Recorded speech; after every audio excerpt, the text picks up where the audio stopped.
Welcome to the Launceston Cup stream. I'm your host Scoot, and I'm joined in studio with Nick O'Noonan, who's our Premier Form analyst down in Launceston. He's going to have one eye on the horses at Sandown. Obviously, his mail service is on a break today, but that'll be a make-up session further down the track. But it's good to have you here, Nico. Keen to be here. Should be a good day.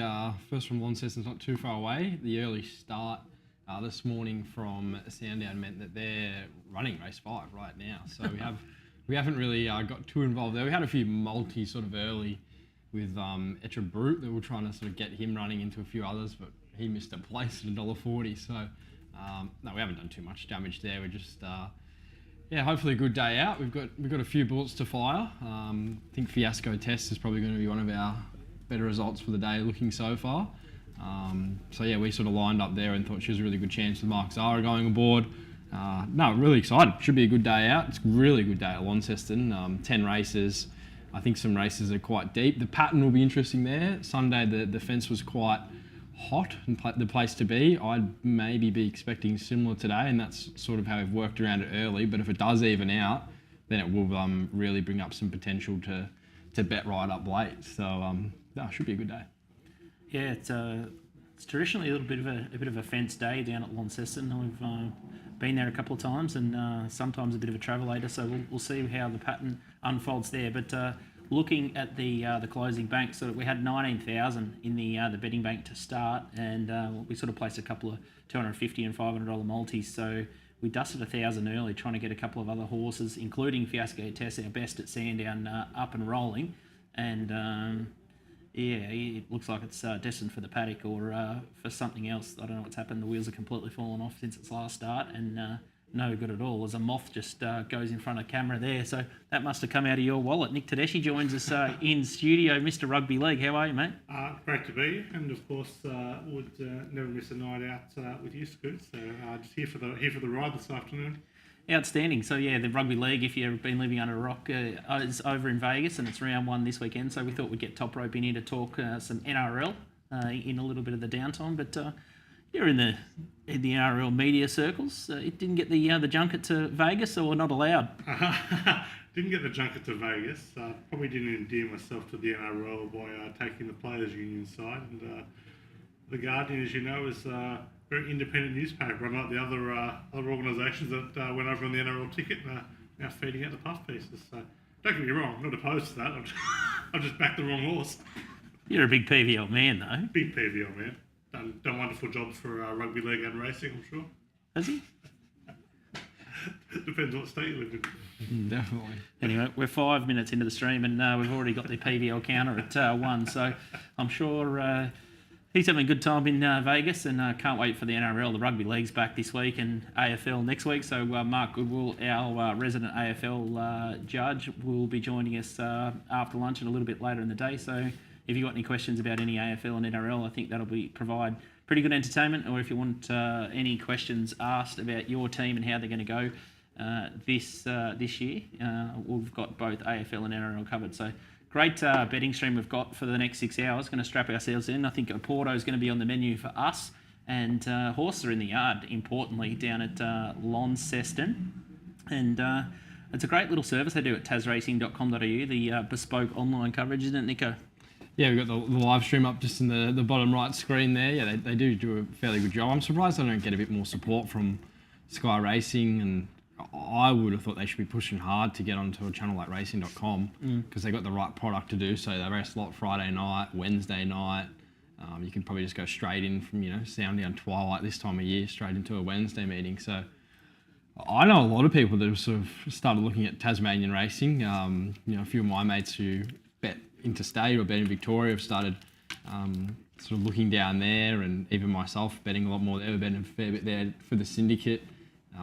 It probably doesn't have the quality of, say, like a South Australia or a Perth, those racing jurisdictions, but I think probably the pool of horses is a fair bit smaller, and the gap from the best to the worst is a long way. You got the best trainers and best jockeys down there that can tend to dominate a few of the races, which can make things a little bit easier to punt on. So I think it's not a bad little product, and today we're probably going to see the best of it. I think the track is going to be crucial to how people sort of operate today. If it plays like it did on Sunday, which was the Oaks Day there, It'll be a big advantage to be on speed and towards the inside, but there is a bit of rain predicted on the radar, which I was looking at before. I don't know how long it will take to hit. Looks like it's just hitting sort of the top of Tasmania, just over King Island, really. So maybe throughout the day that does hit. So conditions waiting to see. How's the form translate between Hobart and Launceston?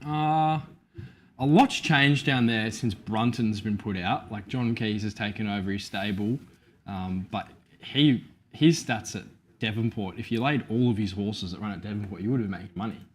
So, but then comparative to Hobart, if you backed all of his horses, you would have been making money as well. So there was a big drop off there. Trinder is pretty good at Devonport and Launceston, but he has a bit of a drop off at Hobart. So it's kind of split in two a little bit. So the form does kind of match up, but I think you do get a few horses, probably like the feature today, that are more Hobart specialists, like a horse like Just a Tribute, who's running in one of the feature races later on the day, Hell of a Stakes. They're probably not as suited to Launceston. Launceston kind of reminds me of a track probably like Mornington. It's got that run down the side, then a tight turn, whereas Hobart's got a long straight, big spacious track, suits those horses with big turn of foot, and Launceston's more for the on paces. So that's where we'll be looking today. Quick reminder, if you want to jump in the YouTube channel though, the chat is up and about. There's a few friendly faces in there at the moment. One of them saying Lindsay Smith's got a satellite stable now in Tasmania. We've seen a bit of him lately, training a few winners. He's got a good hand today with Van Scotia and Yellow Sam later on in the card. So he's hit the ground running. Callaway Falls, I think, he's run two or three in a row down there. So he's going well there. But not too far away from this next race, the first race at Launceston. There's been a bit of late action in this market. Yeah, so looking at top sport prices, Durazzo, the first starter from the Barry Campbell yard, $2.60, $2.30 out, $4.80 into $4 at away. GG Hailstorm, $8.50. Bunker Bob, $12. Bankroll Benny, $14. And then Hubajan, $14. And they round out the major chances here. It's a little bit of a speed map chat through, Nico. Yeah, map here, probably one of the more fascinating races of the day, because you've got Durazzo, who is quite an expensive yearling, and they just brought the half brother yesterday for I think 150,000. So the connections obviously might have a fair opinion of this horse. He's quite fast for I've seen his trials and jump outs. So we'll have to probably do a fair bit of work to find the lead, because you got Hubba Bubba Jean probably pushing forward, Bankroll Benny. I think Attaway gets the run of the race just in behind the speed. So if Durazzo crosses and leads, doesn't have to do too much. He's probably hard to catch. But if he does get caught wide and a few of those horses inside and kick up, there is a bit of vulnerability there. So I think that's probably what the market is factoring in here late, just with the slight drift out from 230 to 260. And they're probably, like us, thinking that the track may play similar to Sunday, and Attaway gets every possible chance there if it does. So that's probably, I would have thought, the market read. There doesn't seem to be too many other chances in the race. I thought Cornelian Rock could be an improver.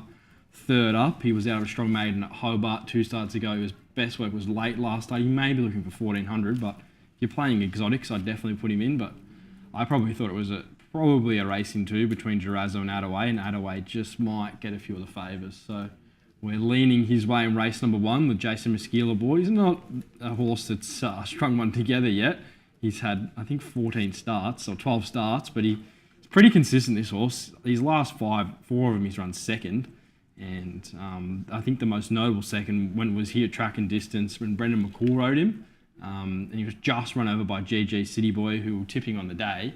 So I think the big positive for this horse is getting Jason Muskeela aboard. He's had Erica Burke aboard his last few runs, and I think he's a horse that can just probably toy with her a little bit. She just can't get the best out of him. Aggressive rider going on from an inside draw. I thought he looked very well placed to win this race. But Durazzo might be pretty smart. So we're probably just a little taking on the favourite there. Not surprised to see he's drifting at all given the map. And Attaway, hopefully every favour. So we're on. Yeah, and $7.50 best of 3 totes on Attaway. So we've just put that through the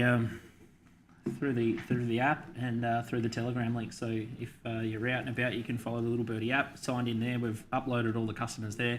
And if you don't have the Little Birdie app, it's all on Telegram. And as Nico said before, we'd love to hear from you guys in the stream and ask any questions if you're following at home as well. So we're underway for Launceston Race 1. So fingers crossed we can get this thing beat. And importantly, just have a really good look at this track and see how it's going to play. Yeah, I think that's the most important thing today, how this track is playing. My form have sort of favoured those horses towards the inside, but we're not sort of too set in the Launceston races. There's definitely a few races that we can adjust on the fly if the track does even out. So yeah, they have put a fair bit of water on it. I think it was a soft 5 yesterday. So apparently they've had just no rain down there in Tasmania as well. So yeah, this favourite is getting out a fair way, and the market is quite keen on out away here, ladies, into $3.90 some places, $4 with Top Sport, and that seems to be where most of the money is going, looking at Betfair as well. So he's been a big mover, and no surprise to the favourite drifting. You can get $3 on the exchange, which isn't a shock given the map. I think the big map players are probably just taking him on somewhat from the wide draw. All right. What about you, Top Rope? You dabbling? You don't mind a bit of a bet on the ponies, do you? Oh, I'll be betting on everything you say today, so make no mistake about that. I'm listening intently in the corner here. Chips in Adaway is all I heard. Yeah, he knows a chips in job, but hopefully Jason Masciunas gets the best out of him. He's not. I don't know if he's the most genuine horse, but he's a rider we see in Victoria a lot in these sort of races in the Gippsland that can get a lot out of some limited horses. So. That's probably the play here with him going on, and that's probably another thing with Tasmania, the riders. Like Brendan McCool's by far the best jockey down there, but I think he has a torn meniscus at the moment, or ACL tear or something of the like. So he's been on the sidelines for most of the season. Then you've got David Perez, who heavily associated with the Brunton camp, but they've had a bit of a changeover with John Keys. He's probably still the leading jockey down there, but Craig Newitt's been flying down a fair bit for recent meetings. Jason Masciunas been going down a fair bit for some recent meetings, and they do have a few young apprentices on the ride. Erica Byrne-Burke rides a lot for Trinder. She seems to get the pick of the rides there with McCool on the sidelines, and then you've probably got a fair few that are at a similar level, like Siggy Carr, Ganderton, Dunmannon, that can all get the job done. You probably just want to find them on the right horse. So that's probably one of the hardest things betting down there. You got to get the right pilot. But today, there's been a fair few Victorian riders fly over. Craig Williams is down there. Jai McNeil, he's been doing a lot of riding down there, so he's down there as well. So yeah, today we're probably getting a bit of a leg up with a few of the Vic jockeys. I think you want to find them in a few of these races, because some of the Tasmanian riders, if they came to Victoria, would probably be picnic riders, to be honest. So there'll be a big gap from C. Williams to the worst jockey there today. Oh, geez, the Perez army will be all over us with those sort of comments, Nico. Well, there seems to be a little bit more certainty with Tasmanian harness stuff from what I can tell. Are we going to go there? Too late with 15 minutes in, Scoot. Oh, no, they're slowly working things out there down in Tasmania, but there's no perfect jurisdiction, is there? What about John Blacko? Is he still a thing down Tasmania? John Blacko, he's still kicking. He used to always be good for a little firm up win. He's got plenty of horses, so he's one of the trainers that probably just sends around the numbers, gets the starters rebate pretty much would be how his business operates, I would have thought. But one thing you can guarantee with most races in Tasmania is they run late. They're a minute and a half late here, so that will be the theme for the day. It's got a real New Zealand feel about it, that. They are all in, which is good. It's the PVL model. Yeah, get the turnover Get the turnover up. We hope for a good jump here. We're on Adaway, red, the Trinder colours, red and the white from an inside draw. Hopefully just bangs it up on just in behind the speed, maybe box seat. Got soft late, 480. He's jumped well. He's at him. Durazzo was slow away, so he's drifting back, which is probably a good sign for us. I thought Durazzo might be leader outside lead, but they dragged right back, which is good for us. We're in the spot here, 4 wide. Is at the tail. They swing down the side. You better run a neck in front. Bankroll Benny second. 8 away. Good. Box seating third. Gigi Hailstorm the outside Too in good fourth. Borka. Then Captain Cam. Bunker Bob right off the track. Further back behind them, Carnelian Rock need a giggle on the Might need inside. Chopper. Yeah, just going to need a bit of luck here. But It's scary when there's a 100 to 1 chance. in front of Bankroll you. Benny should just be able to at least pop off after a while. We're absolutely bolting. Scary when you're behind a 100 to 1 chance. Bringing the cutaway. Oh, it's just fucking. We're a horse to beat, surely. Oh my god. It's good. I don't want him to hit the front too early. Oh Jesus. Oh. Get out. Go. Come on. Haven't spent a penny. Come on. There's a bit of horse there. Go on. Come on. Come on. Nico! Right, It's a good start. A bit far Right away. work. We'll just have to do virtuals. Just right Over run. half off. Just had the right run. Nice Just have to work. get off. It's probably the right way to ride him. Like, don't know, if you hit the front 200 out, he might have had to think about it. He just couldn't think, could he? The others had had spent their carrots. So that's a good start. Beautiful. Well done, Nico. So once Durazzo was like, he was the real question mark horse. He was just completely out of play from the start. So that opened the race right up for us. Like, he's nearly the widest runner on the track on a track where recently you just want to be on the fence. So I think you might be able to forgive that run. But Market was clued on there. Like, they wanted to back him late. It did get soft late. 480 the SP. Yeah, so that's good for us. Or 440, 450 the totes. Beautiful. So nice little start. Did you back that one for yourself? Of course I did. Just a little something. Just a little nibble. Not a big punter scoot, just a volume punter. Just a chip away. Chip away. I don't think I know. I think you're in the top 5 action punters that I've seen in my life. I've never known anyone to have more open bets than you. You're in the top 5. I consider a futures bet something for race 7 in Sandown, so. I know a lot of punters. We've got a pretty busy start here. We've got, because Sandown started early. They've got a few races that we're going to play in the quaddy legs as well, and then a few of the early races in Tasmania will probably playing as well. So yeah, it's all guns blazing early. A few of the streams we've done, we've had very quiet starts and sort of playing late, but just with that meeting running early, race 6 at Sandown's definitely one we're quite keen to get involved in. Are you saying we're due, Nico? Oh, I think we won the last stream we did, didn't we? With I the think den? we did. Was the We got SA a result Derby there. Day. We were pretty stiff with promises kept getting rolled there late, but probably got beat by a freak in the end in Dunkeld, which he's a good horse. I think they're going to try and plot their way to the Melbourne Cup with him by the sounds of things. So it was a good win on Saturday. Probably had the PR, right run, but got the job done. Carried all the weight. Carried the weight, yep. But yeah, slow tempo really helped him there. So that's good for us. Trinder's been out of form a bit recently. The stable's definitely going well below the market expectation, but I thought on a day like today, most of the horses will be primed to win, and he is a trainer that you can follow with a fair bit of confidence down there in Tasmania. I would probably say he's the best trainer in Tasmania of the form I do. The market definitely doesn't underrate him because of that, and because of that, a lot of his horses are over bet. But he seems to have probably more quality than a few of the other trainers. So it's good for him to get off the mark early because, we might be having a look at a few of these other runners throughout the day that might map in a similar position. I don't know if that was the greatest guide towards the track. Like, best horse might have just been on the fence. That was a very limited maiden away from the two that were short in the market. So probably not going to stamp it off that. Probably need to see a few more races before we really stamp that the inside pattern is on again, but it's a good sign, early at least. I'm just about to send through our first place bet, our next bet. It's Fiasco Test the Place into Van Scotia the win in race 2. So obviously we've already had the 1,000 the win on Fiasco Test. She's one of our better bets on the card for Sandown, or she's clearly the best bet. So we just had 1,000 at 350. Her the place into Van Scotia. So love Mark Zara. Got 8 runners here, so hopefully she can run a place for us there, and hopefully wins, but hopefully runs a place as well, and just sets up our our next favourite down there in Tassie in Van Scotia. So that'll be 1,000 at 350 on that one. Good stuff. Yeah, looked at a race, Fiasco Test, like just looking through how that race sets up for her. Gets Mark Zara. I thought the few other horses in the race, like Shame, she's been thereabouts this campaign, but they started her at 1,000 metres and they kept her at that distance. Now she gets up to 1400. I know she keeps Damien Lane, but she's had every chance in a few of her recent runs.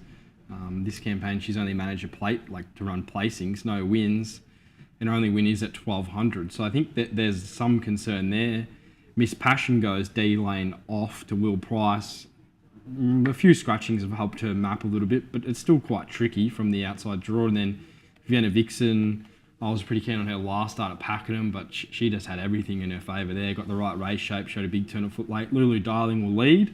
And then Dolphin Skin doesn't look with us off the jump outs, and Dane on tour has been pretty disappointing her last two. Her best she'd be in play, but I think we're just going to have the right run on her. So Fiasco Tess, a fair few people tipping her. I know there was a few on the radio keen on her this morning. Comes through the same form line as Miss Passion last start, but she just got too far back in a slow run race. Her best form last campaign, she ran second at Our Red Morning. She's tactically versatile, like she led that race where she ran second. Last start, she settled last in the field. They keep Zara. Just looks absolutely go time for her. So, we lined up there, Scoot, and I think there's a fair few out there as well that are on. Looks her perfect race, hopefully. Mm-hmm. The $1.80 or the $2 the place looks beautiful business for the multi-legs for sure. If you're inclined, Mr. Tedeschi. Already on. Am I inclined? I certainly am. The second bet that we're going to have, just as a multi to get things rolling also, was Sandown Race 6. Fiasco Test put the place into Gawler Race 3, number 13, Soul Sun. So I obviously had my head in Gawler quite heavily over the last couple of days, and I told Nico that I liked a few early in the card, and he asked me last night, is Soul Sun one of them? And he was really good on speed and just kept whacking away, and it wasn't really entitled to finish as close as he did, I think, at Morphettville last start, and now gets the blinkers on and goes to Gawler Race 3 here. There's a couple of chances in the race, but from the Clarkin Yard at around sort of $2.40, I thought it was worth sort of getting going. So we've had Fiasco Test the place into Soul Sun. So it's Race 3, number 13, 500 at $4.25 for that double there. So what a day to be alive in Gawler today, Scoot. You got the Greys all up the Gallops. Yeah, big day for the punters down there. I absolutely love it. It happens quite a lot, and they town of degenerates. Love it. Where is Gawler, in relation to Morphettville? North, south? Couldn't tell you. I don't know, I got no idea. I'm going to say struggle to be south. I know where. Probably can't be south, yeah. Let's have a look. Let's find some Gawler facts. I've been to Oakbank and know where Murray Bridge are and all those sort of places, but I've never got to Gawler. The oldest country town on the Australian mainland in the state of South Australia. There you go. Maybe a gold mining town early days or something. I think there's a serial killer getting around Adelaide again. Oh, jeez. Murder capital of the world. We could spend the next 6 hours talking about murders in South Australia. Do you want to? Oh, you know I do. Family murders? Snowtown? Real sicko stuff. There's been a few questions about the NRL for top rope. Already? Way. Pretty early, isn't it? Someone said Knipes top 4. $5 seems a decent price. I'm going to take the Knights to miss the 8. And under 11.5 wins for the Knights. I see Lukey Dooner's up here. Hello, Lukey. Betting up Manly round 1. Nah, I think they're definitely... I'd probably rather side with them than Souths. Just the price. Underdogs have a very good round 1 record. But, yeah. And the turbo factor is obviously pretty critical. They win 60% of games with him, only 35% without. But more on the under, and that we can talk about it a bit later. But I am chips in under jobs on both games this weekend. Maybe when I get the hint from Scoot that we're not talking league just yet. That's all right. We'll get into it a bit more. Launch. There's been a bit of Keats chat. Launch Keats, double the bank on Keats. I think everyone's just thinking, it goes down to Tassie, finds easy race, but it's full speed, isn't it, Nico? They're not going to leave him alone. Yeah, so Simon is a bit of a one-dimensional horse. he won the Longford Cup, which is like a greyhound track. He went straight to the lead and just kept running. He's quite a tough old horse, so he's very one-dimensional. So if they want to win, they just need a lead on him. Turk Warrior's up in distance, but he pulled last start at 1400, so he goes up to the mile here. I think Keats will eventually find the lead. I'd be surprised if they took a sit, but I think he might have to do a bit of work in that first 200 or 300 metres to find that position. He's got the right rider on for the job in Craig Williams for the day, but just if that happens, he's 50 days between runs. I thought he's a little bit vulnerable, even though he clearly is the best horse in the race. I don't think anyone's probably arguing that. Just with a few factors that might pan out, and if this track is like it was last Sunday and they all want to go mad and find the front, like they could overdo it a bit in a race like that. So, yeah, I was probably more inclined to give Keats a bit of a miss today and look to get him beat, but we'll see how that all pans out later. One thing that is happening right now is Sandown Race 6. It's about to be not far away from jumping, and Fiasco Test has been met with the late support. She's into favourite now. Good. That's us. The punters rallying around.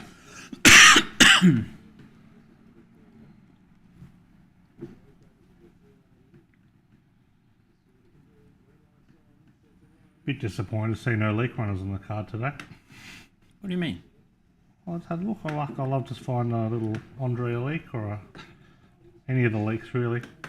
Just Get around them. Angle there, is there? Time-honoured angle.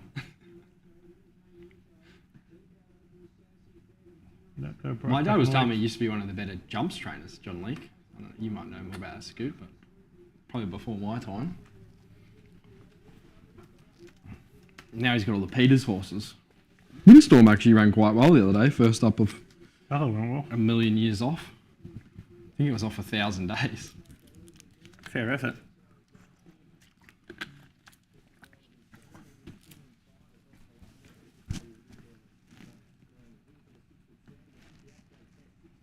Put the house on Lulu Darling. We'll find the lead, but we're against.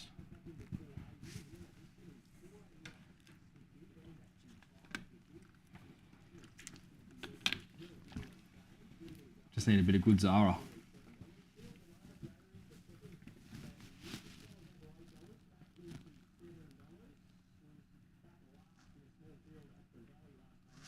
Oh, John Leake had the great Baxter Blue, one of the Great Eastern Steeplechase, and a few good. Remember that one, Scooty? Yep.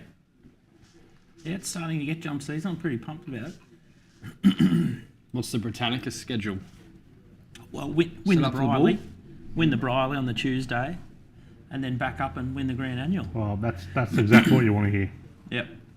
Didn't you scratch it last year? Wasn't I going to do the double last year and scratch second day? And then BZ will get locked up. He nearly got locked up last year with Josh Marsh and a few of the connections down there.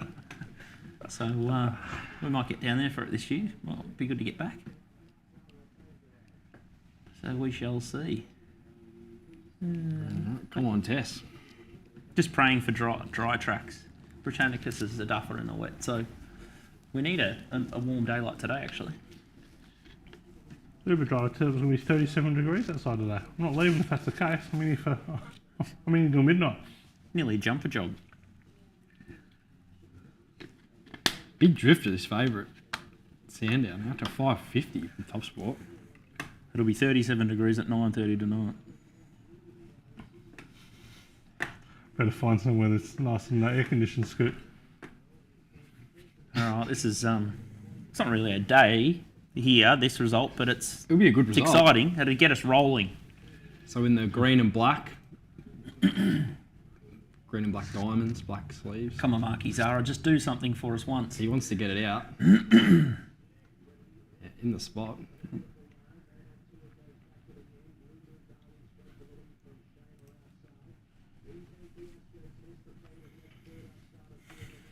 I thought Miss Passion was probably one of our main dangers, and I thought she might be in front of us, but they've gone back from the draw. Happy with that. Following the right horse. Shame's got to take us into the race. She is a question mark at 14, but she's probably the right horse to follow.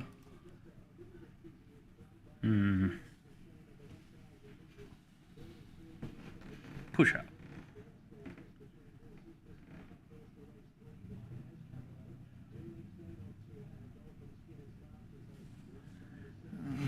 Just don't want him pocketed here.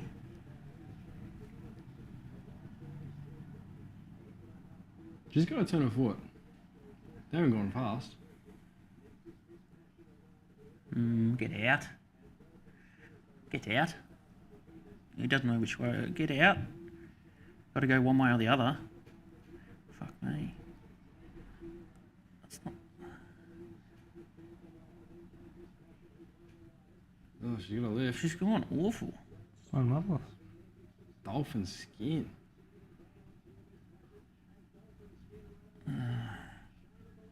That's disgusting. Graveyard, Sandown. Hey, terrible that. Not sure what was worse, the run or the ride. Real wide could be the go there, huh? Huh? Dolphin skin. Yucky. God. Oh, that's taking the wind out of our sails. Yeah, hammered in price, but bloody terrible. Oh, well, good to get it out of the way early in the day. Disgusting. Hasn't hurt us too much. At least we got the victory early.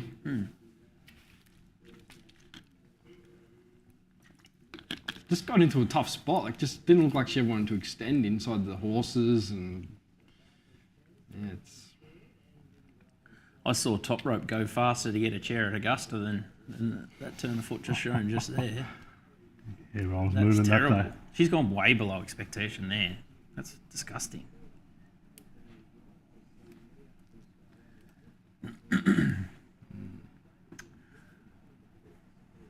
All right, we might just take our first break. We've been on air for about half an hour and just talk tactics on how we're going to play the next couple of races. But we won't place any bets until we're back on air, so we're not going to knock the price off. But might just reset our strategy. So we'll see you in probably 2 minutes.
It's reset, a bit shell-shocked after fiasco test. Knocked up so quickly. Just looking at the replay, she's had the perfect run. Didn't want to take a gap, but dropped out really badly. And Just didn't go. Yeah. So Can happen with those mares. It can be a bit hit and miss. females.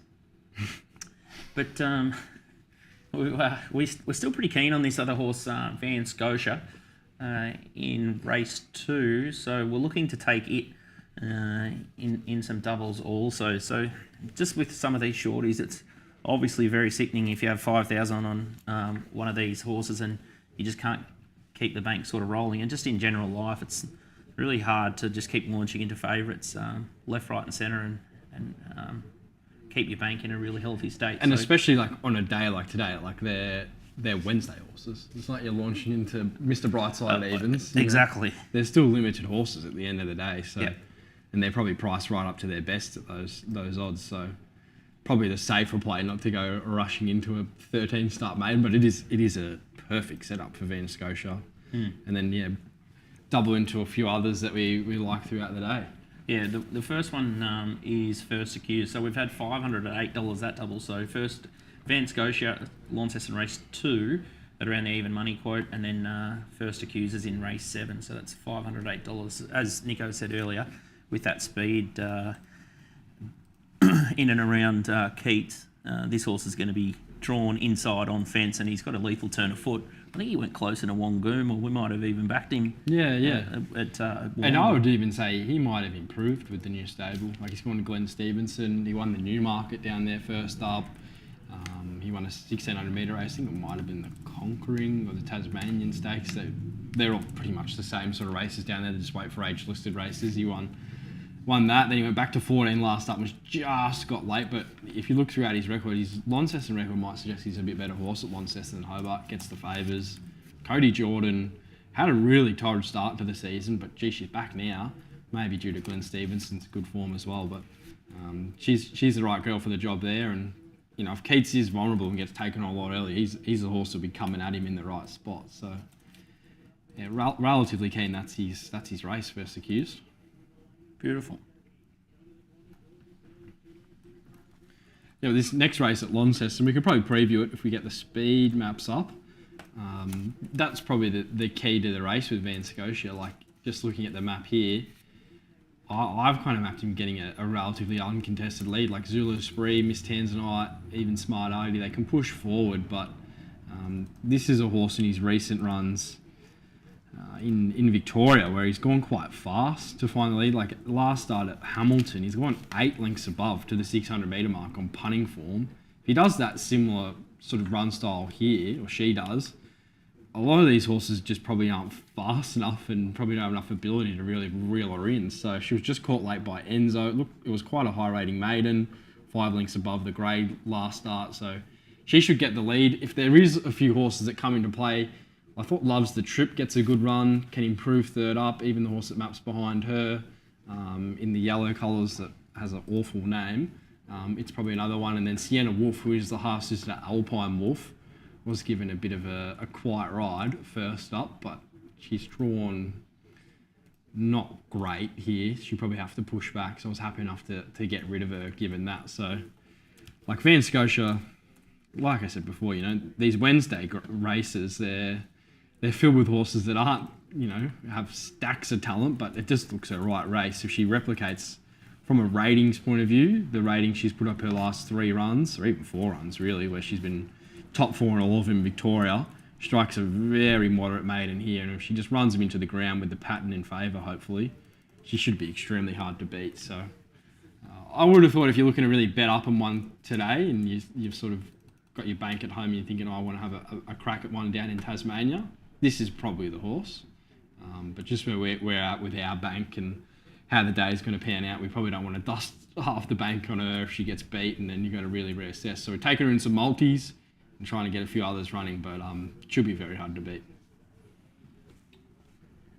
Got a few comments here, a bit of advice for the evening scoop from James Down. Recommends a place on Cecil Street, says nice and air conditioned. So never been there myself, but we could always do some investigating there. And just in case, says the Gawler train stops at the course. Main Street has loads of pubs, plenty of days and nights blind there. So good little tip for punters if you're looking for a little country racetrack to head to. Gawler. Would love to get to the Justin Gawler Cup, so if anyone in SA Racing's out there listening, would love to do a stream from either here or there at Gawler. I'm going to say there based on the information Justin's given us. New information at hand.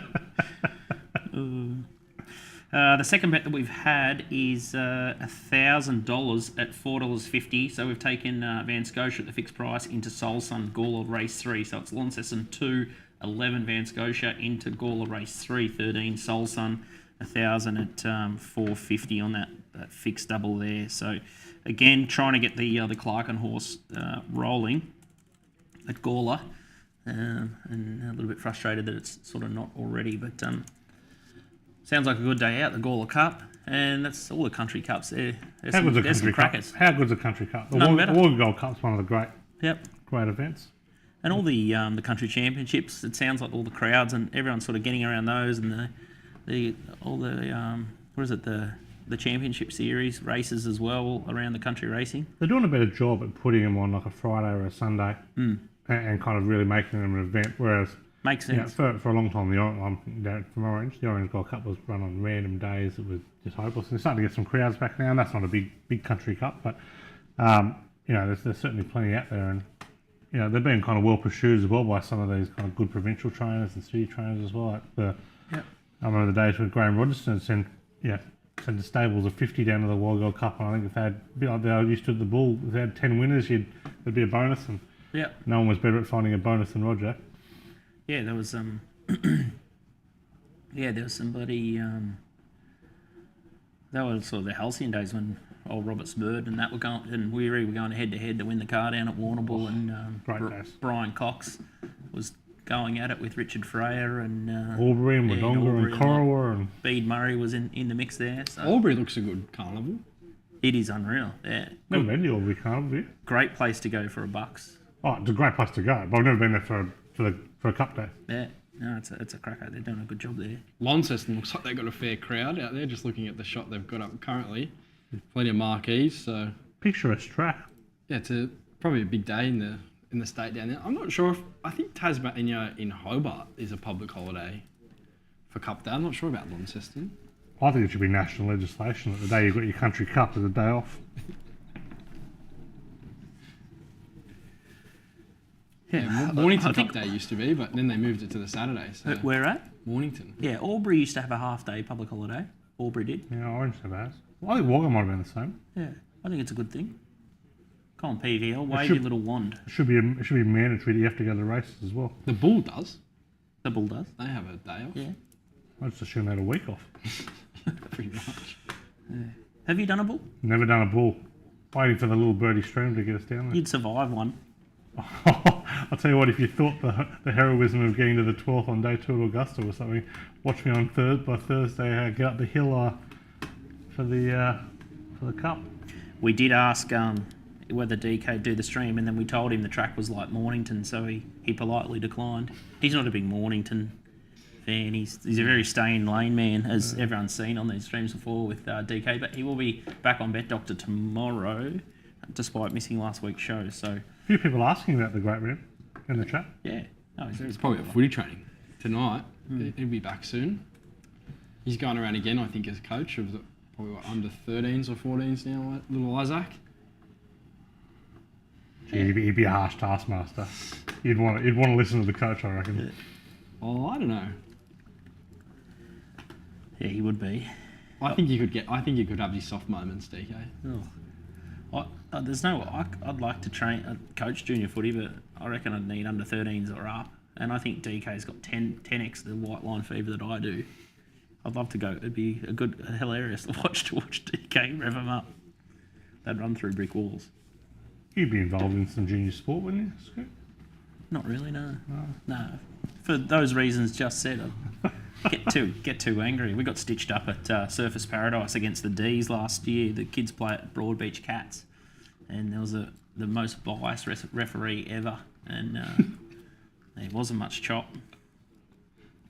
Just bit me tongue all match. It was terrible. Better than me. So I can see how it sort of happens. What's the market doing? It's coming with us here, Nico. Pretty firm. Yeah, pretty standard sort of stuff here. At Tote Crunch, you can see Jelko or the boys smacking these totes around. Yeah, looking at the Tasmanian markets, like the last, probably year and a half, you can definitely tell the syndicates have a huge impact down there when they bet, because a lot of the time you can just see things go from, 180 to 150. So that's probably their price range more than, that's definitely them moving that market. So, they get involved everywhere as we see, but they definitely don't mind getting involved down in Tasmania. That's where his homeland is, isn't it? His partner runs the Mona Museum. Yeah, David Walsh. That's where it all started. A lot of hot workers come out of Tassie. That's the. If you've ever been to the Mona Museum, you know what I'm talking about. It's a strange place. Top Rope's had another bet. That moth just did another lap. It's up on those strip lights. It's going to be a very tired moth by the end of the day. Yeah, so we've got 1,500 in open bets. So we've got those 2,000, the $1,000 and the $500 multi, and then the bank that you're reading on the screen now is correct. I think it's 16,875. So it was a late scratching. Is it? 12 came out, so we 12 cent seductions, win 11th place. Place won't really worry us, I suppose. Yeah, so the plan here would just be straight to the lead and win. That's probably the plan for Van Scotia. I can't really see them taking a sit off how they've been riding it recently. Fred. Do you trust Fred?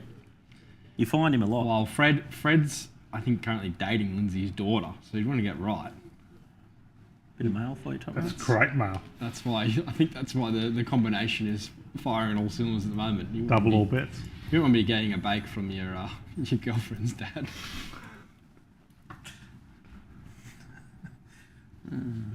Gee, that's great news. Double all bets. Funny little world, isn't it? The stable life. Oh, it's very close world.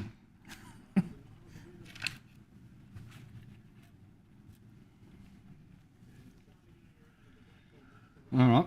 Couple of load here, and we're in business.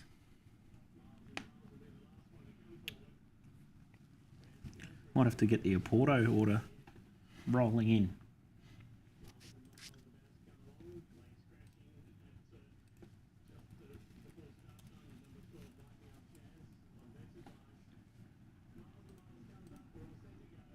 Here we go. Setting their racing now.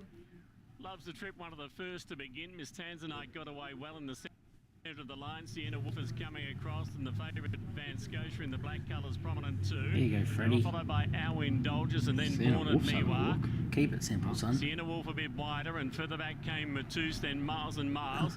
Then Wisekin and Smart Artie gets back in the field, and Miss Pebbles settles at the tail. Can you give it a break on the fashions on the field? Thank Scotia takes the lead. A length up, Zulu Esprit second, Miss Tanzanite 2 lengths away third. Back on the inside there is Loves the Trip, and 2 lengths away Sienna Wolf travelling nicely. It's on the outside of Our Indulgence, followed further back there. And then further back behind them came Matus, who's out wide of the track past the 600 from Born 4 back, Miwa, outside. and Actually Wells has and some Miles talent, Wild was giving Connection, us none and Miss first up, Pebbles but and yeah. Smart. We're in the spot here. Yeah. Can be a good track to just get away down the side, About to come out which after he's it, done. Yep. What's this Miss Tanzanite? left to go. Then Zulu Ziggy Esprit, Carr, Frog. Van Scotia 2 Uh, lengths in front. Slipstream. Miss Tanzanite Come on, trying in second. Freddie. Wants a bit of momentum there. Come on. Too good for Miss Tanzanite in second Nah, we're spot. home. Favourite home wins by length and a half. Getting Easy up for watch. third, Sienna I Wolf. believe Fourth favourites home all day, was, please. Zulu Esprit. No superstar, but gets the job done. Followed, Gets it by rolling. 2 from 2. Why are we betting everywhere else? with Loves the Trip. Our Indulgence. Hungry. We're hungry. Just like you can just tell in that race, like just the lack of depth in their races. Like look at the margins in a maiden. Like a lot of these horses are lightly raced. That just so many camels down there, to be honest. So If you can find something like Van Scotia had, it's not even like it had superb Victorian form. Like it was running in the Western Districts. It wasn't like it was, coming out of Metro Maidens or anything, and it's just absolutely gapped them. So that probably is the difference. I'm surprised more Victorian trainers aren't looking at, setting up satellite stables like Lindsay Smith is, or, keeping their owners in horses when they send them down to Tasmania when they've reached their limit here, because they're racing for a very similar prize money to what we do on a Thursday and Friday at the provincial meetings. They race for 25,000, 30,000 most meetings. So there's a bit of cash to be made there for the right operators. Yeah. In Walt's chat group, best ride I've ever seen from Fred. He's tough to catch. I'd probably concur. I've been on the wrong side of Fred many times. I'll be honest, Scoot. Yeah. I love a jockey bagging almost as much as a coach sacking. So, so I'm here all day for the slag jobs. I've killed them off, so it won't be bothering us anymore. It's done. Okay, it could have been our good luck chance. It's lived a short life. Oh, great start for people back home with the stream. 2 from 2 favourites, Launceston. So great job they're doing down at tasracing.com.au. They're sorting through their dramas one by one. But well, the dramas aren't with the ponies. They're in the other codes. Integrity, dramas with the harness and all that sort of stuff. But mainly the harness. very good. Andrew Jenkins, CEO of Racing Tassie. He understands wagering inside out, so he'll get it sorted. Bring back Brighton. That's what I said. Oh, don't know if that's the answer. All right, let's build a statue of the Yeah, Queen it's an then. interesting situation that went on there, but the John Keys is like for punters. Like John Keys is still training out of I think the same property that the horses were at, and it's seemingly like a very similar operation. Like nothing's really lost their form too much. A lot of the horses you probably would have been happy to bet up on that were from that stable. They're running pretty much to form, so I've just kind of treated it as very similar, to be honest. So yeah, I think it's not a massive grayer if you're a punter thinking, oh, Brunton's out of play down there. They got a new trainer. John Keys' is brother Ken Keys, so they obviously know a little bit about the game. And I think his daughter Tegan, maybe the partner of Scott. I think that's potentially the connection there, or there definitely is some sort of connection. So Right. I think I've just treated this stable very similar and had, recently we've backed a fair few of their horses down in Tasmania on the syndicate, Loudmouth and a few others that are on maidens, and it seems like it's all running well. So I don't think that's anything to get great up about there. If racing had an off-season, Nico, I would be on you to do a racing family tree of who's with who and who's the daughter-in-law of what's going on. There are angles everywhere. No, I think if we expose another 2 to 3 relationships, we're nearly a dating show here. We're nearly a gossip. We're nearly new idea sort of areas. yeah, it's Tremendous stuff. it lives up to its name a bit down there with the racing scene, Tasmania by the looks of things. Yeah, don't leave us out either. Everyone seems to be involved with each other. Yeah, it happens a bit in Adelaide. Happens a bit. There's a bit of mail I around think the Birdie camp. it happens in horse racing. Like coming from a horse racing family, like Makes sense. it's just such a tough lifestyle to bring someone else into that doesn't know anything about it. Like, like my daddy, he's got up at 4 a.m. every morning for 50 years of his long as life. he knows, yeah. Yeah. There's not many people that you can sort of match up with when you have that sort of lifestyle. I think, and the jockeys are the same. So all of them probably end up together. Like it's just such a grueling industry from that point of view. They're just always working. Jamie and Ben just got married recently or engaged. Yeah, I saw that. Yeah. So, clock's ticking down for the next Sandown. 3 minutes. Any punters got a bet in the channel? Fire them in. Yeah, there's a couple. There's a couple. Someone says tipping Hazel Baby. Hazel Baby, the favourite, the next. I thought the problem with Hazel Baby is you probably can't go much better than last start. The Shane form backed up all right there, but gee, she got a peach. Like Shane rolled off the fence at the Valley and she just went straight through. Like it probably can't work out for her as good at this venue, but you couldn't knock the last start win. No. She had a bit of on the ratings that I was looking at. She had a bit of an edge on a few of her rivals. If you're a ratings man.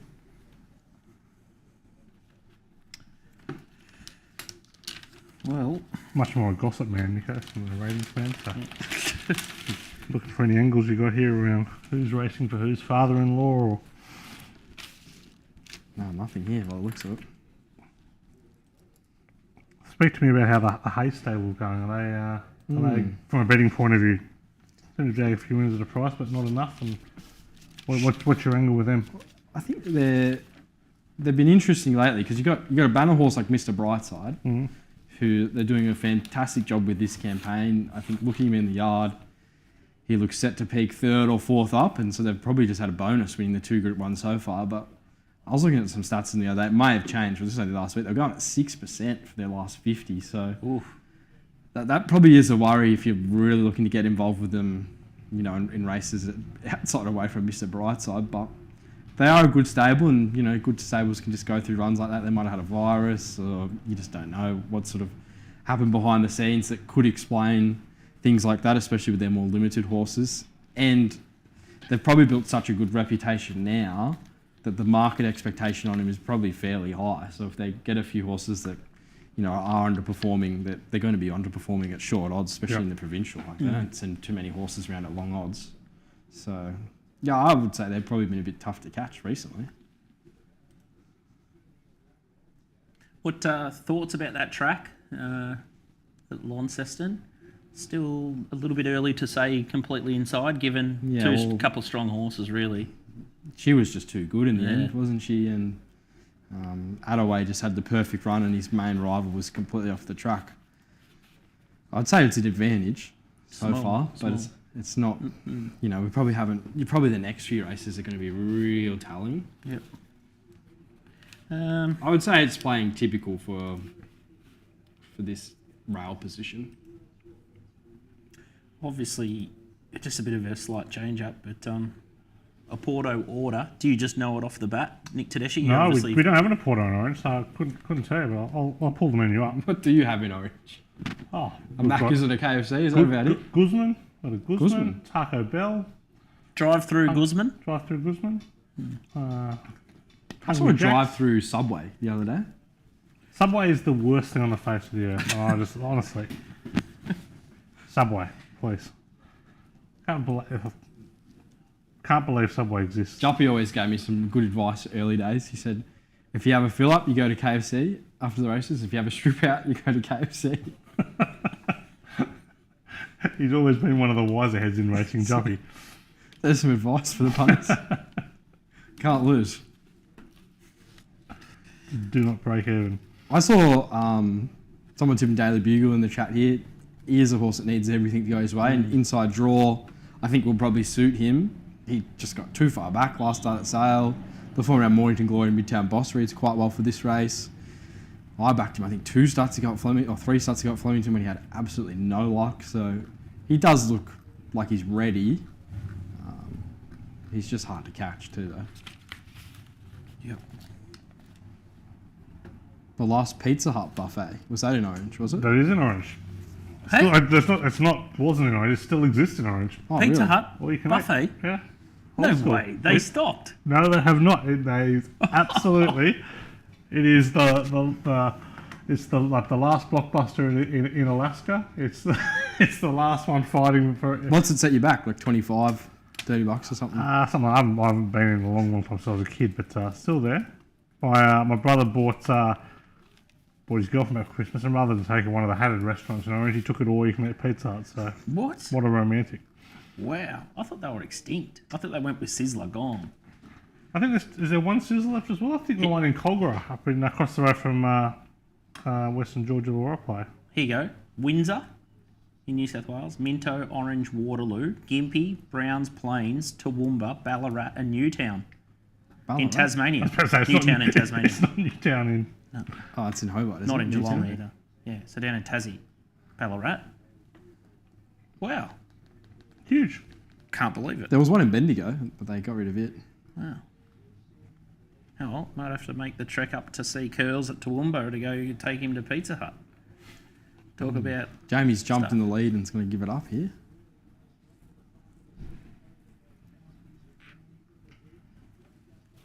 I seriously need to know what you guys want from Porto. What do you get? Like a Bondi? I'm just getting a Bondi burger meal. Yeah, so... So, Yeah. Yeah, large whatever. chips. Yep. Well, Let's get involved. What do you want? Yeah, Bondi's one. Sweet. So that's 3 buy. Good. I'm going to get small chips and sparkling water. What drinks you want? Just the water. Huh? Water? Oh, I'll just find the water.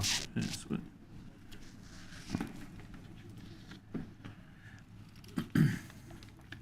Another messy race here, like slow speed. Half the field's trying to build wide into it. Gronkowski's really grown a leg this campaign, but just don't know if he's got much to offer there. Just riding this very quiet. Leader off and gone. Leader's got away a bit here. Gemma Riley. G. Riley. Go, Gemma. Be huge for her. First up. Bang. Oh, Bang. Come on. Go, Gemma. Oh, no. got her. Oh, no. Go, Hazel Baby, for the chat room. You back it? No. You crook. I didn't get a big enough push from you guys, so I ended up backing Great Gust. Love Greg Urell. Just did your own form. Yep, that's about as good as it got. Had a look. I'm getting a lot of negative vibes over here, so just need like a real chips in job, like a Jason Maskeel on the fence. Just go bang. I think DK went on the cruise with Jason Maskeel, didn't he? I think Yeah. from memory. Maybe so. They Yeah. became besties on the cruise. Yep. Yeah, you mentioned that.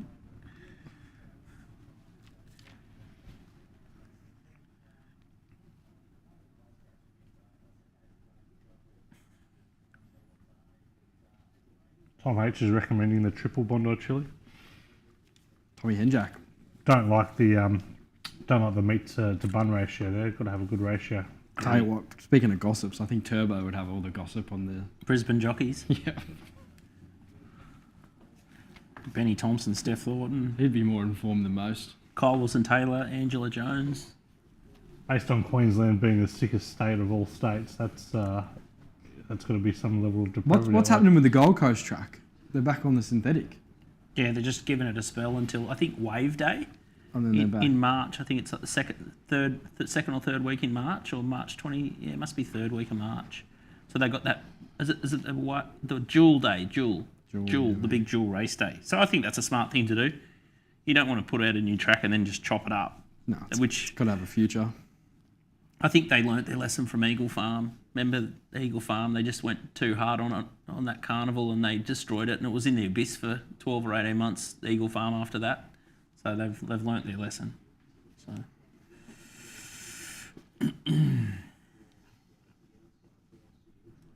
Question from Deethy. How did you find yourself doing Tasmanian form?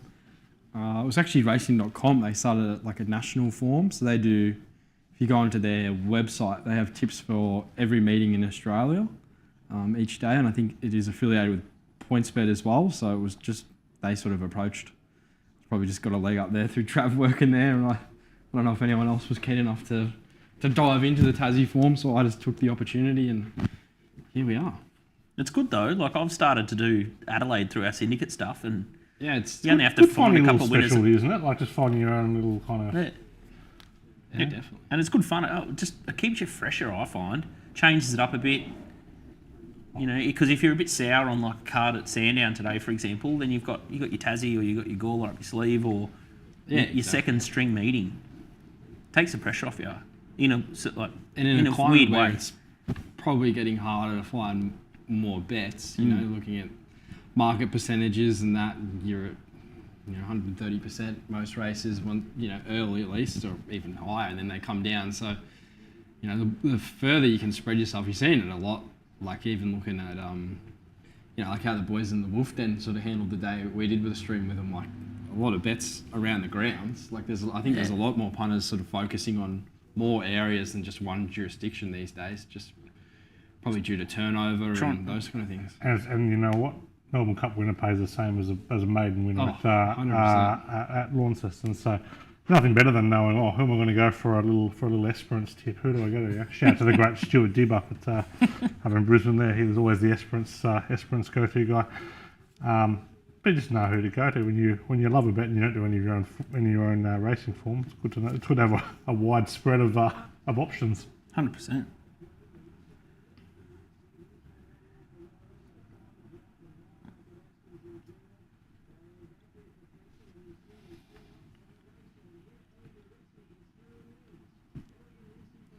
So male, the roots haven't taken to the GG track in the grass. I think that means GC.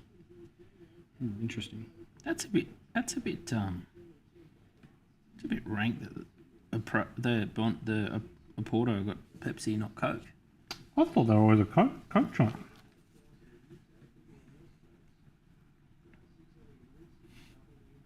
Bit no good.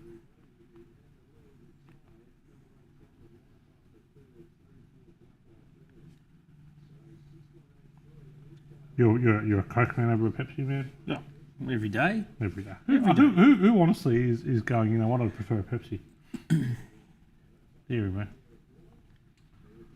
No good. I don't know how trustworthy this guy is, but I'm an ex-Tab New Zealand guy, and a mate over there, Hugh Robinson, in the game over there, has a tip for race 3 here. He's tipped Vivacious. I think in Hastings, either race 3 or race 5, so stand by. Hastings. No, I can't Hastings race 3, number 8. I can't read his Mark road. Walker, Sam Bergerson, 440 top sport. I'll leave the Race experts 3. to discuss that, just throwing that one out there for the punters. I like it. Just trying to contribute any way I can, Scoot.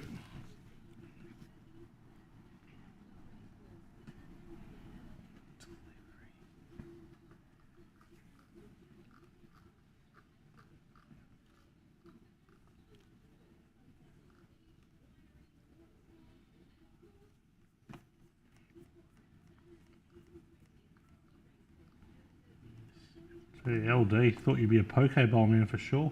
Scoot, there's this. Who? LD. Me? Hey, you've moved north. Not Yes. sure what that. I'm not sure what that means. Queensland seemed to be the home of Kern leaders, isn't it? We just lost to KFC at Mermaid Beach. Well, that is Vale. Farley. Yeah, so I'm not sure where my local is anymore, but is it? That's an indictment on you there, Scoot, that they've closed down. There's a Pokeball called Poke Okie Dokie Time for Pokey at Mermaid Beach, and it's We're maybe talking about lunch foods. it might be the best perv for a Pokeball joint in Australia. Very good, very good. It's just glamours everywhere, and great Pokeballs, great value Pokeballs. $19, you can get nearly 2 feeds out of it. It's that big, it'd be good.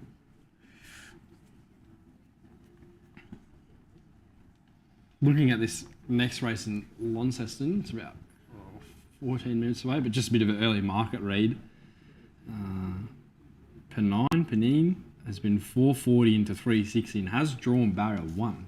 So it is a horse that can get back in the field, but I would say given that market move and just the evenness of this race, looking at their recent figures and data, I'm starting to think. I would say this could be a map-inspired move, given it's drawn the inside barrier.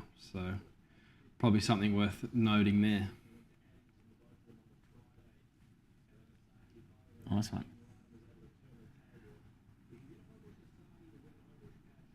So yeah, 360. Conundrum, who we were on last start, probably just did a little bit too much work in front. Was 225 into $1.60. So, you know, there's a prime example of the syndicates probably getting involved down there in Tasmania, just getting a hold of one, and it's just absolutely off the map. He can definitely improve. He's dropping from open grade back to benchmark 64 company. He rises in the weight, but only 2.5 kilos given that drop, and did bolt in benchmark 64 company at this track and distance the run prior. Market's pretty... Well, he's been a bit of a drifter, really. 330 out to 380. He is drawn wide, barrier 12, and then you've probably got the two other main dangers in Pennine and Happy Clan, who were drawn in 1 and 3. Pennine's been very well backed. Was a big winner last start and hasn't had much luck the run prior, and then won the start prior. So won the maiden, and then they have maiden N class ones down there in Tasmania. So you can win a maiden. They only seem to have them in the distance races. You win a maiden, and you're pretty much up against the same field again in a class 1. There's the map. Thought Princess Tina, Saxon Miss, Clifton Desor, probably push forward, even Shemazel. Conundrum, thought probably has the Conundrum from the draw if they go forward or back. Led last up, but was a bit soft in the finish. Maybe they ride him a bit quieter. Resist Capture and Pennine can be forward, even Happy Clan gets the right run, and a few of those back markers. Eagle Street's a funny horse. I thought when he won his maiden down there in Tasmania, he was going to be like a Cups horse down there, and they just haven't seemed to be able to get him to go at all. So he's back finding somewhere near his best off his last one, but he is 1,600 up to 21 here. Just might need another. So the only horse that really interests me in the race is Happy Clan at the price, but he's getting towards the right price now to maybe have something on, but maybe if he gets to $10, we might have something on. We'll just see the market there. Looks like a pretty good crowd there. I think they're sort of forecasting 7 to 8,000, but you got all those umbrellas, they look full, and then that back temporary marquee, I've been in there, and that's very good. So they'll be having a pretty good day down there at Lottie. They love a tattoo. They love a stamp down there too. Do they?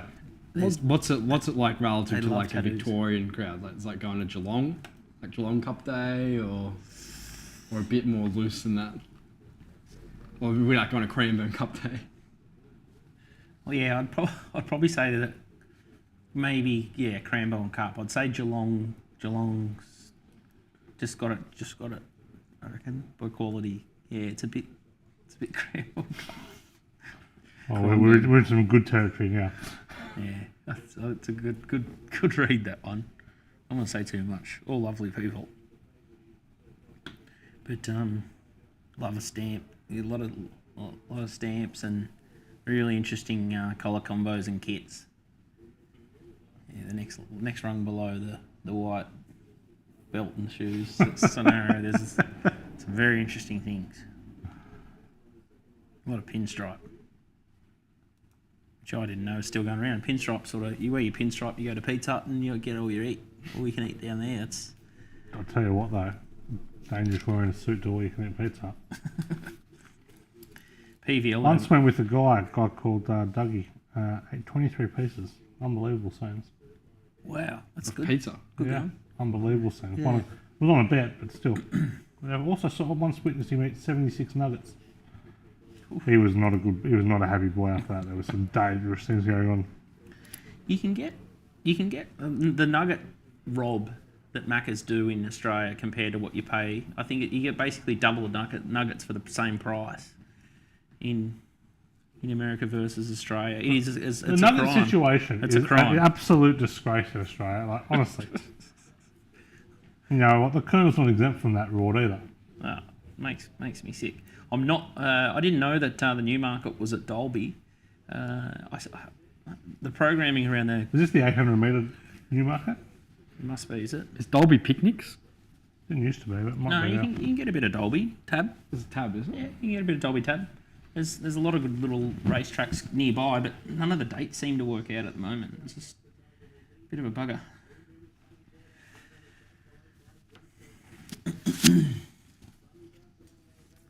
Bloody hard when you got a 2.5-year-old kid to try and peel off.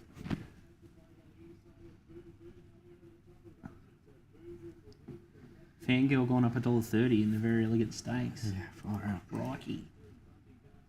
She just had everything. I know it was a good win, but it just fell into place for her perfectly, didn't it? Yeah, it was a bit of a perfect run for her. Like, a few on the inside didn't get their chance at her, but she did bolt in.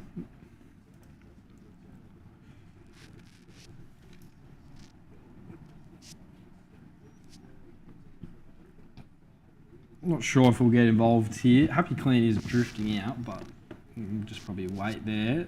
Maybe the next race, race 8 from Sandown, we might have a little look at. And then we've got Soul Sun, probably not too far away. He's be coming up relatively soon, won't he? That's probably our next big cheer. Nico, Princess Tina, good roughie. Oh, it was a very weird race that it won. Track and distance sort of went to the lead, and there wasn't a whole lot of opposition that night. Yeah, I think it probably had its birthday there. It does have form around Happy Queen. A lot of these have similar form. They're seemingly coming out of the maidens and class 1s, bar the top weight. Conundrum is dropping back from racing at open grade, so that's probably the big advantage for him, given his form lines are a bit stronger. But the market is probably telling you the full story of Princess Tina, that I suppose she gets 51 kilos, which is a tick, but I'd struggle to see her replicating what she did a few runs ago.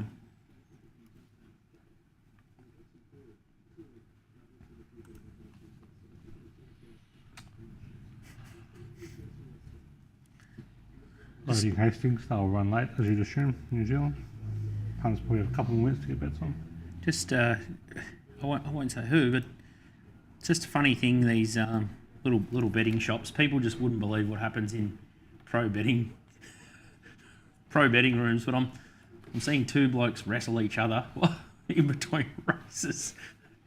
Oh, gosh. I assume there's wagering, right? They're betting their brains out, and then next thing you know, they're doing bloody an armbar. So I'm assuming they're betting on the wrestling though as well. No, there would be wagers on who wins for sure, but yeah. Well, it's an interesting one. Good question for people in the chat room. What do you do in between races? In your downtime? Form. Downtime? I've been on the punt for 25 years. There's never no penny bets. I'll have to get out and play a little bit of golf. Badly. Yeah, what's your handicap at the moment? Yeah, it's about 36. As your slice or? Put the driver away, so. Have you? Yeah. What down to what irons? 3 wood. 3 wood. Yeah. Yeah, I have 2 actually. Minimise the slice. I have not for that reason though. Minimise the head noise. Well, I can't ever eliminate that for myself, Scoot. Just struggle to believe someone thinks there's downtime on the punt. Gamble responsibly.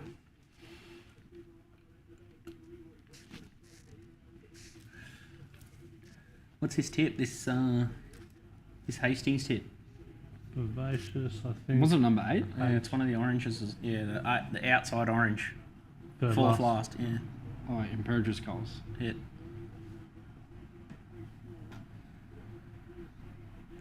Oh no, it's on the inside. It was It's the inside one. It was Graham Mail. It's $3.20 out to White. $5. So let's get it home here. Got a hole, a strangle on it. Here he comes. Here it comes. Just got to get out. Something there. There's something there. Oh my God, you absolute. Nothing. So, still going. Still coming. No.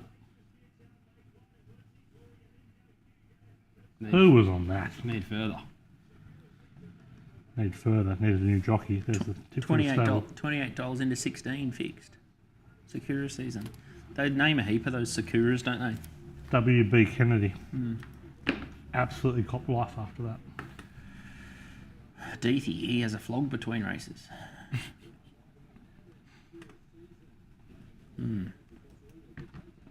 It is 18 plus, so you can say whatever you like.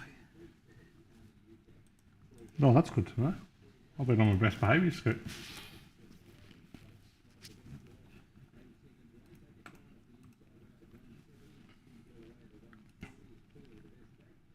So what was the play, Tassie? I'll just message Scoot.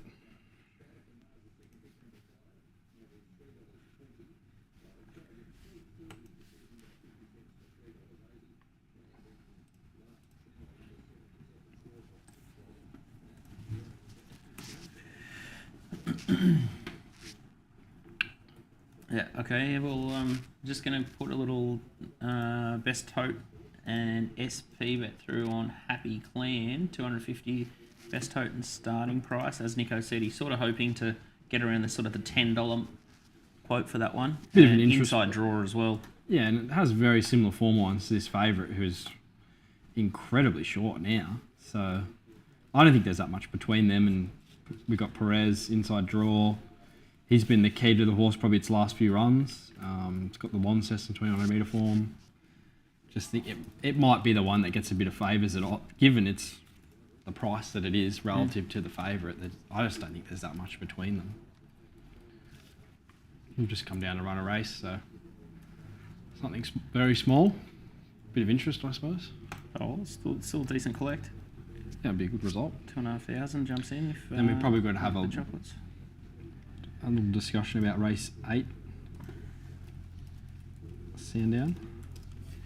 Ah, yes, we do.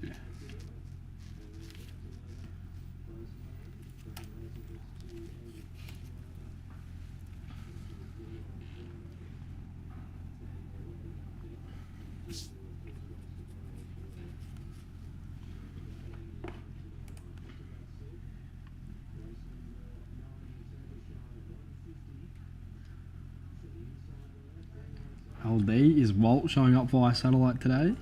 Hopefully, you can get the great man in later. I think so. That was the plan. From the dungeon. Hope he's got some pants on.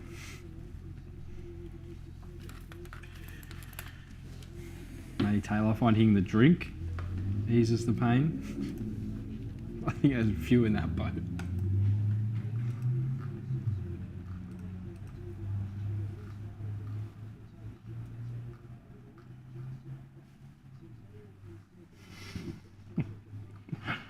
We're just getting a list of who's shacked up with who from Chris B. Troy Baker shacked up with Siggy Carr, Brendan McCool, Imogen Miller. Yeah, that one's well known. The latter, McCool and Miller. Yeah, I've missed McCool. When I first started doing form down in Tassie, it was just you'd find him and it was auto bet. Now Perez is still good. Perez is a lot better at Hobart than he is at Launceston. Probably just due to the calorie rides at Launceston, but they're definitely the two. If you're looking at further outside of them, it's a bit of a prayer job. Bit of Bobby Kennedy chat on the on the chat here, but Bobby Kennedy, country rugby league legend, played in the NRL in the 90s, still playing country rugby league now in 2023. His son William Kennedy, fullback for the Sharks, still going and played for been in more clubs than Scoot in the heyday.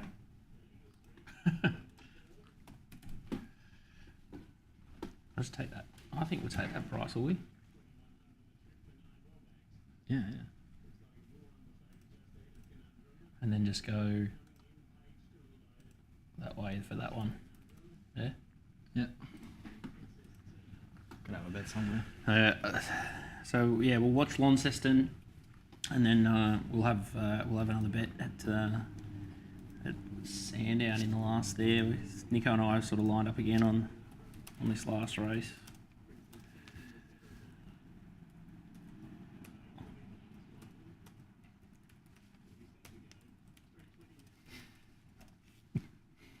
Alright, Happy Clan is in the lime. We have the lime cap with the brown and then lime spots. And off. The 9 jumped away Blinkers. fairly Oh, you down got a the red cap. inside. Saxon Green misstepped blinkers. well with resist capture showing speed. Princess Tina. Wider out was She Mazel in the green cap heading up toward the lead. Clifton Dancer is prominent along with KOL. So a few handy the he's leaders purple here with cap. the circuit left to go. Princess Tina takes up the running from She Mazel. Saxon slides up along the inside into third spot from KOL. Purple cap bang on midfield. Breezes into the one out line on the outside of resist capture. Then Conundrum So midfield favourites on our going back, around the and outside then of the Happy other horse in the Clan. market's A two length away outside in the Captain yellow. Morgan, Penine back third last Eagle Street. These horses Wouldn't are, be too upset with that one. No, these horses up forward, like there's a fair few The roughies. 1400 metre mark. Princess Tina a length in front. She Mazel running second. Saxon missed box setting third the inside. KOL a length away fourth and 2 for the back. Clifton Dancer, then resist capture. Fairly good tempo here through the 1200 turn. Then Conundrum, and it was being tracked up by Happy Clan on the inside of Captain Morgan. Benina's next from Eagle Street. Page second last, and More Boozy is last. Over the clips away, Princess Tina about 3 in front. She Mazella clears second. Saxon missed third on the inside. Then KOL 1.5. Clifton Dancer. In front of it. Ness resists capture on the inside. Conundrum midfield travelling well. Next, There's not a lot of strength for these horses up on top, and we're still in the right lane. Run down the side of the Morgan, followed by Looks like he's got Eagle pony on Street. the The 9 between runners in the all red Look at colours. edge off. In Pages they start to pack right up. Looks like it's got More saloon Boozy's passage, last, us. but only about 6 lengths covers the But then field. what's that green Down to thing? the home Saxon turn, Miss, can it take us She anywhere? Mazel, Rolling Princess off. Tina, Go, KOL, go, then go. Clifton Dancer. Saxon Miss trying to get a run up on the inside. No, keep coming. Then Happy Clan and Penine just buried back in the He's field. got through at the moment, here. about to get to the outside. Conundrum just ahead of it around the home right turn. through. She Come on. Mazel, KOL, gotta finish finish off. Come on. Go on, Happy. Carrot. Getting a rails run, Has he got any? Come on. the inside. Here's P9. Go on, Happy. Happy Clan KOL. Go on, Happy. Hasn't spent a cent. Keep going. Go on, Happy. Get there. P9 the Go on, Happy. Hold on, maybe. Don't know. Angle? I don't like it. Just behind them, Saxon missed resistance. That is tight. Followed in by more Boozy, Clifton Dancer, Page Captain Morgan, Princess Tina. I don't know. It's had a real dive at us late. So photo. Quite the great Alan Thomas. I wouldn't want to pick really one. quickly down the outside. Oh, we might. the We've bob. We're on the like we've bobbed. Camera's gone outside. Oh, we might be off here. Yeah, Cameron not keen. Okay, so Sandown race 500 on the 6 Hill Rip at $18 fixed, and the 14 Either Eagle. We got 500 best tote and starting price. So 2-bet strategy, 500 each horse, the 6 Hill Rip, and then the 14 Eye of the Eagle. So total outlay 1,000. Nico, I'll leave it to you, but I think we just got I done. think we've just got beat. Oh, that is sick. Oh, nee. Had every bloody... No, you got beat there. It looks worse there, doesn't it? Just skittled. Jesus Christ. Good bet. Like I had similar form. The winners paid $3. We're on at 9. It's like Great ride. just Opened up. got us on the line. Was fencing run most of the trip though. The winner. Oh, play. Hey? Yeah. Did come out wide late. Last race, Sandown. What are we here? Hill Rip and Eye of the Eagle. Eye of the Eagle was pretty unlucky first up. He's a horse that has a fair bit of ability on his day. He's a bit hit and miss, but I think off that first up run, looks in for a good second up run here. And then Hill Rip, I was quite taken with the way he paraded first up. He ran a really strong benchmark 78, probably run a little bit under expectation there. He's been back to the jump out since. He's had a few really good jump outs. The way the track's playing, it's definitely been no disadvantage to get right down the middle. So just looking at those two, happy to be around Cattell, who got caught wide last start at Colac, but it wasn't a very strong race, and the Price Kent horses do have a fair drop off when they're third up in the campaign. So he's got a few factors that keep him in quite short with D Lane. And then around him, I thought Lethal Thoughts might need the run first up. So it kind of leaves Dangerous you horse. the Eye of the Eagle. Hoover Havana's been a big drifter, 750 up to 10. Tom Madden, I think, will be a rider that has a big future here in Victoria. And it goes Tom Madden off, aggressive Irish jockey to Taylor Childs. Just can't see how that's a positive. Kodiak may be the one, just outside the odds if you're looking to sort of play up a bit more. But I think the favourite's vulnerable. Lethal Thoughts is definitely vulnerable second up. So it leaves you with Eye of the Eagle, and then Hill Rip, I think the big improver of some good recent jump outs. So either of them will be a good result. Shout out on the chat to Brendan Curran, shaping our nation's children's future. Seems to have taken a period off class to come and get involved in the chat. So well done to Brendan. Cannot confirm that the favourite in race 1 at Gawler is named after me. And Jimmy Jacks. No, I cannot confirm that Sonny Bilal Williams is the greatest ever to pull on an East jersey. Sonny Bill. Absolute. You hate him. Sounds loaded. Oop. That's a prego. Hopefully they just go along a bit here.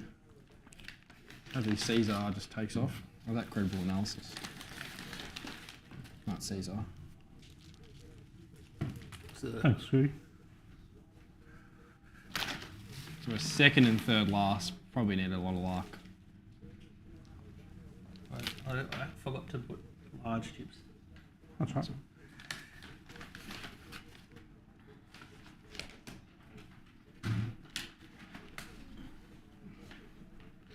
Hill Rip is probably the one that'll blend in. It's just if he's just a little soft late gap between runs. Oh, the Eagle's travelling. Just needs something to take him into it. Probably Hill Rip.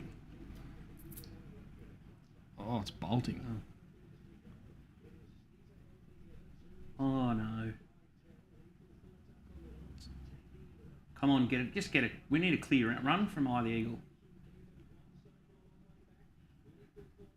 Too far back. Go on, Rip. Go on! Oh, just needed further. Fucking hell. The class horse wins. Oh, the eagle, a bit stiff.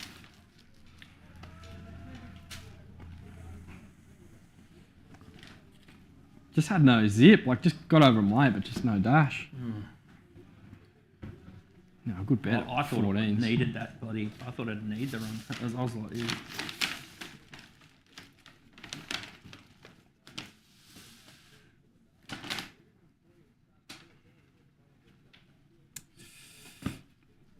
Okay.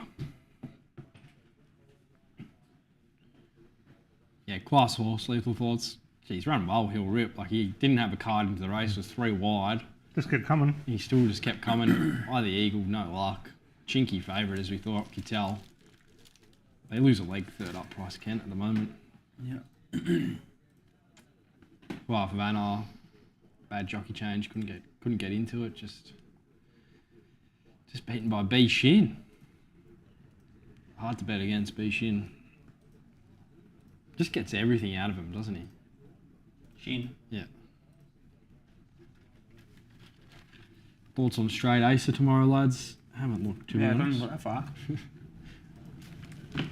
Might be a good time for a break. Yeah. Let me just have a little bit of a look here.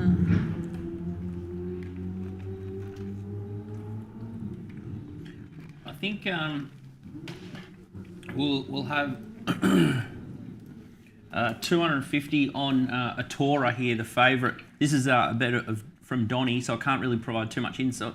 But race 1, number 5, Atora from the Chris Walliard. We're just going to have 250 on it into race 6, number 4, Lavero. So a little $250 double there at 744. So that one's from Donny, but we just don't have time to cue him in here. But you can just see the favourite there on screen in the Star Thoroughbreds colours. So 250 at 744. So Doomben race 1, 5 into Rosehill race 6, 4. That's one of Gerald's horses. I think it's a go forward horse. The second leg there. We might watch Doomben. The boys can chomp away. And then I'll talk about Gawler 1. I've had a look at the race, but I'm not overly keen just yet to sort of play in at Holmes, the favourite, was in a bumping duel last time. There's just a bit of a query on a couple of these horses, whether they're all sort of looking for 1700, how strongly they'll run it. But Holmes is a favourite at Gawler, 240, Gilded Age, 340. I think it ran on okay at Narracourt. I sort of wanted to see it sort of hit the line a bit further. I sort of had a good look at it. And then the other horse in the market there is Flying Yank. It's 390 at 480. I probably wanted to see it harder in the market. Small little filly. And just a bit of a query over 1700 with it as well. But you could probably excuse it 6 week between runs last time. And then, yeah, I guess Exalted Bell's got a bit of a chance too. But if I had to bet, I'd probably bet Holmes. But I think there's just enough in 7 and 11 to put me off taking sort of the even money quote around Holmes. And I'd rather just sort of stay out. If I took Holmes, I'd be sick on myself if Flying Yank knocked it off. I'd be a bit dirty. So yeah, we'll leave Gawler 1. There's plenty of other races that I'd rather play him. Just cheer Doomben here for Donny and the bank.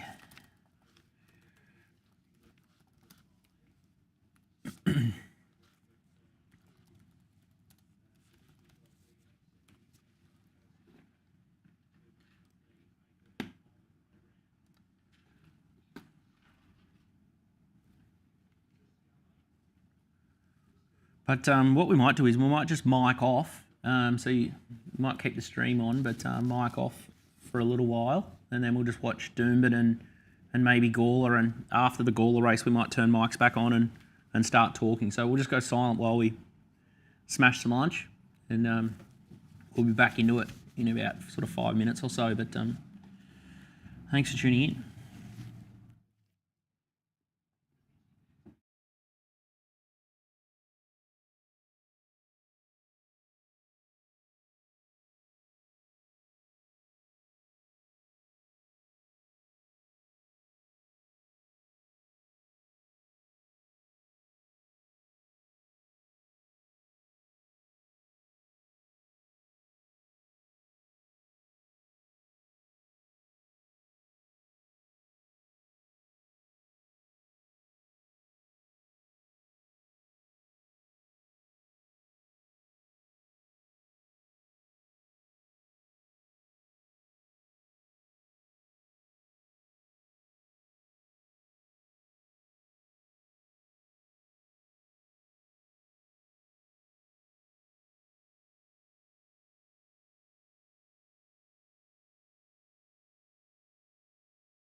We're back in business here, and Gawler has let us down.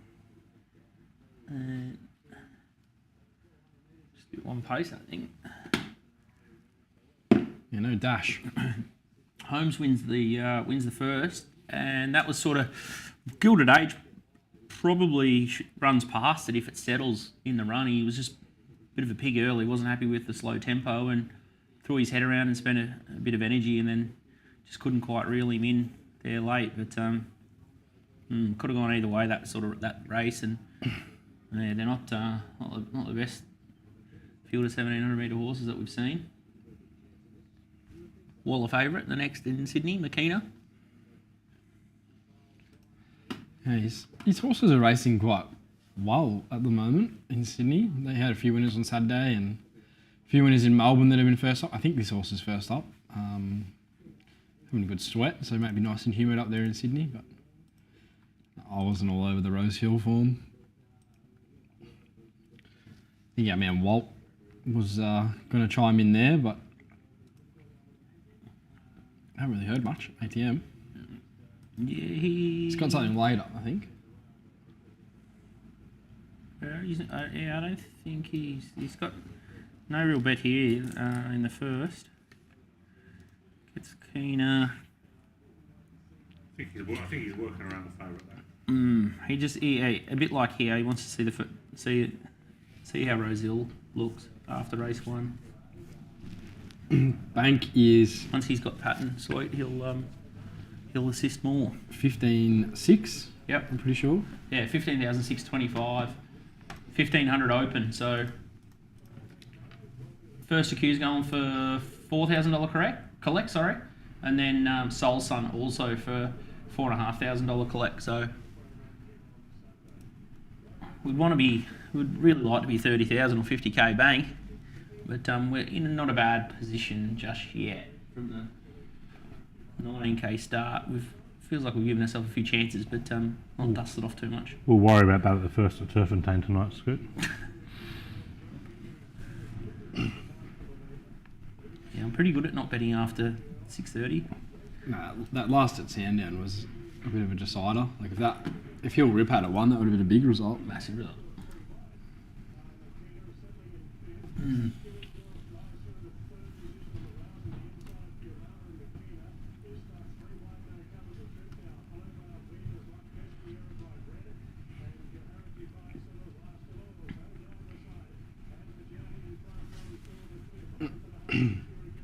Does anyone know much about these light blue and navy blue colours? Like, they just seem like they've got a million horses out of nowhere.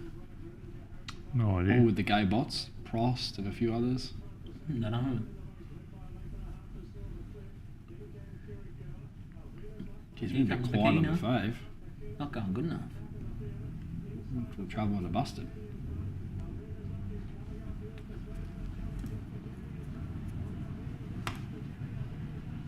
Leader's holding. Nothing wants to win.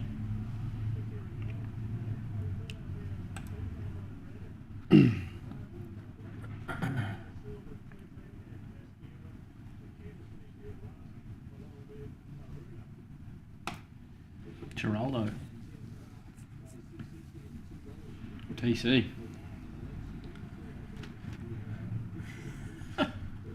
See that?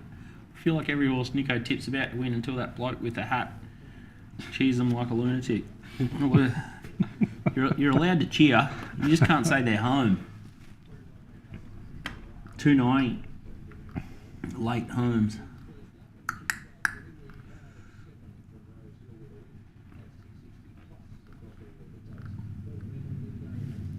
Who's the guy with the glasses? This is Nick Tedeschi, the oracle, the doyen of rugby league. Just here to promote the greatest game of all. Yeah, let's talk about the league this Sunday at Vegas. Live from Vegas. Yeah, top sport prices: South Sydney $180, $2 Manly 1.5, and the total's 41.5. Squads. Squads, a couple outs for... No Jackie Boy. No Jackie Boy for South. They've got a few injuries to their outside backs. No Tyrone Munro either. Not so worried about all that. more worried about Turbo playing for Manly. Obviously, they're good in, but they've lost Paseka up front. Toff Sipley up front. So, no huge push to side there, but notable here, round 1 games at night since 2008 go under at 63.6%. Under. Round 1, the last 2 years, 13-3 to the under. And Las Vegas is 6 metres narrower and 4 metres shorter, plus in goals are shorter. Wow. It's like There's an having angle. 14 on 14. This is That's like, an angle. Like, my only worry here is this. So there's, I'm chips in the under, but the great Jeremy Scott brought up a good point. I think he could be right here. The NRL may not want to allow a showcase to be a 10-6 game. No. So that's the concern. They've got the biggest rorting ref out there refereeing the first game, Ashley Klein, shout out. A touch of concern there, but I'm still very, very keen on the under in both games. Wow, that is a big play, isn't it? Big play. Like I'm usually an unders punt around 1, but this is just a ticket feeding fiasco for those who got on earlier around the joint. But you've got to back the unders in both games. And that first game, tough one to pick there, but the second game, we've got +3.5. I think the Roosters still. Broncos won 62-35, Roosters 3.5 and 39.5. I think the Roosters have a better team. A far better roster. Yeah. Premiership hangover. Teams tend not to go so well initially. It doesn't necessarily mean round 1 that they necessarily fade, but they lost a couple of key players, didn't they, Broncos? Lost four of their best 17, including Capel, who's a big kind of culture guy there. Yep. Toby Farmer is a great centre. So, and Tom Flegler was a real enforcer. So I think the Roosters pack can get on top of the Broncos. Wow. So I thought this would come up closer to pick them than the 235. So I'll be having a little bit on the 235 and a lot on the +3.5. And the line's drifting though, so if it gets a +4, underdogs are +4 in the first 4 rounds of the year. Chips in jobs, so hoping to get +4, not counting on it, but they're a bet anyway. All that American money for the Broncos. They've all fallen in love with Reece Walsh. All fallen in love with Reece Walsh. The marketing. Captain Laird obviously missed his last attempt to tackle in the grand final. But, I think they'll put on a good show there, but I think it's going to be more a defensive show than anything else. But I don't think they'll upset the Americans too much. And to be honest, I'm not sure how many Americans will be showing up. I think of the 30 to 40,000 they're anticipating, I think 25,000 of them might be leaving Sydney and Brisbane Airport. Yep. And taking full chance for a junket. Right. So, what about you? What are you hearing up your neck of the woods, Scooter? I know you're a league man these days. So. These days? Yeah, Broncos in trouble. Broncos in trouble? Yeah. Good to hear. Broncos in trouble. Good to hear. What about your local team? Titans, hear anything? Des. Team Des. Yeah, he's the way forward. Yeah. As a Canterbury fan, I can say Team Des is absolutely not the way forward, but... Yeah, they probably had their chance and blew it, didn't they? The Broncos. Oh, Broncos absolutely had their chance and blew it. There's only 2 teams in the last 20 years who have gone back to a grand final the year after losing it. Nico, will we take this price? Yeah, I'm just sending you for that amount. Was it 50? I think go 12.50. Yep. And we'll have a saver. Okay. 4. All right, we're 4 minutes away from the 4th at Launceston. And the first bet is Verbano, the 2, 1,250. At $5.50, Nico. Yeah, so should get the right run here, just in behind the speed. I thought she didn't have the right race shape last start. Looking at the map here, I think Cedo, Phoenix Global will probably push her forward from the wide draw, Sistine, and then her, maybe Interstar. Don't know if those horses back in the field are going to be that suited in a race like this. So thought this is the right run, which was quite good 2 starts ago in a listed race behind Alvarino and Jaguar Stone. That looks a key form race for the Vamos later on in the day. She was started $9. She ran well enough, given probably she probably lacked a bit of class relative to a few of her rivals there. Then last start, she just got into a terribly slow run race. 20 lengths below to the 600, was staying at 1,100 metres, and her stablemate, Tsunami Sam, just got away with murder. Don't know if she had the same sort of dash at that slow tempo. A lot of her better runs have been on testing ground, so I think she's probably a bit better in faster run races. That's where we've seen a lot of her better runs too, when there's a bit more of a genuine gallop. This was the horse that won over the Warrnambool Carnival, beat Cardigan Queen. Then she came to Mornington the run after and probably should have gone close to beating Be Out Bay. So she's got a fair bit of talent. Looks well placed here, draws 1, gets in very well after the claim with 57.5 kilos. Hannah LeBlanc's riding quite well recently. So I just thought this is a good opportunity for her to improve. Looks set to peak third up, right part of the track. So happy with her on top. And I thought the danger's definitely the 4 Sea-Doo, who didn't have any luck last start. And market has come for late, just because I think the way the race might pan out. Definitely the map horse here. She was working into the race okay last start, then she got chopped out of a run. Might have looked a little bit worse than what it was, but she went to the line relatively untested. $5 out to 9 behind Philosopher's Stone, who looks a chance in the Royal Rambo later on in the card. Run price, she started $1.80 at Devonport, and even $2.15 the run prior in a benchmark 76. So Trinda's done a very good job with this mare. She was previously with Griffiths de Kock, I think, and ever since going into his care, she's barely run a bad race. So I think she's set to peak here. Market says she's here to play, and just want to have something on her just in case Fabano gets stuck in the coffin. It will just be a bit of a tough watch potentially from the inside draw. We're just going to need the luck like we did last race, but I think she's the best horse in the race. Intisar brings in the same form, but I think she was better suited to that sit and sprint nature of that last run race where they met. And then if he went looking wider than that, like Phoenix Global looks set to peak third up, but I think he's well enough found given he's probably got to get back to somewhere near his best. Sistine, I don't know if is good enough. So Fabano's the best horse. Forgivable run last start in the slow tempo, and the run price she started $9 in a listed race. So there's enough to like about her here with the apprentice on getting well into the weights. So it should be a good result, hopefully. Outstanding summary. I've just been asked by Derek GRT for one of the greatest betting stings of life, so I'll tell a good yarn after this next at Launceston. Betting sting? Yeah, betting sting. All time. Racing, rugby league, Olympics, Paralympics, politics, entertainment. There's a few there. We'll go on entertainment one. So this horse is in the same colours as the one we backed last race for Barno, in the lime with the green spots, lime green spots, and the brown, and then Sea-Doo, grey cap, red and yellow. Probably will look to lead, so she might be easy to spot early.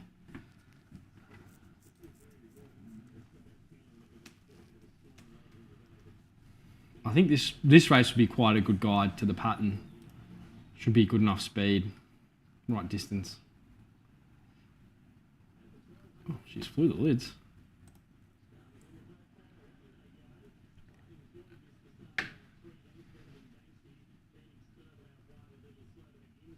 This is good. Phoenix Global I had going forward and they've gone back. Oh no, he's pressing up there. Oh no, he's going back. So Vabano's pretty much box seat. 2 pairs back the fence, and then Sea-Doo the leader.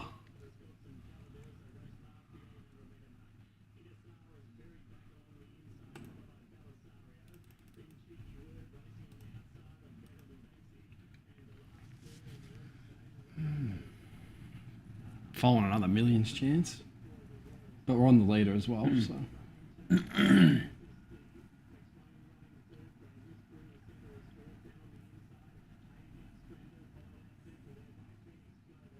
Just need the grey whisper to give it. Yep, it rolls off. Come on, don't let the other thing get the run. No. Keep going, Sadu. Chopped her out.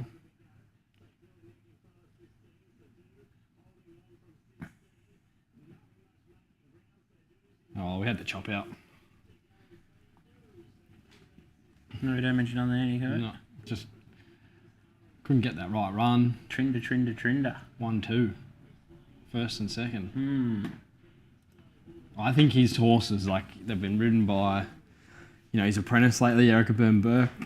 I think Masquille on, Attaway there, Sea-Doo, Ballobo. Yep. Like, it's a big positive for those horses today. Turn them on.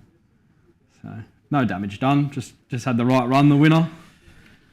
Looked one of the main dangers. Vabano, probably a little bit disappointing. Maybe she just hasn't come back as well this campaign. I'm pretty happy to stamp this track. That's going to be tough to get back and make a lot of ground wide unless they go super fast out in front. So I'm happy with First Accused, just one of our plays for the day. He'll be in the right spot. Pinch runs, speed on, dive late. So yeah, good barriers, horses that can use a bit of early toe. Look the plays. Lovely.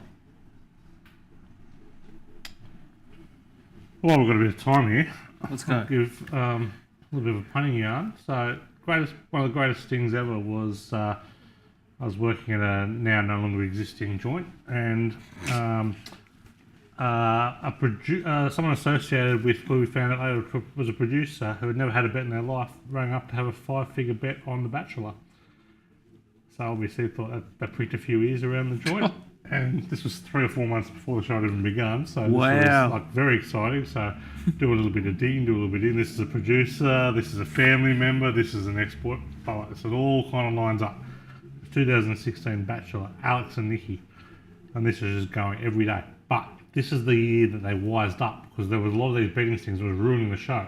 So then they start putting up the narrative that the other one's going to win. Oh, yeah. The other one's going to win. So on the day of, this had been filmed months before. The day of, Alex, who had firmed into $1.10 at one stage, was now $2 to win, and we just started just getting bits on it a day, betting this for every day for 4 months. Wow. Just eking away. Anyway, we're on, and this is I'm not on my Pat Maloney. Everyone just grinding.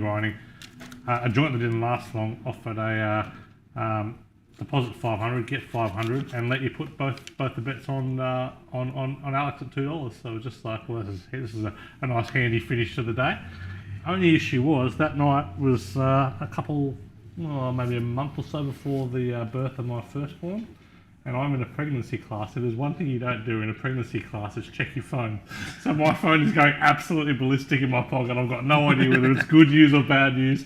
I dare not look at it. Anyway, get out. Alex has won. It's been an absolute fill for the ages. So absolutely got there. So that's one for the team entertainment punters. And on the sporting side of things, one of the great rorts was British Cycling had developed these speed suits that had come into existence. Anyway, it was the 2016 Olympics, and people weren't aware that it existed. Just backed every Brit to win gold in nearly every event, and they won nearly every event. Like $6, $15, just kept winning. It was like knowing who had got the needle. Just bang.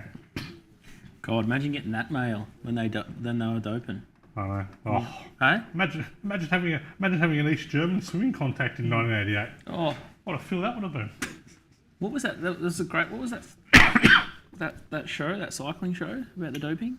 What was it called? Icarus. Icarus. Yeah. One of the great shows. Well, talking of doping, I don't know how about you, but the event I'm most excited about this year is the Enhanced Games.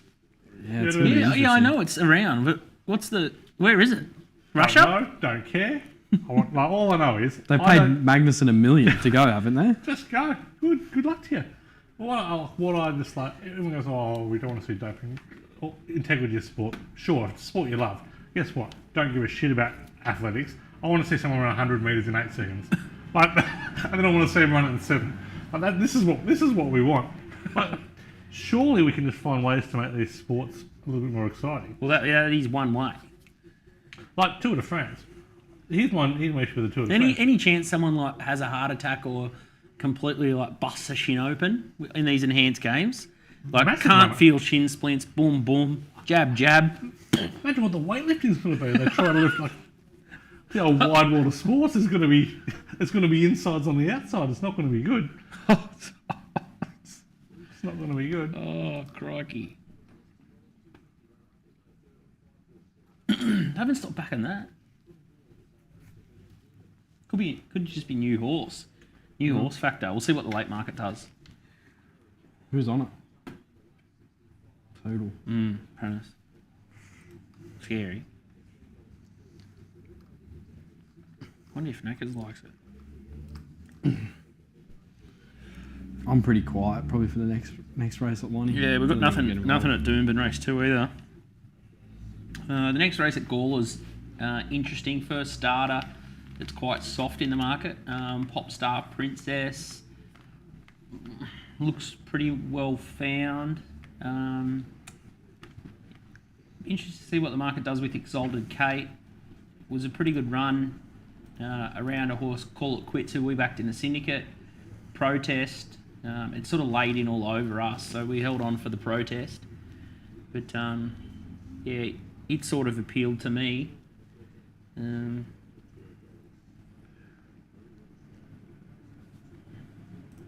Could be just a new horse this prep.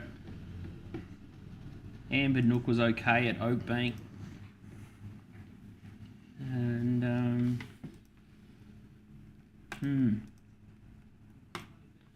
that's about that's about the race.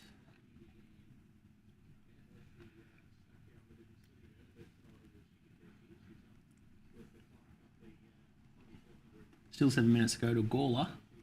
We're not betting here. No, nothing at Doomben. 2000 metre class 1 at Someone Doomben. wants to know if there's any golf tips for the Yeah, weekend. got some golf tips. He's good. Got everything. DP World Tour. Xander Lombard, pick of them. I think it's going to be favourite heavy. That's at St Francis Links there, one of the most picturesque courses in the world. Jack Nicklaus reckons his best ever design. Xander Lombard would be the pick of the favourites there. If you're after kind of mid-tier, Antoine Rosner, I think you get $34 on. And Ruffy, Dion Gurm, she's at $91. I'm guessing the was probably more after a tip in Florida, the Cognizant Classic, the old Honda Classic there. Typically an event won by triple-digit shots, so difficult one. But so I'll just pull that up. But of the favourite one, I would be laying Rory to your nosebleeds. He's about $8. You can't take that. And on the PGA Tour this year, there has not been a winner start under 60 to 1. So not a time to be taking favourites. Of the shorties, I'll be looking at kind of Keith Mitchell around the 50s, Matteo Pavon, Chris Kirk, JT Poston, and a couple of roughies, Ben Silverman, Max Griezmann, and Andrew Novak, or 200 to 1 plus. Just a quiet weekend on the golf then? Well, I haven't done Live yet. Still Live Jetta, but we'll get to that. What's that? Tonight, when I have a quiet night in. Walt chimes in. PVL 10-4, still the official world record at Harold Park. PVL was a bit of a runner. Well, PVL could move. Hard-working lock forward as well, if you believe his stories. Oh my God. He can't have long left. PVL. Donny's numbers, if anyone's interested at Doomben, is the 4 and the 6 here. So Cadaver and Divizino, without huge amount of confidence. So if you're looking to try and get the favourite beat, could be 4 and 6, but no bets from us at this stage. Good enough for me, though, Script. Yeah, so just under 4 hours left of the stream. So, keep on fighting, keep on punching.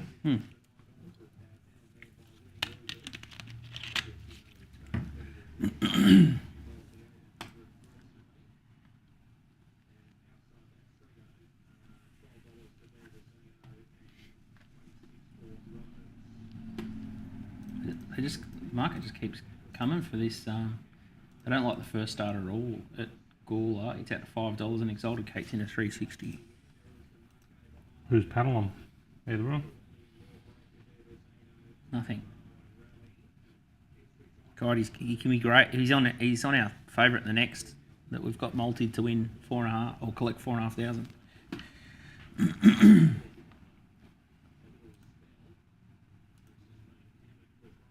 What was that? Sorry, Script? He's on the horse that we've got in the second leg of the multi, Soul Sun. Race 3. Very good. One of the greats, T-Panel. He's the P. Harvey of Adelaide.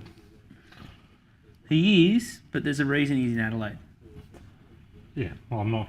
He sometimes doesn't go. I'm not backing him when he crosses borders. Yeah, I just don't think. Sometimes he just doesn't go to Plan B, and I think that's the difference between very good jockey and good jockey. But in the pool of very limited jockeys in South Australia. But he's very good for there. Like, you like him on.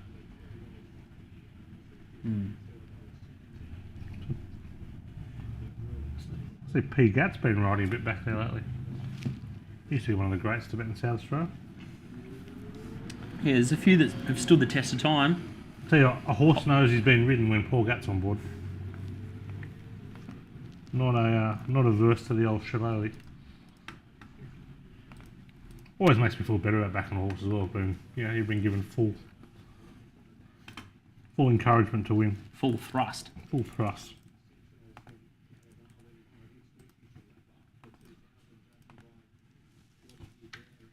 Doomben. This is what they ran about 6 minutes behind in the first, and Queensland time.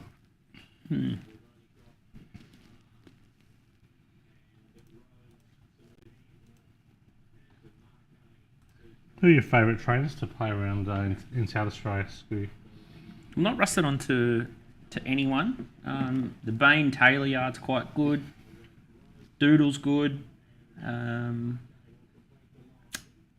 From Francis Kent? I find Gluyas a bit hard to read. Yeah, don't find him a lot. Hardacre? Yeah, find him. He seems alright. Yeah. Hyam? Yeah, I don't know. I don't sort of fall in love with certain camps. Like, I find myself, which sounds crazy, I do try and put the Clarkin yard under the microscope heavily because I find they're overbet They're a lot. probably just overbet, yeah. Yeah, so and they tend to go off a bit early, and I'm always looking for, very cautious when backing a Clarkin runner and looking for chinks in their sort of armour, I'd probably say. They're very popular. Yeah, I love the Jolly Camp. I don't know. Clarkin and Uppy McGilray, they good. Yeah, I don't know. I'm sort of like watching tapes and looking for certain like runs and stuff like that. I don't really care who trains them, to be honest. Michael Equant's a great setup trainer. Like, had some good results out of him. He sets them up like no one else, I think. And then you wouldn't mind getting his little stable mail. Very good. The little snippets that the trainers tend to give you, the owners. Well, he sort of come out last week and said that he's just got through a virus in his stable. So, and then the horse duly saluted $16 into $9 or something like that. So, he's probably a trainer to follow. Grant Young, I don't know. There's a lot of very capable trainers. There's just a lot of good there's a lot of tried horses that go over there from Sydney, and a lot of ex-Sydney horses that go there and dominate.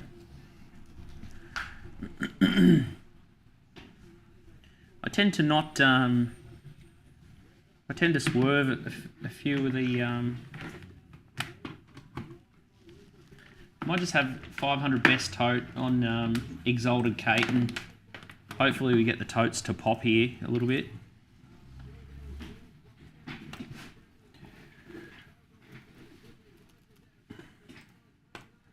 So I've just taken, four best tote, Exalted Kate for $500. And hopefully they sort of hold up or sort of pop here, but... Oh, wrong Waller.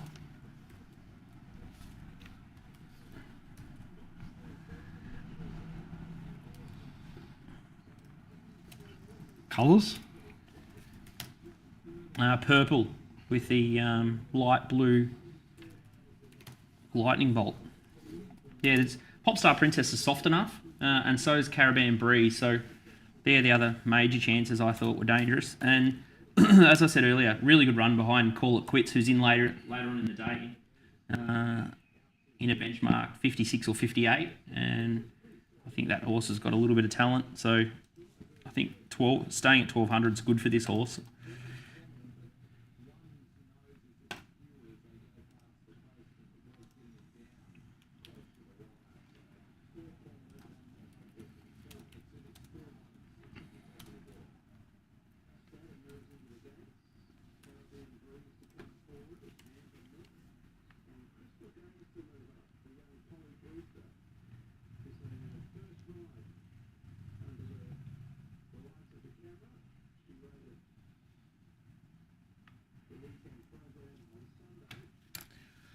So we've got 14,950 and then 2,000 in open bets. We've got 1,000 bonus bets for charity for Pedal for a Cure MND. So Jason Richardson, the Danahers are down in Tassie doing a big bike ride, and hopefully they can raise more money for MND. And it sounds like they're getting closer to trials for a cure, which is massive news in the MND space. Saw that on the news a little while ago. Exalted Kate's on the fence there, so she's done well to sort of hold a position there. Favourite's 3 wide, isn't it? Yep. Just in front of us.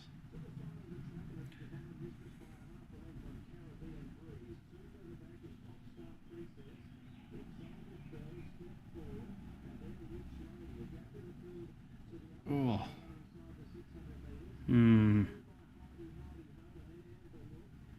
Just got to hold No. Okay. Oh. Just go out. Go now. Get out around it. Yeah. Oh, dear. Just got to sprint. Go Come on. Go on. Come on. Go away, Dowdle, first starter. Too good. There we go. Gawler winners. Nice. Well in, Scooty. Nearly a car crash. What's the tote? Crunch? 350. 360. Caitlin Toodle. Our girl. Did a good job there. Gave it she's a bit erratic too, that mare, so it's possibly not her fault. She sort of cost herself the race last time behind Call It Quits, so she's done a good job to steer that horse. So just a shame that everyone. So we having it 750. Nah, just 500. Yeah, look, they bet $8, and it just slowly just eroded away every time you looked, and then just kept looking at Top Sport and just unders the whole time, and obviously more people have found it. There's been a fair tip around for this Invader Zim in the next race. I was looking through a bit of its punting form data, and it seems like it's got a big turn of foot. Juzzy said Invader Zim was one of only 2 horses to make any ground on the crazy rails and run night at Canterbury 2 weeks back. If they can make ground, it should be winning in the chat. What do you make of the first race in terms of the track, though? The leader seemed Well, the leader just kept kicking. The rest just looked legless in behind it. But rail out 6 metres. Could be the track where it's playing.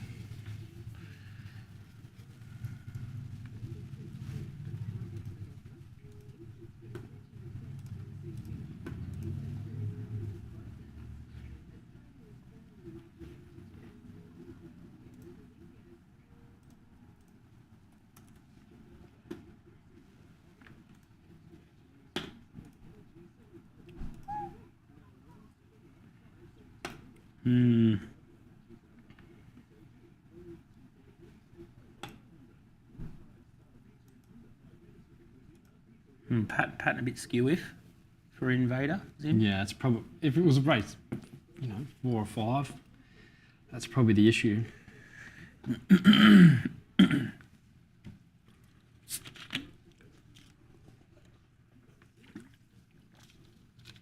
We've heard the stings. What about some bad beats on the punt from the lads?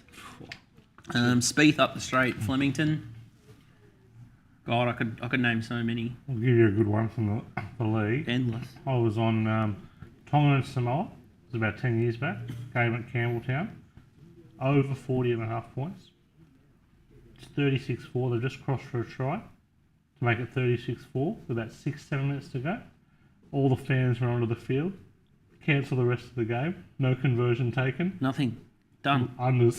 Done. I'm still sick about that. That's the other doozy. Try under the post as orders quietly, so it was going over. That's a doozy though. So there's one like when you score a touchdown or when they don't take the kick after. Like, shocking. Absolute blessing or disaster. I saw one yesterday that went around, this wasn't me, but it was in the ice hockey yesterday. The guy was on a team plus 1.5. It was 1-1 with 7 seconds to go. Team score an arsey goal, then take their goalie out, and then another shot that was doing length of the ice goes in and gets done 3-1. Oh, well, of course, bad beats. No, for the golf listeners, Mito Pereira in the PGA Championship a couple of years ago. Scooty for those on the 150s, and watch him put it in the drink. watch him pull out a Tedeschi slice on the last, and that's one of the all-time. It was all-time. Mito Pereira. That'd be right. Yeah, it has to be up there. That's absolutely sick.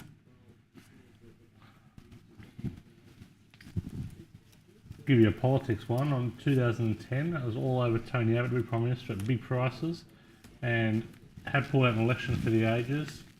And the two Conservative rural MPs, who would nearly always have voted Liberal for the Prime Minister, get sucked into Labor, and they change their mind and go and support Labor, and don't get everything from 10s down to about $2.50. Still sick about that. The in-play market with, what was it, Trump versus Hillary? Oh, they both yeah. traded $1.10 Crazy. for like unlimited. Same with Brexit, I think. Oh yeah, Brexit, totally. No one thought they were going. I think. Even when the numbers were suggesting it was all over, Yeah. you're still getting good prices. Do you like politics betting? Love it. Interested in politics, and I don't know if you know this, Skip, but do love betting. What don't you like betting on? Well, I don't bet on rugby union because it's a game for absolute morons. I find AFL hard to get interested in. I was going to say AFL would have to be up there. It's like You do watch it though, secretly. I did not secretly watch it. Like, I used to work for the AFL. I used to get in strife there because I have the league on it. The league on at HQ. Who would employ you to work at the AFL? They need to be sacked. Sabotage. What card I bet on? Most Olympic sports are sweet. I'll tell you what I don't enjoy betting on: cricket.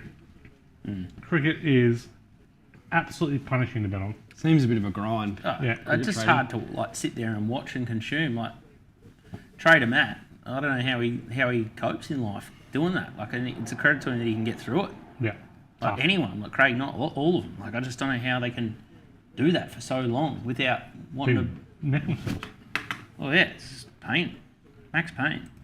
I'll give you the three secret best sports to bet on. I'm not saying from a profitability point of view, just an enjoyability point of view. Darts, bet on the arrows, absolutely amazing.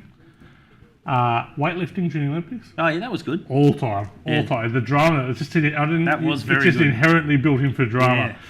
And swimming.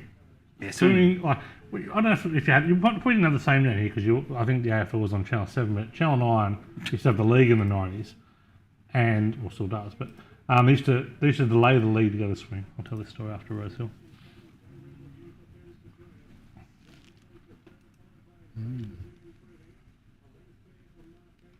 I think this is the Wolf Den horse. In the black. Suspect. Suspect. Is it? Pretty sure. Yeah. Is it at It Rose is. Hill? It ran well last start. It did go well. I'll give them a cheer. Sounds like a few on Invader. I thought he was going to step it up to 1400. Well, this might be just a stepping stone. This leader might be a bit off and gone here. Someone tipped that on the chat. Tracking in. Oh, needs a gap, the favourite. Oh, here he comes. Here it comes. Hawks.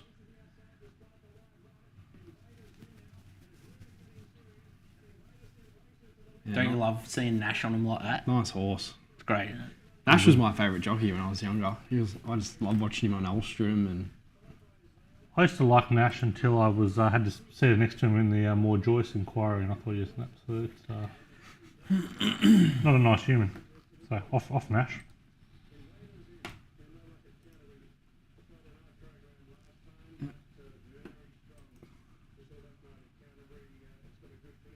well, Rosehill looks like Yeah. could be in play later on. Still a bit inside, maybe. Yeah. Jazzy, easy game sometimes. Yeah, sometimes. Probably could have marked that a lot shorter in the end if you wanted to. One with a leg in the air.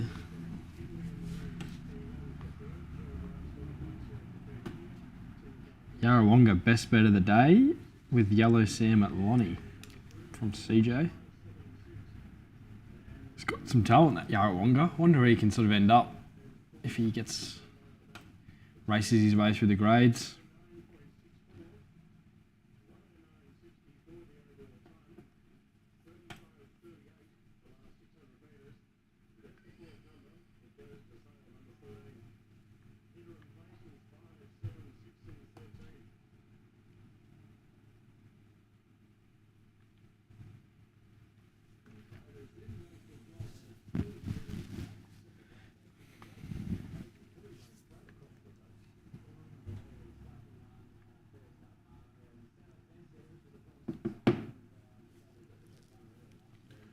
In the yard for the next at Launceston, 5 or 6 minutes away.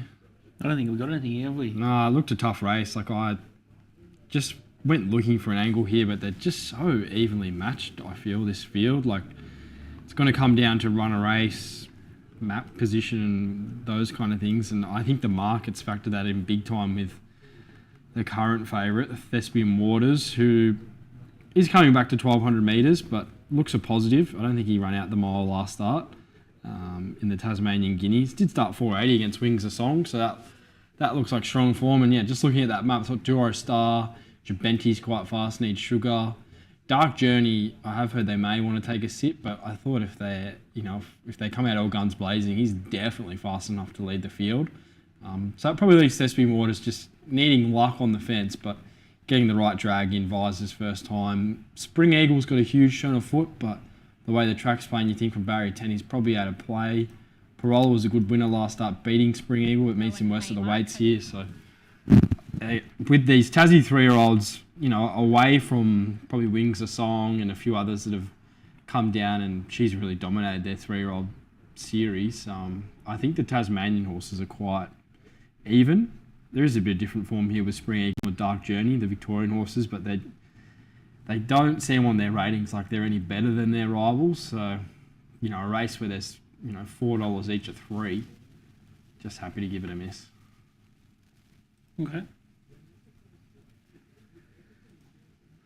And we've got Doomben 3 is an interesting race. I spoke to Donnie about this. It's a tricky race actually. He wasn't that keen. Numbers 10 looks well fancied. Helen back. Pacamo was a pretty good run last start, but a little bit of I guess it's a soft 5, so might be suited there. There's been a bit of money for it. I think they bet $8 or $10. It's now into $6.50. So the two well-backed horses are the 10 and the 8. They look to fight it out for mine. One looked like a bit of a danger as well, careful missile, prepared to risk hot summer at this stage. But yeah, not a race I had a really strong opinion on. And I was probably a little bit surprised that Hellenbach was so short in the market, and that sort of probably threw me off a bit, and I just didn't really want to play. And yeah, Donnie doesn't really like it at the price either. So yeah, been a few scratch there as well. So.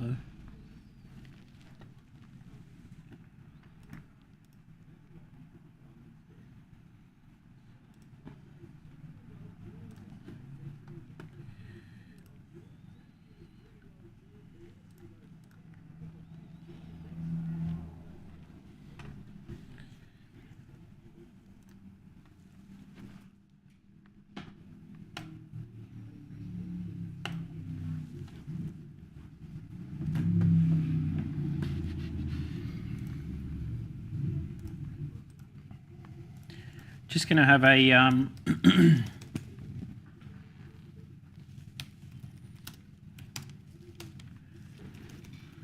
look at what is it? How long have we got to Launceston? No, we'll watch this one at Launceston, and then might have a look at Gawler.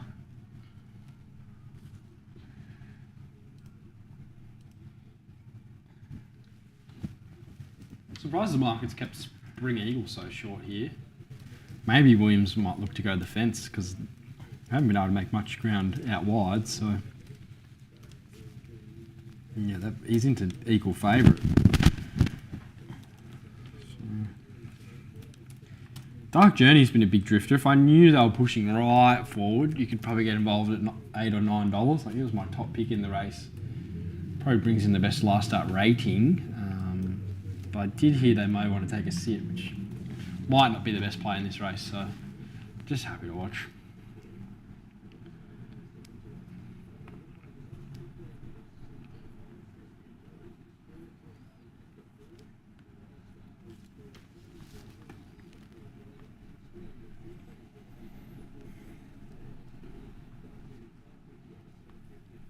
Coming up, Birdie is ready.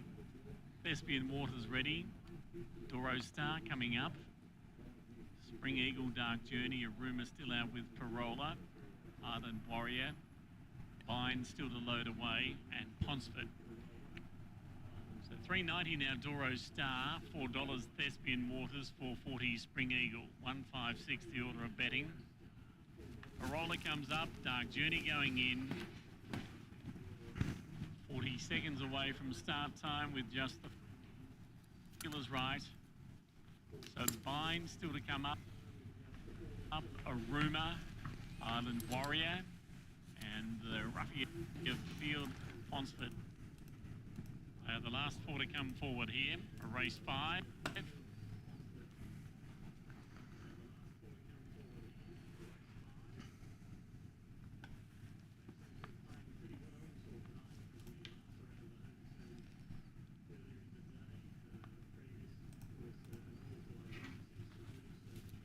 Vine coming up, and Ponsford goes in, so we're all set. 3-year-old classic. Oh no, not too quite. One to come up. Island Warrior was just hiding over there behind one of the pylons. So Island Warrior coming up, then we'll be right. It wouldn't shock me if something swooped in this race, given that it does look at a lot of early speed. All in. I think this would be the real telling race to the pattern, if you can run on.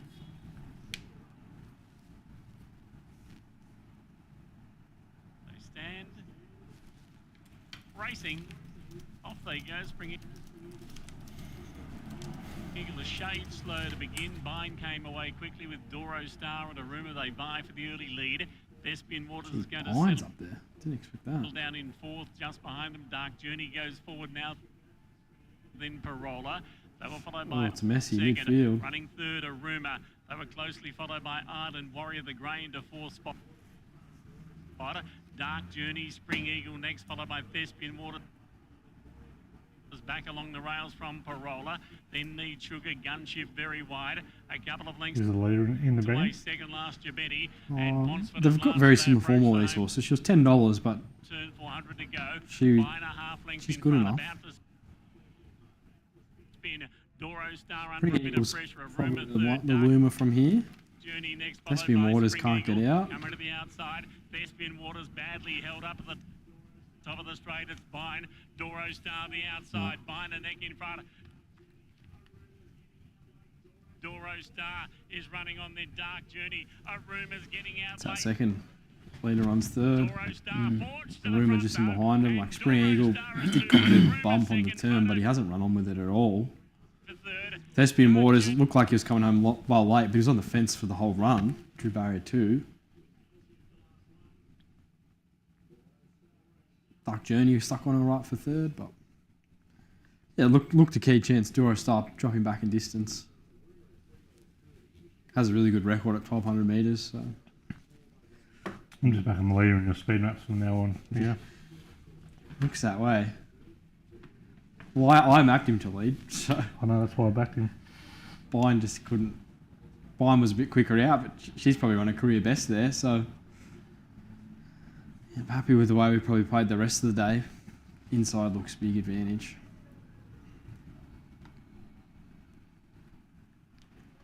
Should we take a quick break? Yep.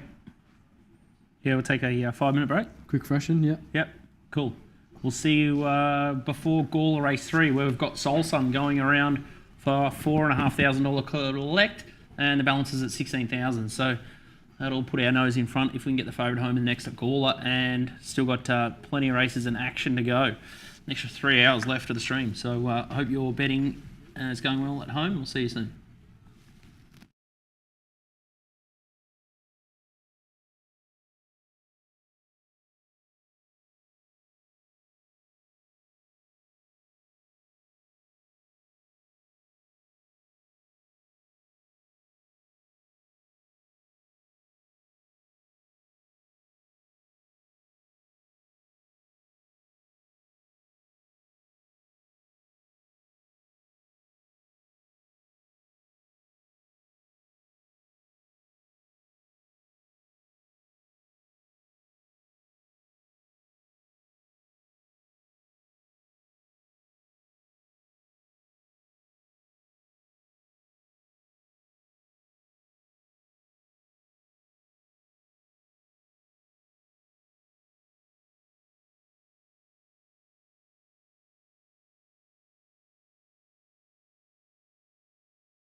Welcome back to Launceston Cup Stream, proudly sponsored by Top Sport, Punting Form and Tas Racing, our major sponsors obviously. And we've pulled the trigger here at Gawler. We're 7 minutes away. We've just had $2,000 on Soul Sun on the 13. So that's to return $5,000. So it'll be $9,500 return on that runner. And we've also had a saver bet.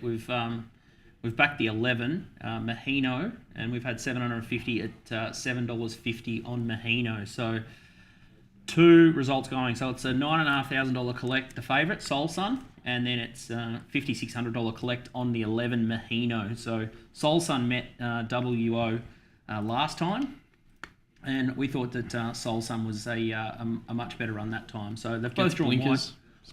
Yeah, both drawn wide, but Soul Sun gets the blinkers now. Todd Panel, strong rider, one of Top Rope's men. But yeah, Mahino might be just a little bit of the sneaky one. This horse trialled quite nicely behind Call It Quits and Exalted Kate. You've just seen Exalted Kate win, so that form's decent. And then if you go a few starts back, it was pretty close up in a 12.50 run at Moorfield Park. So maybe the Cosmanis camp are going to produce this horse fresh, but we think they're the 2 major chances, and hence why we sort of pulled the trigger on those 2. This was sort of the race that I sort of had earmarked and targeted to sort of have a bit of a swing. And yeah, obviously Soul Sun's the horse that Nico found as well there. So fingers crossed we can get the result. Yeah, it looked a strong maiden, that last maiden with James Jordan's horse winning. Like, I know there's a bit of a tip around for it, and then I read an article on .com that they've got a big opinion of it. And Soul Sun, you'd think could improve, second up blinkers on. Perhaps a little sticky, but probably why you're getting the price. You've got the right man for the job. Yeah, hopefully he gets the job done. As we've seen in Tassie, like, you probably want to be backing those horses nearer to the inside. We're nearing the quaddie there. And I think a few of those races probably, there's not... It's not one I was super keen to stamp of them, so this looks like the one for the day to really play up on by the looks of it.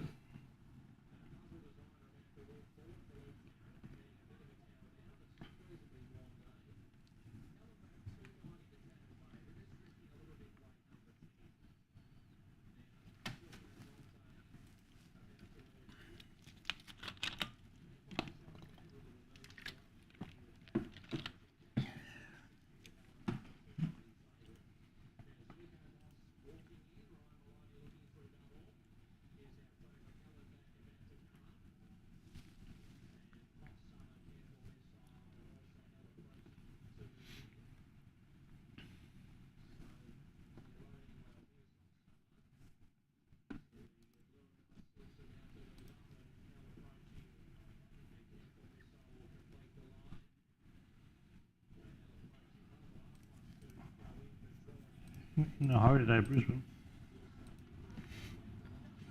Getting the turnover up, late turnover.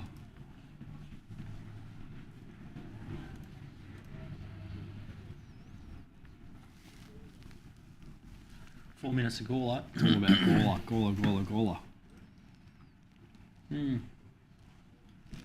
Bit soft, Soul Sun.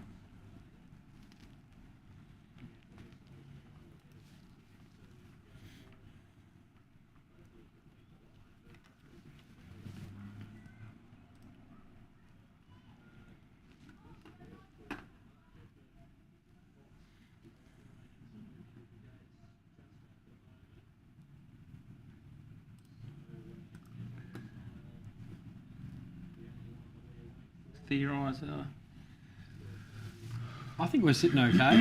Like, we're bang on halfway, pretty much. Pending bets, 4,200. Yeah, we got a few pending. Like, we're pretty much where we started, really, with the pending bets. So, we had Fiasco Tesco, terrible. That was probably one of our ones we're really looking to latch onto, and then a few of the multis went bust. So, given that.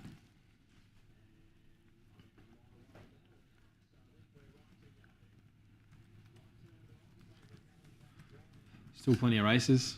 So yeah, we got Doomben here with a very easy late, hell and back. There it is out in the front with the Dream Thoroughbreds out wide. Are we on it?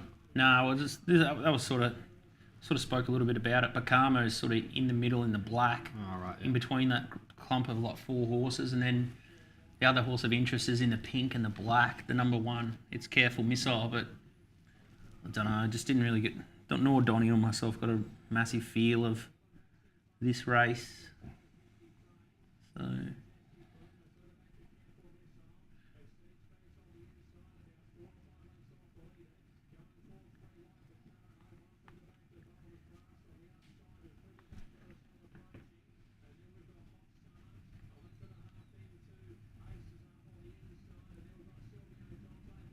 Who's it? M. Rod. Ormond's on the leader. Oh, Jimmy. Duplessis on the black horse. Oh, it's all out. And then Malia Castle in the pink sleeves. First starter here, Majestic Boom at 101. Oh, that would have been sick. Laurie Mayfield Smith. Aidan Thompson, Spirit of Boom horse. Oh, the Mayfield Smiths have never had a good water, but... Eh? Wow, wait. That's what dreams are made of, isn't it? Absolutely. Hundreds on debut, yeah. All right, now the main event. I hope the Here. owners had a little nibble. What's happening at my place? That's Piper. There's a Piper snoozing on the couch. She's into the stream. I'd look at her. Daughter. And Soul Sun starting to get clipped here. $2.30 fixed. Top sport. Mahino $8.50. Top fluck at 9. I've stuffed the price up there, Mahino. I thought it'd be a little bit more solid in betting. All right, 13 we're on. In the silver, pretty much silver colours, aren't they? Silver and maroon.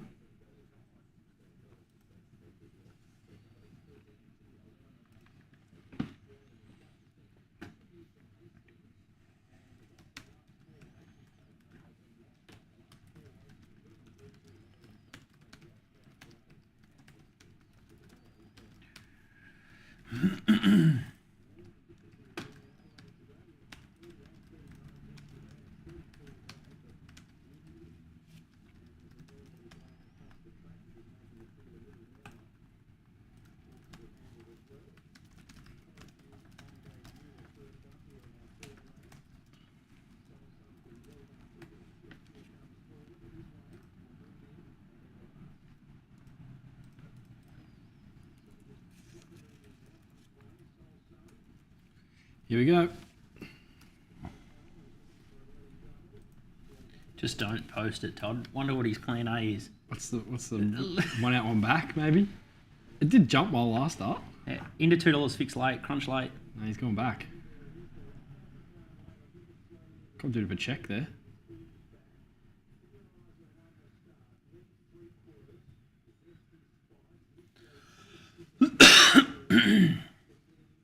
Could be off. 4 wide's not ideal. Get in. It's got cover. Should just sit behind. You should just try and now that thing's got off the fence though, I think. Good speed.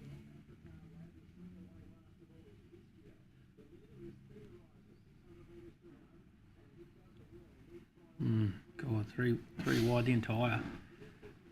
Following the Can't danger. watch.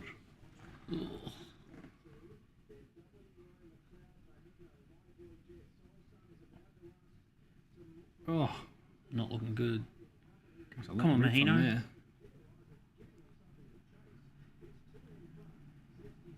Mahino's a chance here. Did nothing.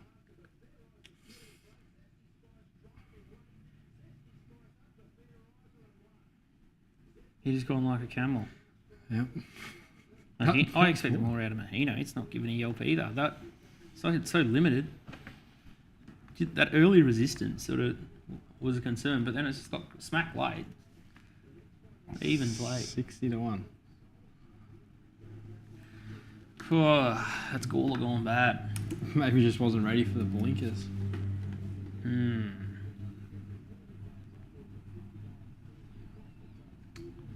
I expected to set it a bit closer than that. Like, what sort of hope can you get? Like, 3 and 4 wide, but it's gone disgustingly.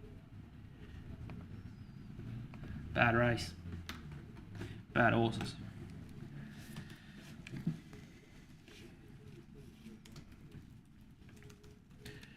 All right, a few people asking, more so on Twitter, but starting bank was 19,250.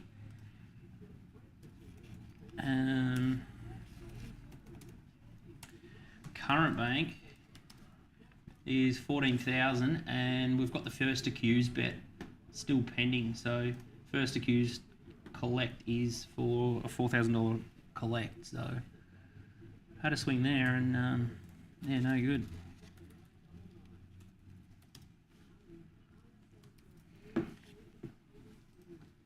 Yeah, just got the check early, and then it was kind of off after that, wasn't it? It was a bit slow away.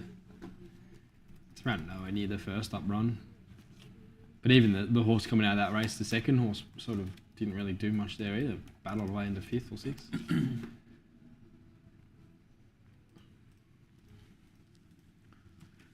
Wasn't as bad as Fiasco Test. Off day.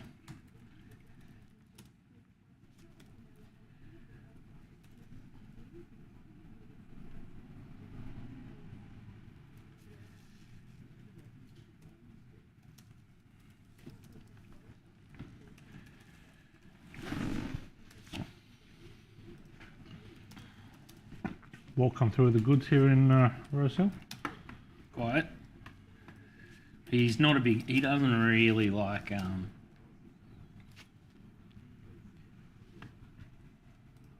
staying races. Not big on it. Come on, what lift? The punters need you.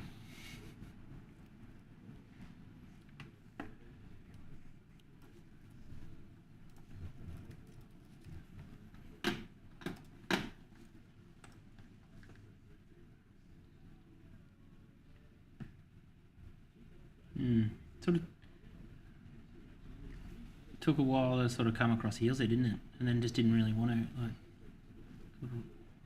Like, Just had no idea. Like, didn't know how to let down. Blinkers on. still average. And then Mahino had the suckest run ever, and he just hasn't been able to accelerate quick enough either. So beaten by 70's chance. Yeah, it needs something weaker and zip it up to the mile or something slow, aka slow.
Not too far away from the next at Launceston. But Yeah, GG's Gemstone, one of your faves. He's Billow Boat. He's a talent, GG Gemstone. We need a bit of luck from barrier 7. Probably off speed as well. But the market doesn't seem to care too much. They're 260 at the moment. So. Galenus has had some support. He's been a bit of a mover, probably map inspired as well. I thought Billow Boat would probably lead him. Hell of a night pushing forward. Philosopher's Stone. Probably gets the run of the race. Been well identified by the market. It's a big jump up in grade, but he's got a light weight. And he just seems like a new horse for the new stable. And beyond GG's Gemstone midfield, Felicity probably heads back, same as Fake Magic. And I don't think Turn on the Charm is with us from what we've seen recently from him. So I don't think he'll have any impact here. So a race where I think you could probably go looking for some angles. Are we on here? Yep, 500 at 5 fixed. Yeah, I thought Ballobo, he's got to carry the big weight, but he deserves to. He's the best horse in this race of what we've seen so far. He was a good winner here, 2 back in the Ladbroke Stakes at Tasmania, where that's a weight for age conditions race, and he bounced back. I was talking about it before with Masquille getting aboard the few of the Trinder runners, and this was definitely one of them that improved. He went on and got a lot out of him, beating Indispensable Turk Warrior. First Accused was also in that race. Then he rose to 1,400 metres last start. Was well backed, 8 into $5.50 late. Chased a pretty genuine tempo early, and I just think he peaked on his run late. He was beaten 6.5, but I think back to 1,200 metres and a bit easier grade here. He's got to face GG's Gemstone again, but he's going to have a big map advantage on that horse. He's going to have to be tough with the big weight, but he should be pretty much unbeaten at Launceston. He's 5 from 4 at the track and distance, and the only run where he missed a place, he was desperately unlucky and probably should have won. So he loves the place. The stable's going very well today, and Masquille seems to get the best out of him. So I thought, given those factors, and he's going to be in the right spot, he'd be box seat or lead. Yeah. It just looks a perfect race for him just to be able to knock off the favourite, who is the big danger. And then, like I said, Philosopher's Stone's probably in play. But just it's a long way up in grade for it. Like these are group class horses, the top 2, and it's coming out of some low grade benchmark racing. So go the Ballo, one of mine from early days. I think I backed him in Melbourne one day when he was held up the whole straight. Yarrawonga's gone straight to the lead up in Sydney. Yeah, Walt answered a question in the chat room. He said short enough, Angel Light will be dangerous off Yarrawonga's back. Not a big Limbo fan, but should get its chance. Both horses a bit one pace, so vulnerable to something stalking. So Lindbergh was the horse that DK tipped that laid down and had a saucer of milk at the Valley last time. J-Mac goes on, which is positive, but all the money's been for Cormac T. $10 into 310. Annabelle first up. Import Nash. Really? Ominous. Look this morning, $4 now. Look again, 310.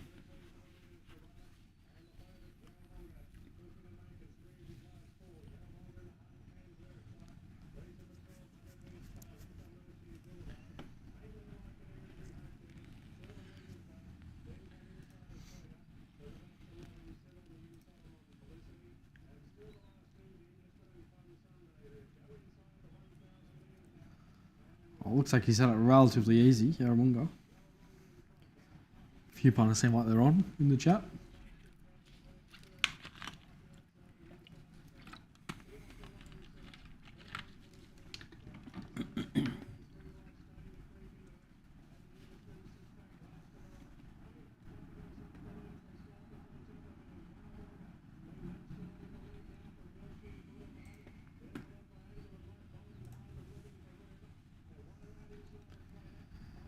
He's going to need a sprint roll here. Angel Light's off his back. You think it's going past?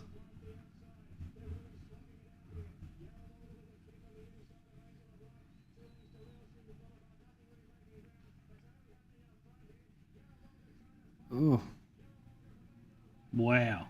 off the canvas. Timmy. What do they say? Tell like lunch, bone and muscle. They seem to be gone all the time, the Waterhouse horses, don't they? I would have had a strip there in play. I would have been max bet, the other one. There'd be some burnt fingers. It's got a bit of upside, Yarrawonga. Might be able to get to a nice race over the autumn. It's probably the kind of horse they could have targeted like the Cups down in Tasmania with. Nice rating, would have got in light.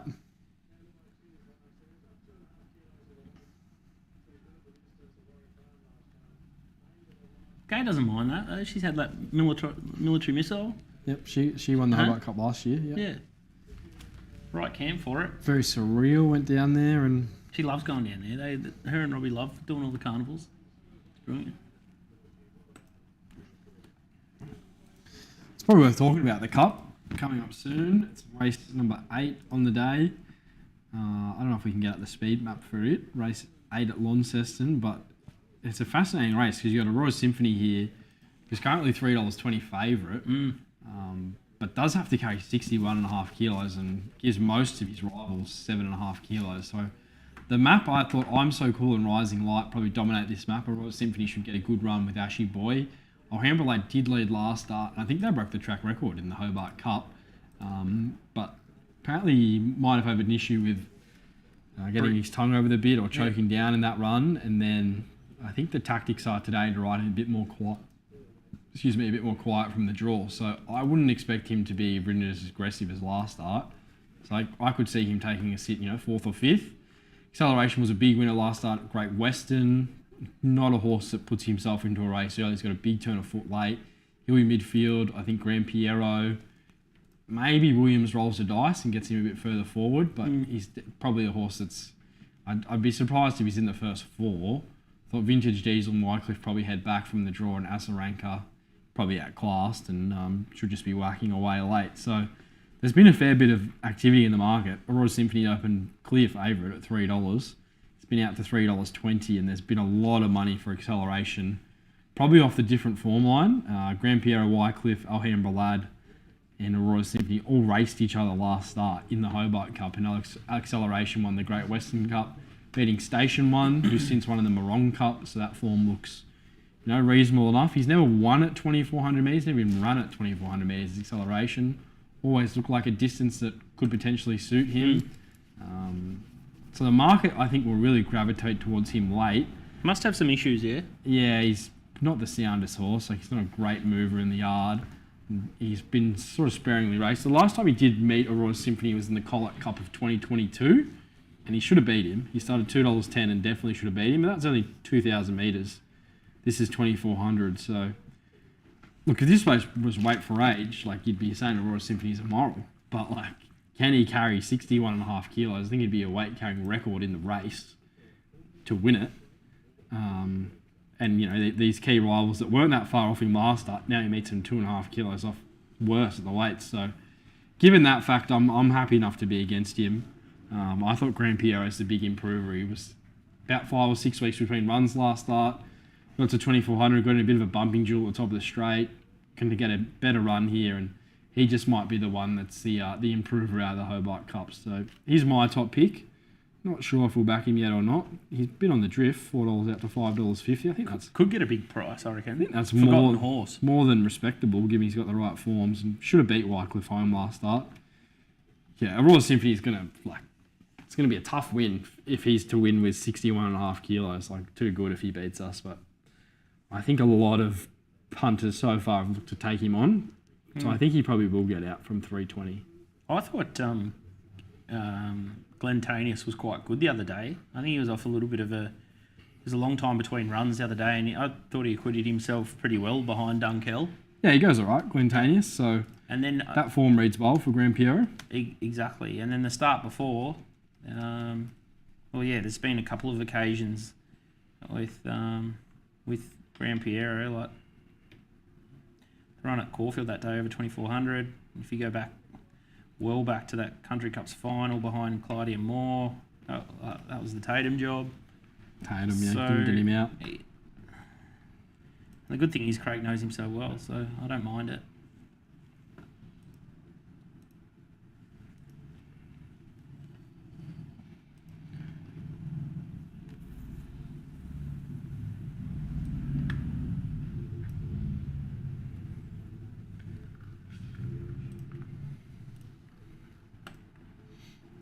They're just showing Philosopher's Stone. Last night win on the Tassie Racing Channel. Just went straight to the lead and kept on running. Don't know if he'll be able to lead Ballo if they ride him as aggressive in the early stages. Sea-Doo came out of this race. She was unlucky in the Silver Cap back in the field, so she's come out and won since. Was a bit of a PR, but it's a horse in form. He drops in the weight, and he's going to have a similar run here. So I can see why he's been met with a fair bit of late market support in the Royal Rambo. He's been the one that's been well back. He was $10 yesterday, so he's been 10 into 5. GG's Gemstones held his price around that 260, 280 mark. And then Balabo's been pretty steady around 480 to 550. And Galenus has been the one the market's looked at also, so another on-speed runner could potentially be in that battle for the lead. He's at $5.50, but has been met with a fair bit of support in from 6 and got into as short as 4:40 before. So it's a race of tactics, and GG's Gemstone's probably not going to be involved in that early speed battle, so he might just have the last look at him. But I think of what we know so far, Ballowbow's the best horse in this field. GG's Gemstone might have a bit more upside and meets him better at the weights, but Ballowbow should get every possible just with the map and getting back to 1,200 metres in one of his favourite tracks at Launceston. So about 3.5 minutes to the jump, if you wanted to follow us in there. Should be a good race. Are you still with us, Mr. Tedeschi? Yeah, I'm still with you. Absorbing all the knowledge. Yep. Absorbing all the knowledge. Just recovering from Gawler. Yeah, a bit shell shock, really. Yeah. Horrendous results. Bit blinded by Terry McCall's shirt on there as well. Yeah. Full layer there. Really a brick flare happening. Pretty excited to get back into the sports podcast tomorrow. First episode back, a Little Birdie podcast. MG on the AFL. I'd be excited. Tedeschi. I'd be excited if I didn't know. NRL. I was going to have a few libations with you tonight before beforehand. It's good. It is. It's gonna. How good is it to get the remote back? I bought the missus a magic cube, a projector for the bedroom. So I'm sort of anti-TV in the bedroom. Yeah. So I got one of those like projectors. Yeah, they're about $120 on Amazon. Yeah, nice. And it's unbelievable. So well, you're suggesting have an early night on Friday night, love, and probably just any AFL or NRL fan out there, head to Amazon, get the Magic Cube. Are you suggesting that for yourself or for anyone else out there? And then you can just put the missus into the banisher into the bedroom nice and early, so you can get full total control of AFL NRL season. Got it. Well, you don't need a remote control. You just need to find Fox NRL and you're right as rain. Yeah, so I'm looking forward to that.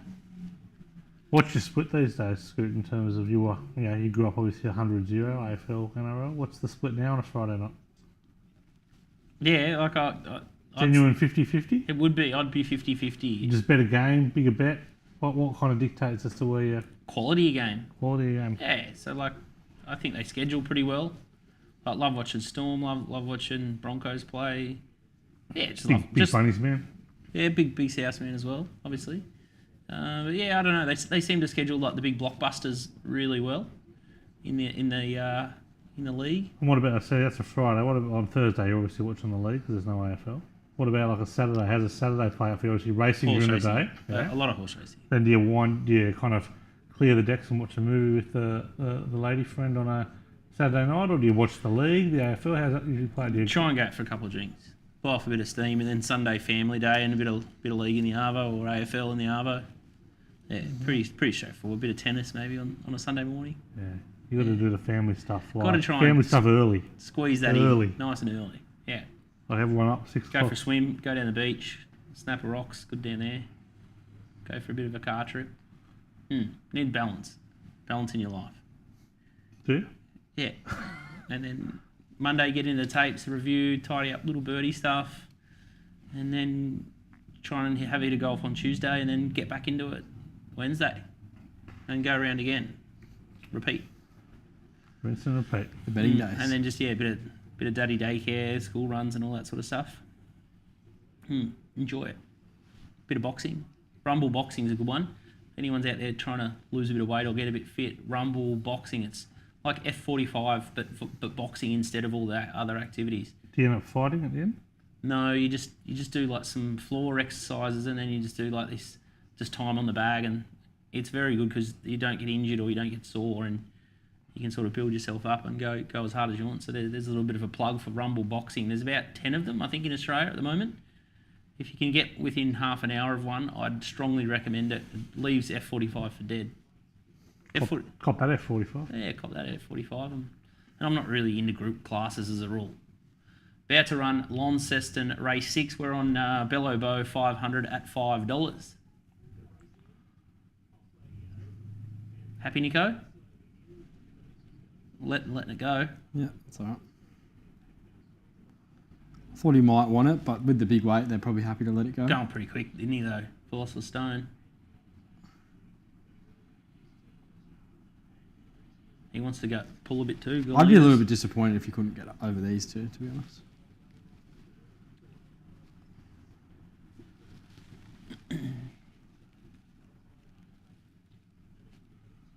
this has been off the map. Philosopher's Stone. Market knew was leading.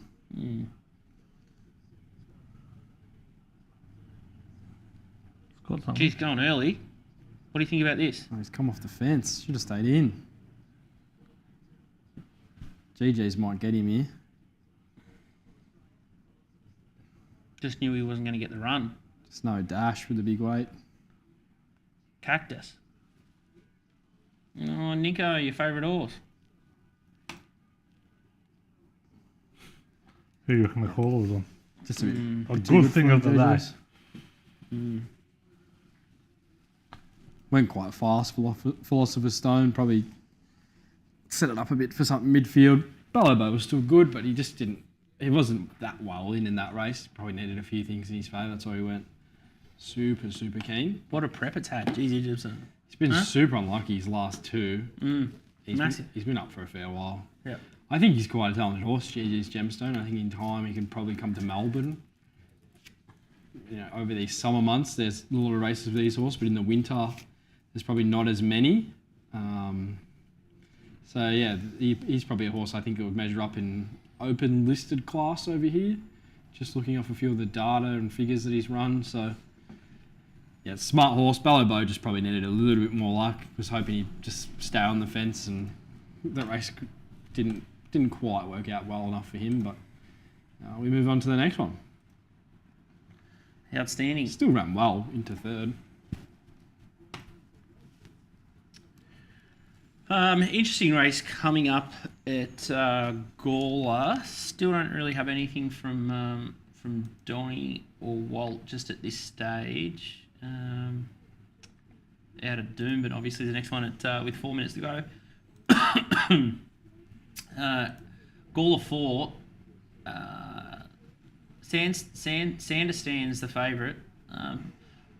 Put up a few impressive wins, and then they zipped it up in grade to the Lord Ream Stakes, and that was fought out by Yellow Brick and the Map. And now I guess it's on the quick back up here, and it's got the 4 kilo claimer on board, which puts it right in the race. I think it'll definitely be the horse to beat. The query runner's Crimson Vine, who was it was interfered with and sort of got held up. And the interesting thing with this is I sort of wanted to see it do a little bit more after that bit of interference, and it just sort of just whacked away. So maybe it just threw the towel in, but I thought that was the major danger.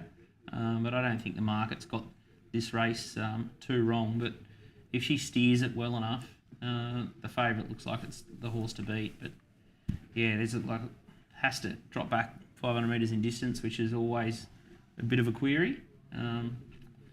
But after that claim, I think it's sort of okay enough to win. Crimson Vine, the Forgive. It's the horse sort of stepping up in distance, but again, it's stepping up in grade severely, so it would need to improve. And again, yeah, similar form lines or similar sort of grade that Wolf Prince is sort of coming around out of. So I don't think the market's missed too much, but can this horse fire on the back up? And then how much has Crimson Vine got to give off that bit of interference last time? Because the start before it won quite convincingly, but I'm happy to let it go at this stage. Call race 4.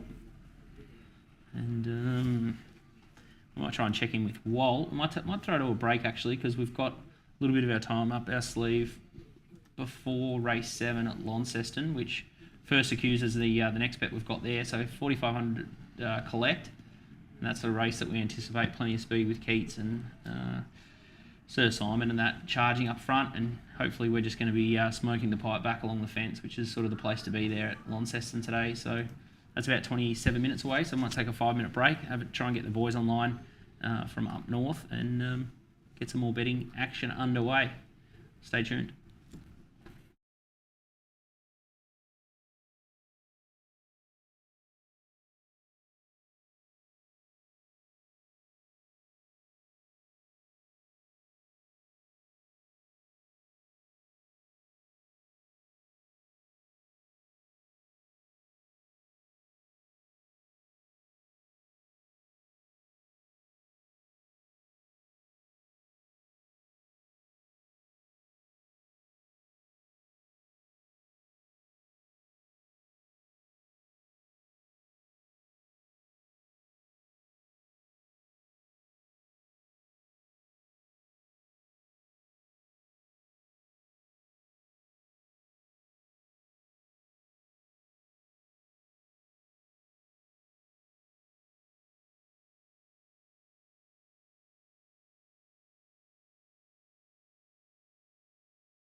All quiet on the Western Front, just watching Doomben. And Nick Tedeschi's personally had a bet.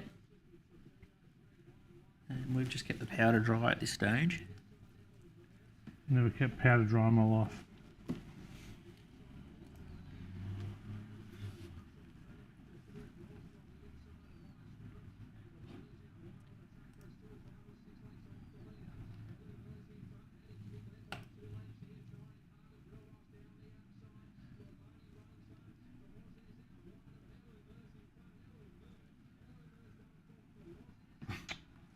Flew for a second.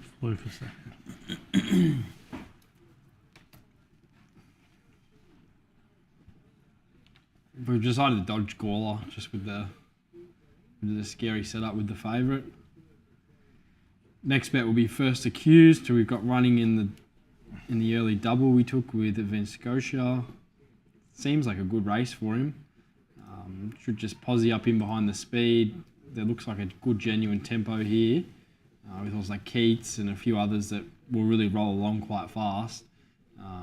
I think Keats will probably get to the lead.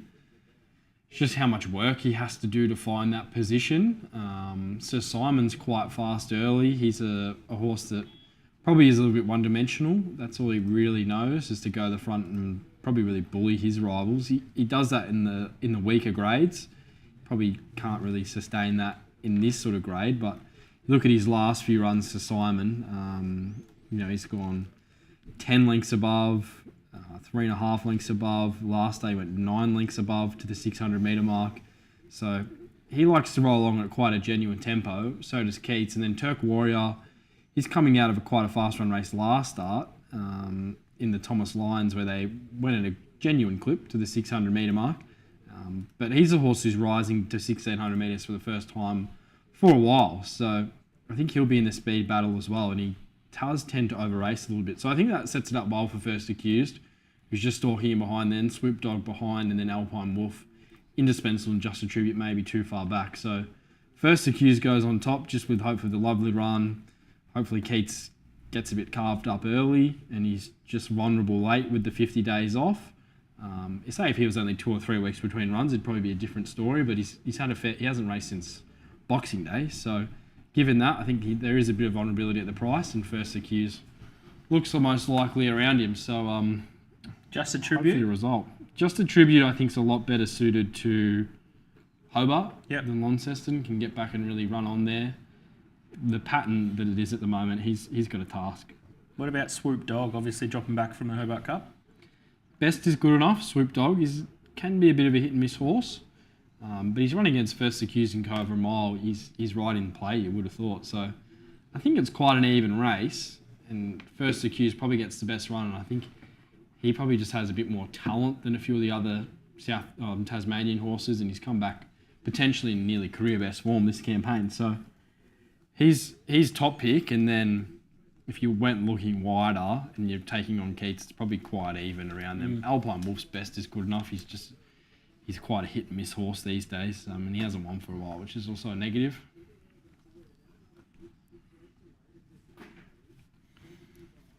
So track lover First Accused. Should get every favour.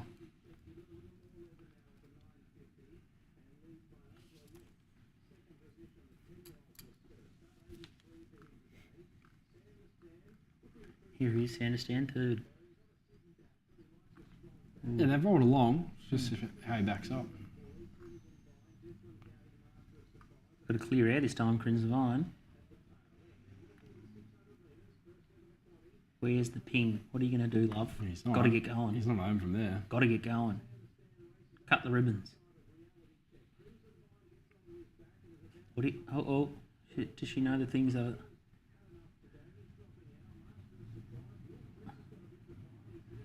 Whoop. Oh, Jesus. If it wins, it's just going to take her. Oh, my God. This is... oh, Jesus. This is why I didn't want to back it. Oh, I think it just won. It's just held... Oh! Hey?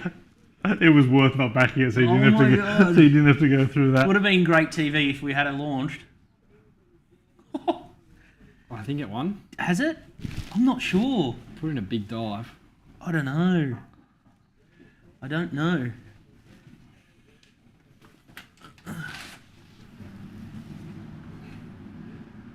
It's just held on. I'm saying held on. It's held on, the shorty. God. It's just balls of steel, isn't it? Against all efforts of the jockey. Hey? Could have won without Against the run. all efforts What of the is she jockey. doing? Like, when is she going to go for it? I think she would just try to stay alive. She nearly fell off. She nearly fell off at the 300. She did. MG, Mark Goodwood joins Hello, Mark. the room. How are you, buddy? Our AFL expert. Summertime. Go to ground. Seems very hot out there, mate. We'll have to get Mark mic'd up and we can chat a little bit of AFL. There's rumours going around left, right and centre at the moment with AFL. Up and down. A week away.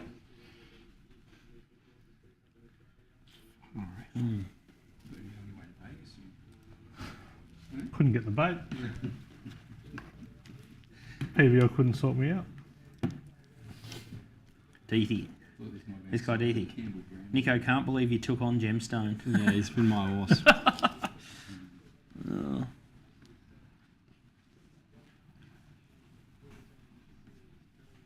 Oh, it's a lot different. It's like that race, you know. You got to get quite involved at 260 or 220, 550. So it's a whole different price range, isn't it? You can just have something small on, and we needed some favours, and we just didn't get it with Ballovo, really.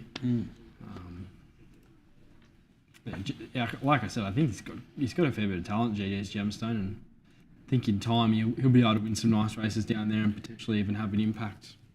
You know, maybe up here or wherever they want to send him in a better racing jurisdiction. He seems like a horse that's Got a bit of talent. a fair bit of upside. Yeah. The boys are sort of copying it earlier. Like, everything's like really well found in the market. Like Attaway $4, Van Scotia. Attaway was well backed. Panini was well backed. Seydu was pretty well backed. Doro Star. GG's Gemstone. Yep. Yeah, it might be tough for Steve Walters and some of the boys down at Launceston. Yeah, I saw Steve out there. I think Big Daddy Fraser was, Adam Fraser was going down to bookmate there as well. So, yeah, it's tough going for the bookies down there. Obviously, we can't get near them, but just yet. Hopefully that turns around in this race.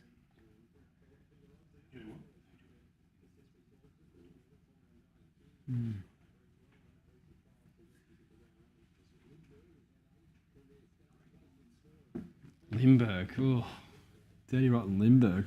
This is the horse DK tipped on Bet Doctor a fortnight ago at Moonee Valley. It was off the map, about $70 or 60, I think at SP roughly, and just got bloused late. If it didn't have JMac, I'd love to know what price it would be, and I couldn't back it definitely, but the move for the import's just unbelievable. I think they put up $10. This Cormac T, it's got Nash, MG's man, and it's now $2.80 at Top Sport. This is a monster go. Annabelle, fresh, 1,500 metres. Chips in.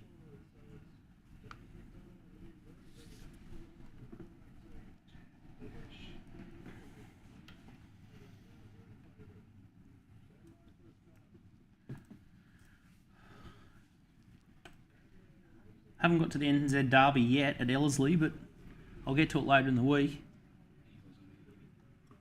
I might have to ask the boys get paid boys. See what they like. Hasn't found the lead here, Limburg, on a reckon wide.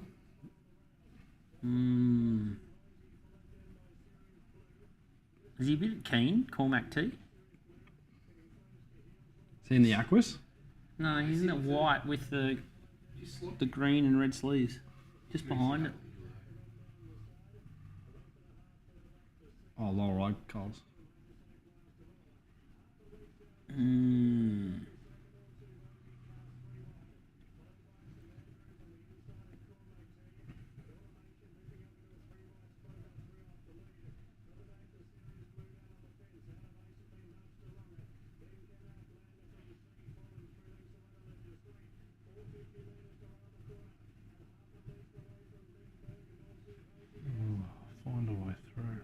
Is it going good enough, this Cormac tee? No. Once it picks up. Automation. God, they've left it in the bag with it. What a weird run. Just pigged it. Oh. Wow. Wrong wallet? Yep. $23. Whoa. Waller had that thing that beat the $1.60 chance. In Doomben, it was wrong Waller as well. Uncle Chris.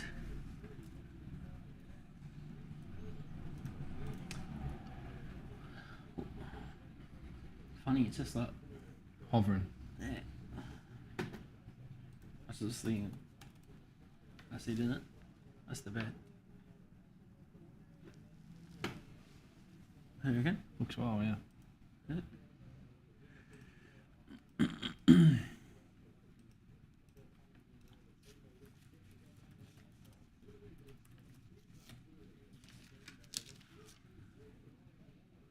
We might get MG mic'd up. We might take a 2-minute break, get MG mic'd up, give my AV guy time to do that for him. We'll come back and then we'll watch Launceston Race 7, the Helliver Street Stakes. So we'll see you in a couple of minutes.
So I just don't Are we back? Back? Cool. All right, back. So we just pushed through on the Telegram app and Little Birdie app. 1,500 on first accused there at $4.20. So just started to see it sort of trickle off here, $4.40 into $4.20, $4, $3.90 across some of the boards there. And this is one of Nico's best bets for the day. Perfectly set up. Race with lots of pressure. Hopefully they overdo it up in front and then just in behind them, as you've seen in the speed map. And it'll be a $10,000 result for us. So, yeah, I guess sticking to the original game plan, the way the track's playing, this is going to be one of our better collects throughout the day. So, fingers crossed one of our best bets can lob for the day. Yeah, just going to be in the right spot. Hopefully Keats gets taken on, and then outside of him, I think he's the most talented horse in the field. So Alpine Wolf couldn't catch him last start. Just a tribute, probably had the drop on him with the way that race shape worked out. And I think First Accused is much better up to 1,600 metres as well. So hopefully right run, just peels off their back, top of the straight, even stays in. And I think he just has to catch Keats. I think that's the race, really. If Keats does get taken on, and then that probably really helps us. So if Keats finds the front very easily, we'll probably be a bit worried, but we'll just see how the race works out in the first few hundred metres. Even on their ratings, if Keats rates up to his very best, he probably wins, but First Accused isn't that far off him, especially off their last few runs. I don't think Keats is the horse he was 12 months ago when he was running the Carline Cup and the Peter Young. Yep. I think that this sort of listed grade is definitely his probably position, like he was running in the Country Cups over the spring. That's probably his sort of grade now. But he is quite well placed in a race like this where you think First Accused, that's probably his grade anyway. So two class horses. Alpine Wolf's best is good enough, but he's just so hit and miss. And then a few of the others I just don't think are as well set up as previous runs. So Keats has been a little bit easy, 250 out to 270. First Accused has been 440 into 4. Just a Tribute, there's been late market support, 850 into 550. He did beat First Accused last up, but it was at 1,400 and he was at home. And First Accused, a lot of his better recent form has been at Launceston, where he won the Newmarket, and he does seem to race really well here. So I think that's a negative for Just a Tribute, getting away from getting away from Hobart, and stepping up in distance as well as a query for him. So, give him strength, punters. We need a result. Definitely need a result. Betting up. I'm finding a couple of winners, but being up on the wrong one. So fingers crossed we've got it right this time. MG, AFL season only a week away. You must be pretty excited. Yes. Lose your social life. Not taking over any spotlight from Top Rope. He's left me out on the trip to Vegas, I see already. So. I don't see me on the trip over there. Well, you packed plenty of bags for an overnight trip down here. I reckon you use an excuse to get out. Big PVL man. Didn't get a seat on the junket. It was a private charter. I might be a big PVL man. I'm not sure PVL's a big Ted man. Big Top Rope man. Would have thought he could have used all the media on board going over to Vegas. Yeah, it might have been a bit too favourable to the players in the last CBA. Right. Last CBA to be on Team PVL. He might get poached PVL. NFL or the NBA could come knocking. Look. He's the best we've ever seen here. You're short selling him. There's a pretty big gap in the presidency market over there. So PVL taking over from Sleepy Joe. PVL with his finger on the button. That's what the world needs. Oh my god, he'd love it. All right. Look, he's turned the Everest into the most important race in Australia out of nothing, and he's about to turn rugby league into the biggest sport in America. It's probably. That'd be a good result. Global game. The world game. I think the Everest would safely have its nose in front of the All-Star Mile at the moment. Yeah. Just a touch. So it's definitely 1-0 in that regard. Well, there are plenty of people who, when the Everest and Caulfield Cup are on the same day, call it the Everest Day. There's the Caulfield Cup Day. What, in Orange? Oh, it's Orange, New South Wales, New Zealand. Anyway, that's not Victoria. Where's that? Queensland. Queensland still calls it the Caulfield Cup. All right, red and white, drawing the Let's pole. go.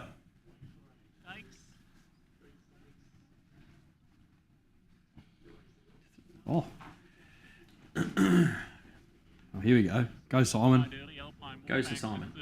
Put on for the locals. What is he doing here? Oh, the great. Is that good? We're in a great spot. Pattern of the day, perfect. This is perfect. Okay. Turk might take off here. Doesn't want to settle. Swoopy. Big training effort if they can get Swoop Dog to win off the back of the Hobart Cup. Yeah, he's pretty poor there, but his best is he's in play.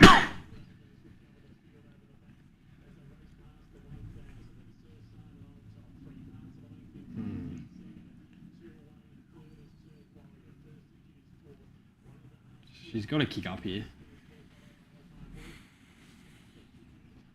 She can't let Keats get away and get held up.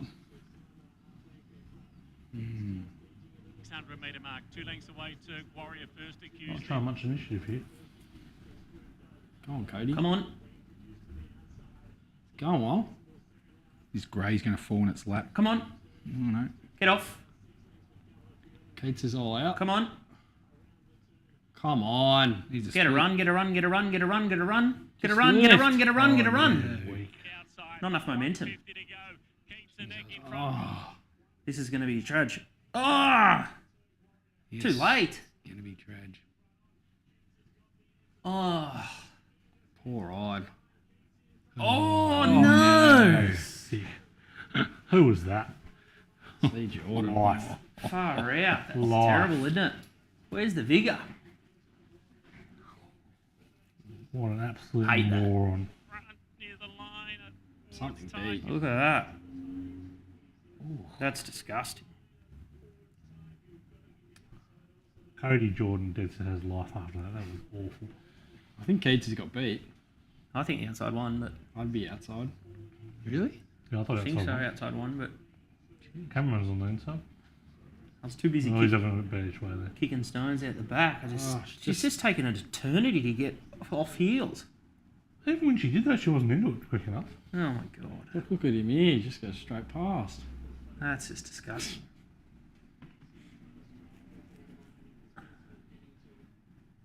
Ugh.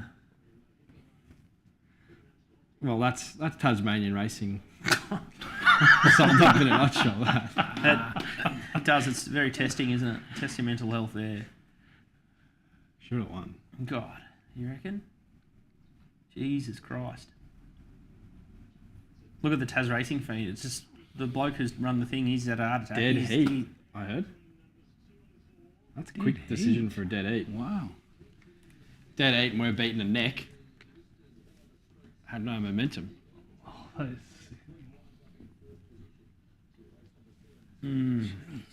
Protest? I don't think there'd be any grounds for a protest. slaughter. I just don't understand it. We would go to second anyway. We wouldn't win.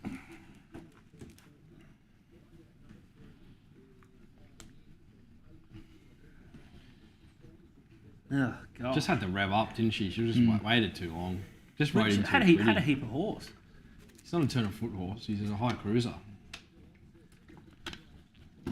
Yeah, she sat back 2 lengths and then got up to him and then decided not to go.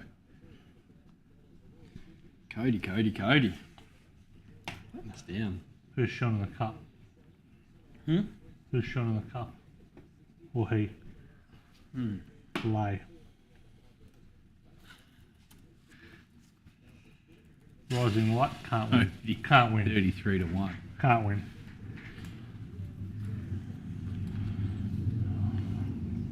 Time for the Great Half Crown now, Scoot. Yeah, little owner bet. Yeah, 5 minutes away. 4 minutes away. Chris Anderson. Chris Anderson. Hot rod. He was confident enough to reckon it's rock hard fit. Reckons will go well. Maps pretty well, but concerned about the good track. Definitely would prefer a little bit of sting out of the ground. So that's the only concern. But market's been pretty solid. 6 into 5 back out to 550 lap. Who's your pony? Half crown. What's Half crown. What's the Cam saying? 1350 far enough or needs mile? We'll need a mile. We've got a second up. Yep. But this doesn't look hard. Scratch on Saturday for this as well. So Ooh, Oh, hang on. bit of confidence. Nice one.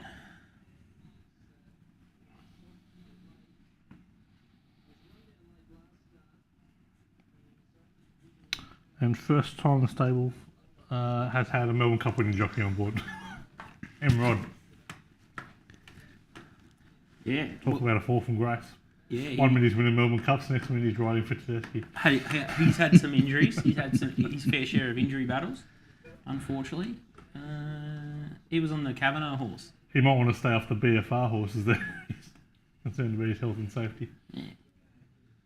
Shocking, wasn't he? Yeah, shocking.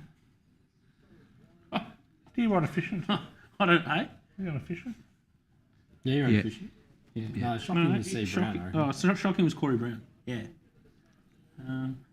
Black colours. This is quite. I don't. Jimmy Jakes is obviously a hot worker. Hi, Scoot. Nice he started boxing. I've been hitting the bag a fair bit myself.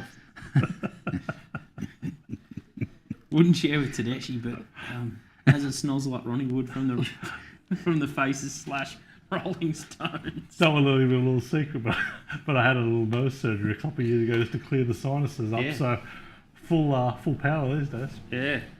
No, I remember that. I don't know if you did a podcast with one of Yeah, the you did. rugby shows with the nose tape on, or you hidden it, or at the end of the show you pulled out the bloody plugs. I remember. Yeah. Was that last year? A couple of years ago. Yeah. Maybe last year. Or you had a couple of years ago. Or you ripped the bandage off before the podcast or something. Yeah, it was dark. I can remember. Dark days. You had a couple of black eyes, didn't you? God, that's sick. Yeah. That'd be. It was unpleasant, but if Jimmy Jakes would bother sharing, then we'd soon realise it was all worth it. Did the totals come out low in the league games? They came out ridiculously high. They've been just under been changed. I think 46.5 in the first game. All right.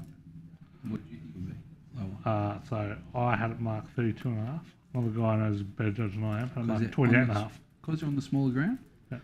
And round ones are usually unders anyway. So I know a couple of chimed in late thinking that there'll be a bit of a conspiracy that the NRL might try and make it Like a entertaining. Yeah. Run the score up. But I don't really mind that. So.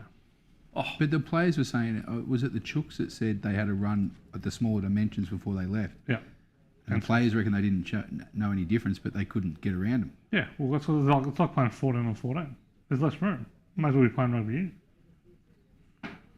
Like, where are they getting points from? Opposite of the send-off. No, that's right. But that's what they reckon the big fear is. Not that they're going to try and not blow penalties like Origin and stuff like that.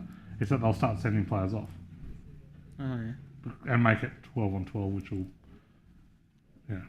I will say. So you reckon it might be a bit, not Mickey Mouse. It can't be Mickey Mouse. No, I reckon Klein's a pretty hot operator, so I wouldn't be surprised if he was given direction. But I don't really buy into conspiracy theories like that. You're right. I'm not a conspiracy. So what's the total move to? Has it? Yeah, it's down to 40.5.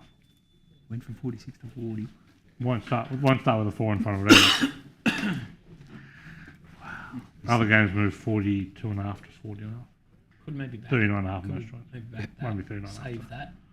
It won't last. Second game, Mark. Yeah. It's the same thing. Had best son. Yeah, 32.5. Yeah. Back that. Save that, and then why not? and then we can. Blues cast. 188 hunt to Yeah, not I thought the it was Collingwood average Richmond last game. time, and just. What should it have been? Would you have that? It's not 170? 7. Hmm? It's half a horse. The 7. heat alone, but Was this for the practice game? yeah, Mickey Mouse. Yeah. What did you get to? 130. What did they kick? They kicked 14 goals, 32 between them.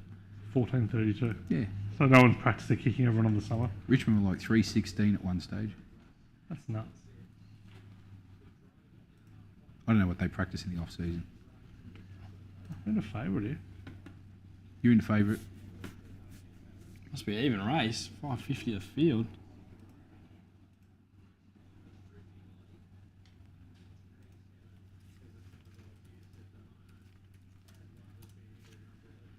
This would be upgrade of wine, Scooty, if Top Rope gets his pony up here for dinner tonight. You haven't been following my summer wagering, have you? Yeah, fingers crossed. Yeah, I was on the 49ers. 49ers. So yeah, the Tedeschi horse, if you're just tuning in, is race 5, number 8, Half Crown. Will improve second up to a mile. So cheering for him, but no wages from myself or Syndicate or I recommend Bank. having the entire bank on. Bank on.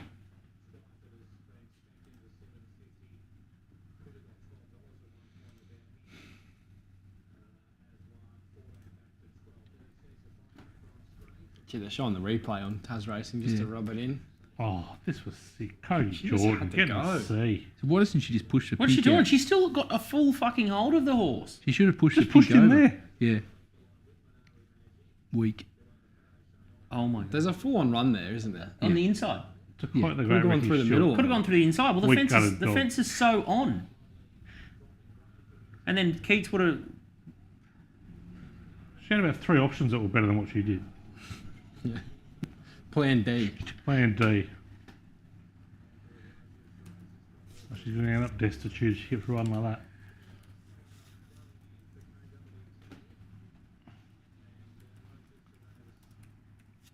Yeah, that's sick. Yeah, that's ordinary beat. Oh, a few more to go there. Seen them all. Yeah, that's a bit yucky, that one. Nothing we could do there. What colours are you, Tiro? Should be red and black. Huh? Should be red and black, assuming it's got the Red same and colours. black, the bombers. That is the problem with Launceston. That No, it's stuff gone to can blue and happen. white.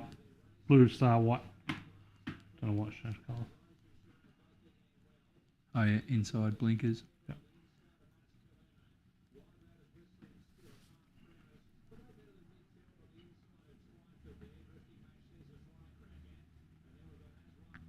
Got plenty of heart, so I'll keep coming.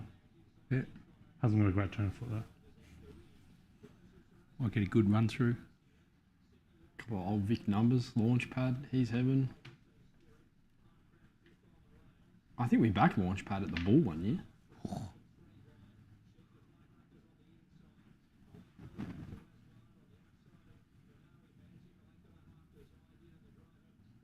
Was this you like fourth? On the Yeah, fence here. the white blinkers. Getting a great run through. Come on, Mickey. Come on, get it out. Go on, take it. Oh yeah, it's got. Go on. Oh, this thing just I'll let this thing go.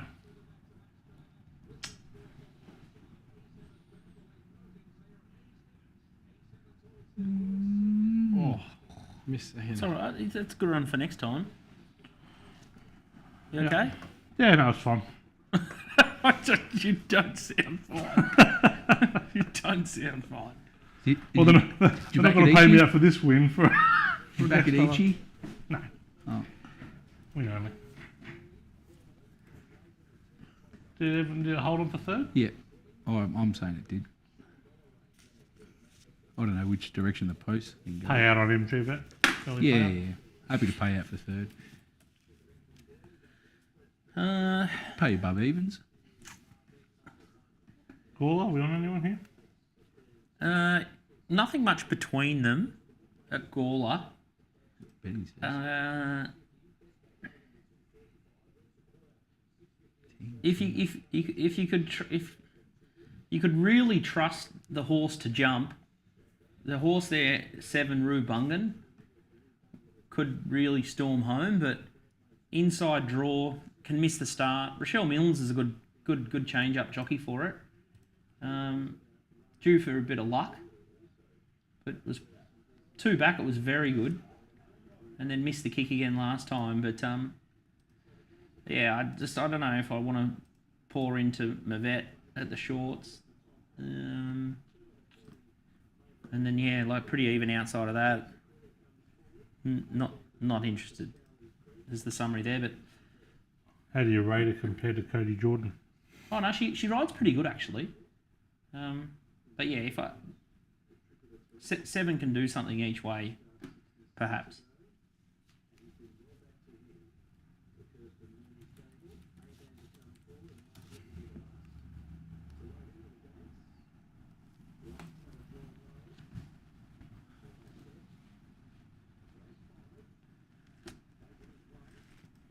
It's a fave, is it? Massive go, isn't it? It's crazy, really.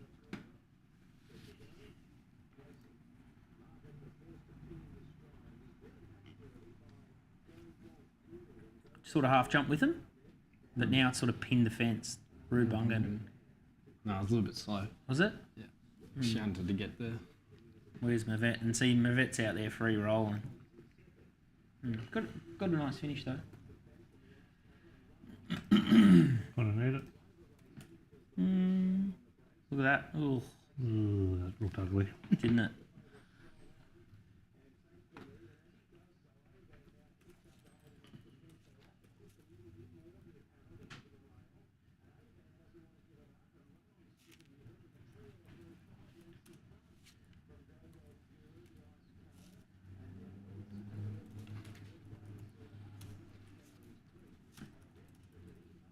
Should have cleared out. Yeah, jeez, they're off and gone. Well, they've just put anchor drop and then the others just sort of shot again. Clear, didn't they? Shuffle back and now have a look at her now. She's shuffled all the way back. Well, And now held up. I always say last defence is the place to be at Gawler. Just flirts with you. I think it's a head case, the horse. Don't get the jockeys in too big a better situation. No, not genuine. Look at its ears. Doesn't want to have a crack. How's the run though? Huh? Still could have played. Look, that's it. That's it in a nutshell. That is it. And it's around fourth. Torture. Fucking hell. Deary me. Oh. Deary me. It's good though. Like it's a great example. Like Launceston, Gawler. Like you get a handle on a lot of these horses and know them quite well because of the small pool. It does make it life easier. And then you learn the quirks and you can get tortured like me and Nico.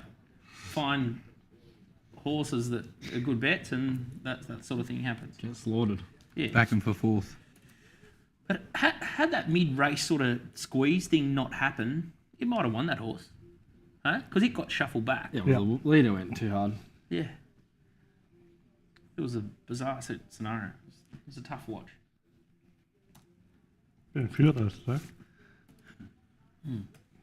Time to lift.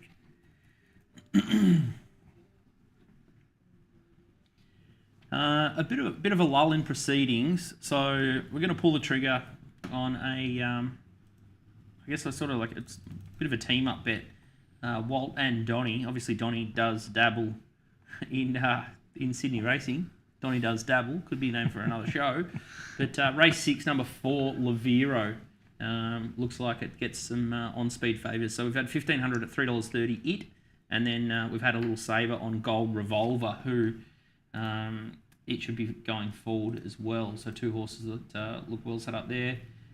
Golden Revolver was last seen in the English sprint race behind Benedetta and Paris d'Or, Insurrection, and all those sort of horses. So yeah, he's got some talent, Golden Revolver. Back from I the think abyss. he won a hat trick down here in Victoria,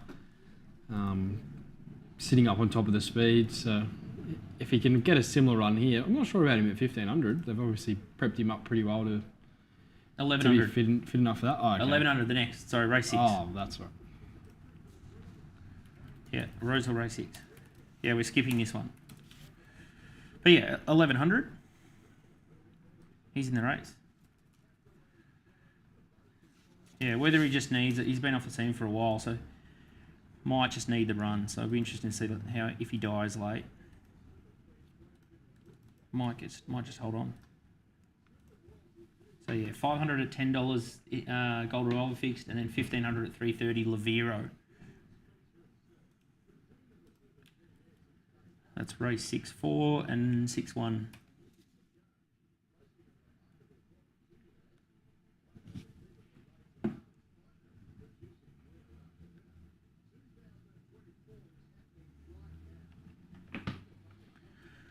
Mark Goodwill, AFL season a week away. Excitement levels? Yeah, pretty high. Yep. Yeah, always happy to have it back. I see there was a big crowd out in the Collingwood practice match. The Collingwood won last night or the week before? No, I think was it last night? Yeah, last night was Richmond. Big turnout, Optus Oval. Was it? Yes. Looked like it. No. Yeah, Carlton Grant. Yeah, Carlton's old ground. Yeah. Good weather, good crowd. Yeah. Neither team could kick in perfect conditions. Yeah. Richmond were like 3 goals 13 at one stage. Scoot, you would have been loving it. Yeah, right. So yeah, they were 1-7 to start the game. The game should have been over if you were having a bet on Richmond. It's 6 people. Was it? Collingwood just ground him in the ground. Too strong. Yeah, too strong. Did Richmond not cover the spread last night? No. Ooh. You were on? No. I got a tip No, for it, though, back- so shout out to Mark Cruikshank, who's tipping AFL in a very anti-AFL chat. So, Wow. Right. little Southland vibes. Tried to get a few bets on the unders, but that didn't go down too well, so just left it alone. Left it alone. Yeah. How did Collingwood look, do you think? As Very good as ever? Yeah, very good. Yeah. Yeah, no pot on them. Like, $5 is no favours, but if you like them, it's hard to talk them out of them because MCG home ground. can't really finals, see them missing the top sets up. 4. Got a reasonable draw, I think. Especially someone like Carlton. If you're going to back them in head-to-head, There's a lot of hype for Carlton at the moment. massive lay early. Well, I can't, Like they're can't seven- see it. I know. Oh, Nico's in here, sorry. Yeah, But sorry. listen, we're not geeing up here either. Like, No. the street corner tip is all Carlton at the moment in AFL. That's the biggest one but I hear. Carlton are confident at All the the best of time. times. There's no pot on them. They're just too short. They've got a tough draw. Yeah, they just got to come out and do it, don't they? Yeah. The thing I don't like about Carlton Scoot is if you look through the draw, they've got 14 neutral games this year. So they kind of lose massive home ground advantage because they're playing all the big clubs in neutral grounds. And even though they've got Richmonds and stuff like that, they're not going to be necessarily easy to beat. So, yeah, if I just draw a straight line between Collingwood and Carlton, you'd be backing Collingwood at the price because they've just got a better draw. I think they've got a bit more depth. And I just think they're a better side. Yeah. And in the crux of it, Carlton are yet to produce. So how can you dump into Carlton at third pick when they haven't really done anything since Nick's been alive? Really, that's It is true. I haven't really. well, Last season was our best season, so yeah, and they're good. it's been a long wait. Yeah, but the difference between this year and last year is they've got a tougher draw. So they've got to do it playing, sides that are coming at them, not them coming at the opposition. I think so. They won't be sneaking up on anyone. I did see one of your mates, Timmy Hickman, or Baz. The Baz? The Baz. Big shout out to the Baz. Yeah, shout out to the Baz. He was sort of making a case for St Kilda and was wondering why Saints weren't shorter in the premiership than Essendon, and I replied both are relevant. Yeah, good point though. You'd back St Kilda. Yes, yeah, if a free bet you'd back neither, in my opinion. But Saints have got a tougher draw this year. MG. True. Yeah. Yeah. Yeah, and Essendon are just above a rabble for mine. Yeah. Still Yeah. a rebel. He, Yeah, unfortunately, I delivered to the news from my mum the other week that she's mad. She's been Essendon her whole life, and lucky she's a Storm supporter because she likes listening to bless Top her. Rope, but not to me. So God bless her. Love the Pat. yeah, she's excited the Pap's back for sure. Surely that's been He's looking dominating good. the Herald Sun every day. he's hasn't looking good, the Pap, isn't he? it? Oh, that's looking elite. Yeah. Seeing those big locks flow. Oh, wow, wait. Get any man excited. What are this? If any luck, we might even see Cam Munster at dinner tonight. He's pulled his head in, hasn't he? Well, and look how bad he played last year. Time to let loose. Time to let loose again, Cam. He's interesting, isn't he? I did see I did see him on that Paul Gow, that golf show. How good is that Paul Gow? golf show. It is like I never watch it, and then when it's on, I cannot turn it off. Yeah. It's interesting. He's not much of a putter. Munster. Hard Plays hands. out at Q. Hard hands. Yeah. Hey, did you see the episode Terrible. with Latrell? No, I haven't seen him on the trail. I didn't see the one on Latrell. Bombs the ball. Does he? He's a strong man. He downplays his golf game, and Gow's like going, "What's going on here?" He thought he was getting What's he off? stitched. Oh, just very low. Well, for no trail, I wouldn't be honest. I thought he was more Yeah. of a fisherman. He bombed the Jackie boy long going. drive. He's country strong. Yeah. Yeah. He's only just taking up the game. Yeah, that's stay hit, you'd Great think. player though. Well, great Yeah. footy player. So Just looks like a bit of an all-round sportsman, I reckon. yeah, plenty of ability. Built like a tank. confidence. Just had a pure swing. He's like way bigger than you think. Yeah, you see I'd some imagine. players you think, well, I can kind of picture it. Taller He's way or taller and broad? just Yeah. solid. He looks like a unit. I hate trying to tackle him. What would he be like? Is he 6'1", 6'2", or is he bigger than Bigger, that? I reckon. He's bigger than that. I reckon so. Yeah. I think we were talking about AFL. How good though? And you just managed to steer the conversation like back the other way. I didn't. He said Storm. What me? It's not my fault that Mrs. Goodall's team Pat. Someone Anyway, wants to know any, it was a nice diversion for the listeners. any Brownlow picks. MG? Brownlow picks, yeah. Daicos, tricky Nicky. Oh, leave me out of the $5. He's just a moral beat. He missed half the game because of something. He missed, Hawthorn bloke, he missed 4. didn't he? Hawthorn man did it to him. They blame us for everything. Who you on here? Where's Nash? Don't know, but this Waller thing's full of running. Who's going to come off the back of it? Colours of Autumn. Is that Gay's thing, is it? Is that an Autumn ballet thing? Yeah. Dug in.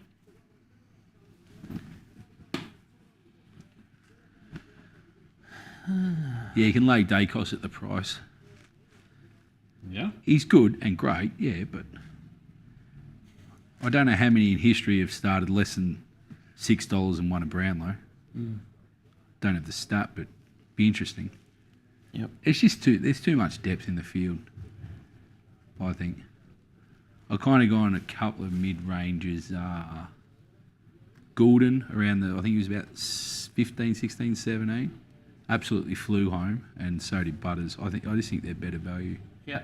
I'm keen on both those teams as well, but I just don't think they've got many players. Sydney never seem to have too many players taking votes off, and Goulden just looks like Goulden's not far off Daicos. Errol. His back end of the year was as good as Nick's front for mine. Yeah. So I couldn't be diving into the $5, whatever they've dished up. But there's not much meat on the bone in the Brownlow market. You don't want to add it up too much to the bookies percentage early. Yeah. You get up there high, but You got so long to bet on it as well. Like they let you bet after the season's finished, which is insane. yeah, I don't think anything changes. Neil around the 12-13, Bont around the 12-13. You'll get good run for your money. Yeah. Bont's getting close. He'll snag one, you would think, at one stage. I'm not sure they're going to allow Neil to win another one. How are the doggies going? No Bailey Smith. Got great potential. Oh, yucky. Oh, I just don't like their coach, Goody. Who's their coach? Beveridge. Still. Yeah. I know it sounds like a broken record. They need to change it up. It's becoming a wasted opportunity with their list, really. I don't know what's like an AFL, but in sports I follow, bad coaches these days. You cannot survive. You cannot carry them. I'm not saying he's a bad coach. I mean, he took him to a flag. It was, 2016. But what I don't like about him is he refuses to change his game plan when it's not going their way. Sounds like Des Hasler. Hey, Your boy. my Des. About to go Bunbury. Paul Harvey, 1 of 2 rides today. Sail along. A little something for the late desperados. Ascot 1-1. Bunbury 1-1. There's rumours swirling around about the Melbourne coach. Mark, have you heard many sources around that? Well, you were my source this morning on that, Scooty. You marched off the plane and you said the Melbourne coach is gone. Is he? Gonski. Is he? So you... Nah, don't you put me in. I don't know.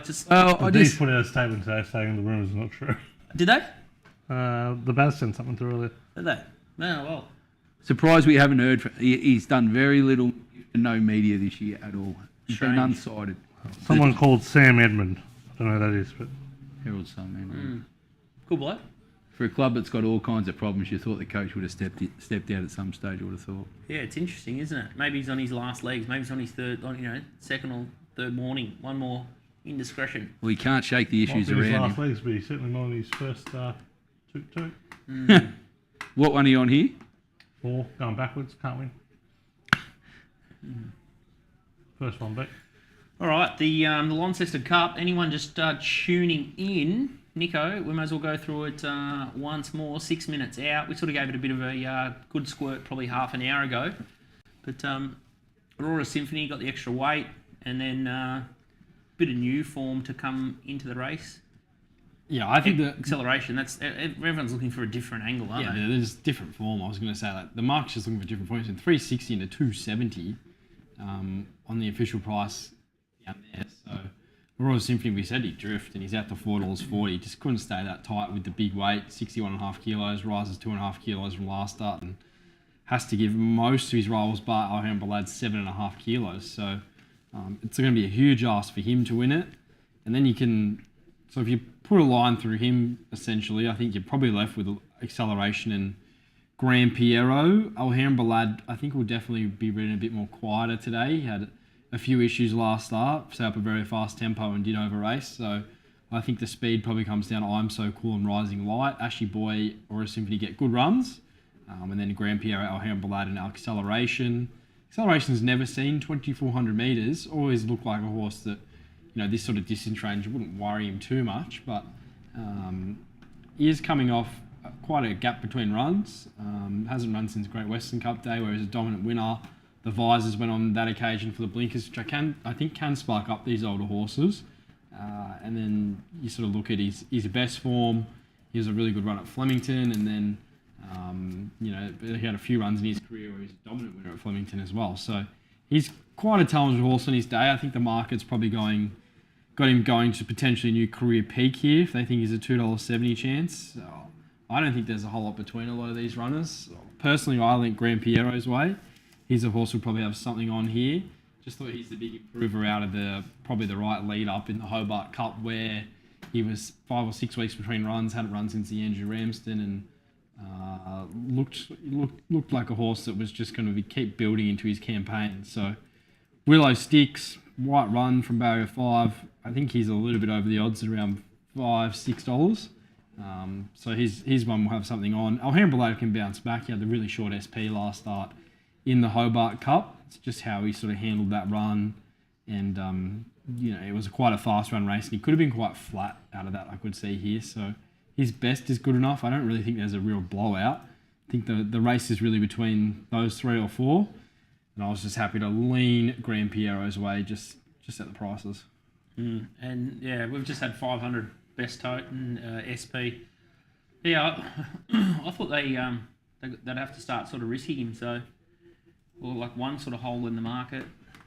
Sort of 590 best tote at the moment, so maybe some bit of a late crunch or something on acceleration, or they all start to line up and might pop back out to sort of $7 or something like that. So fingers crossed, we can get a bit better dividend there. We might be able to get $7 best tote. He's got a little tickle there late, but I think the key of this race is there's just not much depth around them. Like, once you look around the first 6 in order, that the rest can't win. So I think that's why potentially Royal Symphony was so short early, and now the late markets looked at, they're probably not in love with him giving so much weight to his key rivals. He's definitely the best horse in the race of what we've seen his last 2, and if it was weight for age, you'd probably be declaring him. But as you've seen, Caulfield and Melbourne Cups, it is hard to win with big weights in staying races, and you probably don't see too many staying races of this nature where you get a defined top weight like he is. Yeah. He's going for 3 in a row in the Launceston Cup, so it'll be a big effort if he can win. It's amazing how he just copped the inside draw nearly every time. Yeah. It's phenomenal. Well, he was absolutely flogged by Grand Piero in the spring in the Country Cup Series final there, and he's just completely turned his form around his last few. Like, he looked like he was on the verge of retirement at the start of this campaign, and then he had the right run at Flemington that day in a fast run race, and he's just completely gone on with it. So Magical Waters of Warrnambool. Yeah, no knocks at all if he wins. He's a tough horse, but I'm with the market. I just thought he was extremely short early, and now he's getting back out towards. Well, I couldn't back him at all personally, so he'd be long odds if I was to frame one up. But I think Grand Piero's just the setup horse. I don't think there's that much between him and a horse like Acceleration. Like, if you plonk Grand Piero in a Great Western Cup, he probably wins it as well. Like, he was unlucky behind Clydemore in the Country Cup Series final at Caulfield. It's all very similar form. And he does seem like a horse that's going to be suited better at 2,400 metres than Acceleration potentially. He is an unknown, and he might just jump out of the ground at the distance, but he's quite short to find out now. What the Great Western, like Station 1? Yeah, he's gone on with it since. He won a race since, but it wasn't. He's won 2 races since actually, but it wasn't much of a race. No, there's only 7 in it. It's probably lacking compared, like Spirit Ridge ran in this race last year. It's probably really lacking a class horse this year. It's probably so Aurora Symphony's probably harshly treated in a normal Launceston Cup. He's probably still near top weight. but it's just due to the lack of depth and a bit of lack of opposition that he's copped so much of a big weight. I wouldn't have thought they'd expect he copped 61.5 at the start of this campaign when they sort of put it on the radar, but it's just the way the races worked out for him. It's about 30 seconds to the jump. Yeah, I guess they can only handicap to what's in the race, can't they? Yeah. There's an interesting bit of dialogue from Australian Bloodstock and your brother yesterday about the weights in the Doncaster a few years ago. It's all relative to who's in the field. What's in the race. So different horses get different weights depending on the class of cattle that are in the race year on year. So it's not just in the Doncaster you're carrying 59 because of you're a certain quality of horse. You've got to start somewhere now. You've got to start top down or bottom up, don't you? Yeah. And then, Imagine if you and I were the only two acceptors with PVL and we're racing in the Doncaster. We'd be carrying different weights, wouldn't we? Well, we'd be carrying different weights, but do you give me a lightweight and you a heavyweight, or do you give, you start me in a heavyweight and you want a super heavyweight? PVL would be off the back blocks for sure. Gee, I've never been to stall, but gee, that'd be an event to have a bet on, wouldn't it? Just the old talk like handicapping rorts. Talk about rorts, yeah. That's the home of them. Home of them. Shout out to stall, home of the rort. I'd like to think some of that would transfer across to a stall cup as well. Probably. Back in the day. Jimmy Jakes. Strong words from Scoot after recording the worst swing in the history of golf at the Betfair Twitter day, at the Betfair Golf Day. He hasn't played with me, has he, Jimmy Jakes?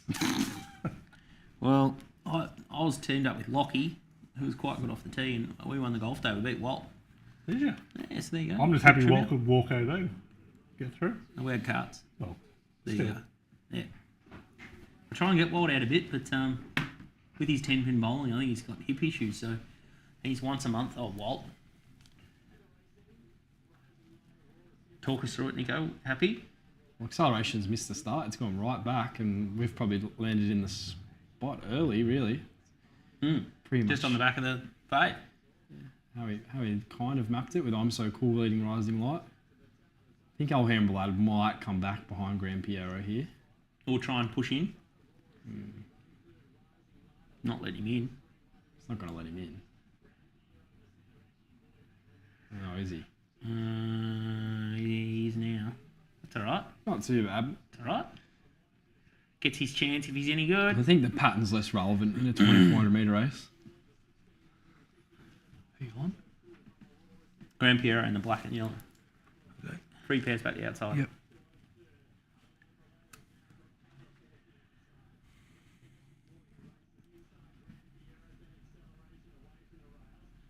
I'm not sure that we're allowed to broadcast the race completely.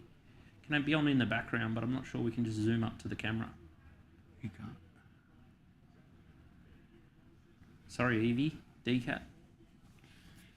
You're going to have to be tough here for Royal Symphony. He's going to cart them up and going to have to hold them off. You think Alhambra and Grand Piero have first crack. Acceleration. Gee, Coffee's in form. He's got off the fence. Ooh. Big guy on the back there.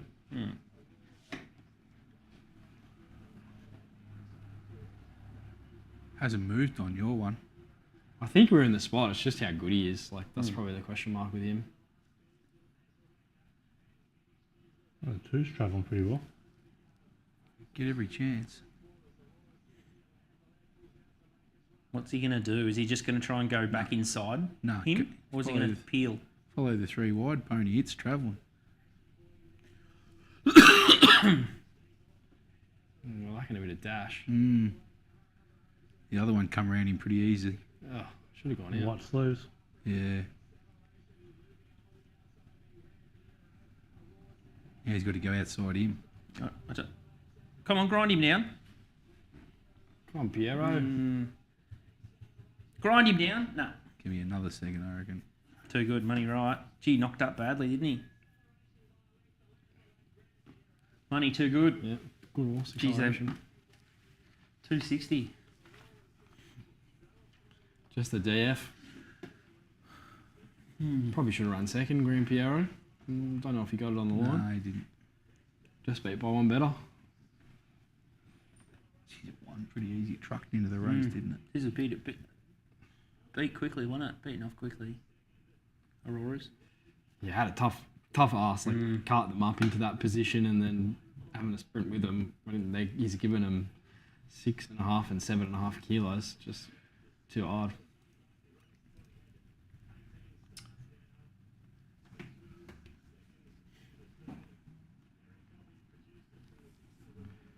H Coffee in form. One on Q-Man. Good ride there. Just took off at the right time. It's probably outridden Willow, really. Like, Willow probably could have got out and around and got pocketed on a horse that doesn't really have a turn of foot. So he was he wanted to go though. Like, he was absolutely bolting the whole way around. And might have just been the making of this horse a bit this campaign. Like, he did trial extremely well first up, and then he copped a funny track at Flemington that was leader bias. He was a monster that day. And then he went to Ballarat and it was too wet and he got too far back. And then the Great Western Wind was quite dominant, and then he comes here. So he's always looked like a horse that has a fair bit of upside, and maybe this distance range is where we're just going to see the best of acceleration, because that was a pretty dominant win in the end. And the staying ranks in this sort of level at the moment are quite thin. So. Yeah. But they do, like, you can just tell, like, they mix their form a bit, these horses, don't they? Yeah. These stayers. Yeah, God, it makes you sick.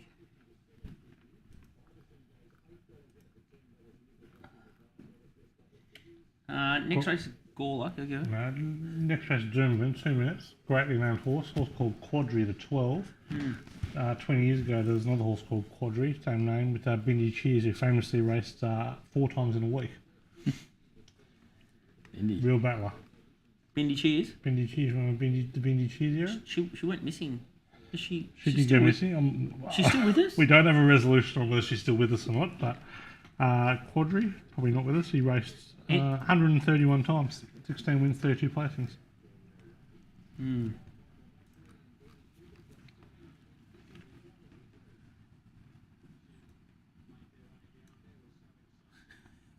Jimmy Jakes. He's keeping the chat going. Good on him. Obviously, we're not televising. I guess we're televising the stream. We're not broadcasting the races, Evie. So, unfortunate that you've got no other access to the TV, which is strange in 2024. But do you follow soccer? No, couldn't give a damn at soccer. Anyone know anything about Liverpool? They play soccer. They're in England. Yeah. Big news out of EPL today was Sook Madik signing for Liverpool. Don't know where he's Middle Eastern type name by the look of that. Sook Madik. I don't follow Liverpool, so it's news to me. Well done, Jimmy Jakes. Well done. Yucky. All right, so Banks at 9,500, and we've got 1,500 in penny bet. So we've got race 6 Lavero, which is 14 minutes away. We took 3.30. It is $3.10, and Gold Revolver we've had 500 at $10. So it's been 10 into $9. So it's Amy McNuggets and Jay Ford just about to save the day, riding against Team Blue, Zach Lloyd, James McDonald on Balkans, who was a bit lacklustre, I thought. Fresh, and Roussillon, which Nico is obviously very fond of the blue jacket. They're not going well at the moment, the Blue Jackets.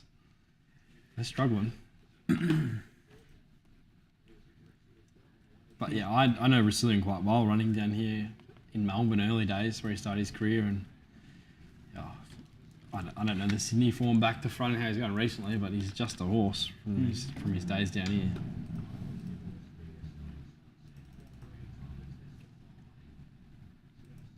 It's about 13 minutes.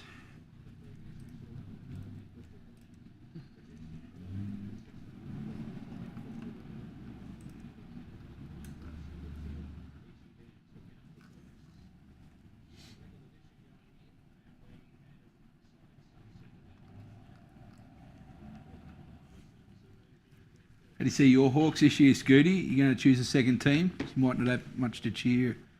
Yeah, I'm on the cusp of signing up with Dimmer out at the Suns. I think they're going to sneak into the 8. I think they're going to make the 8. Done them all the favours, the AFL. They're not mucking around this year. Yeah. Got a very, very nice even draw. Rough chance there, but yeah, decimated our back line with injuries. Just can't cop a break with the injuries, but yeah, reality is Hawks are probably a couple of years away anyway, so it's a bit of might be a blessing in disguise.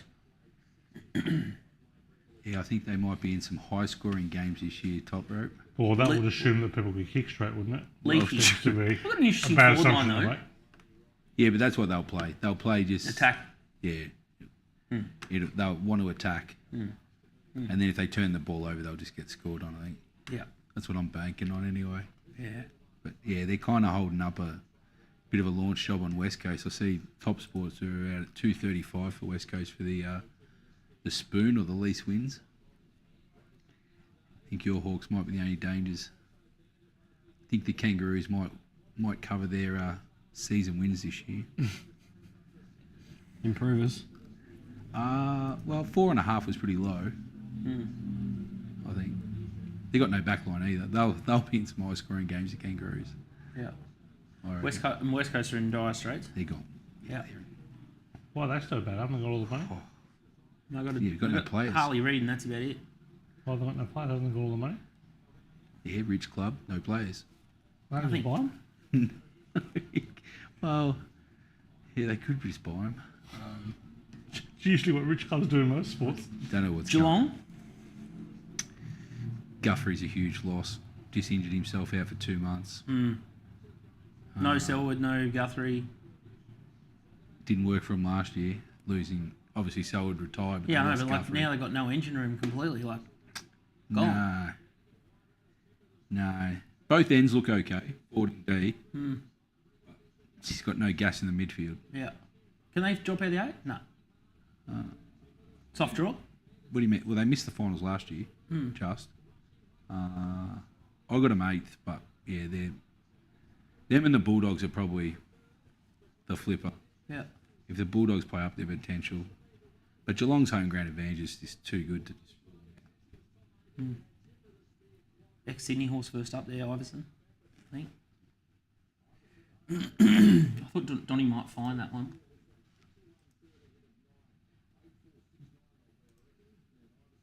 Yeah, your Gold Coast Suns might be a good team to watch, Scoot. How many games will you get to this year? I don't know. 6? Maybe 4 or 5. Yeah, try to get out there. You love going out there, don't you? You guys, Do you still have to He's more at Titans. Do you still have to catch a bus? no, you can catch the bus, or you sort of get dropped off and walk across. They haven't nailed it. You're not a big walking guy. Well, the train station they've just missed by K and a half. So it's a big air swing. Whereas In the Gold Coast Heat, that's what you want to do. What Sweat about up. the Titans?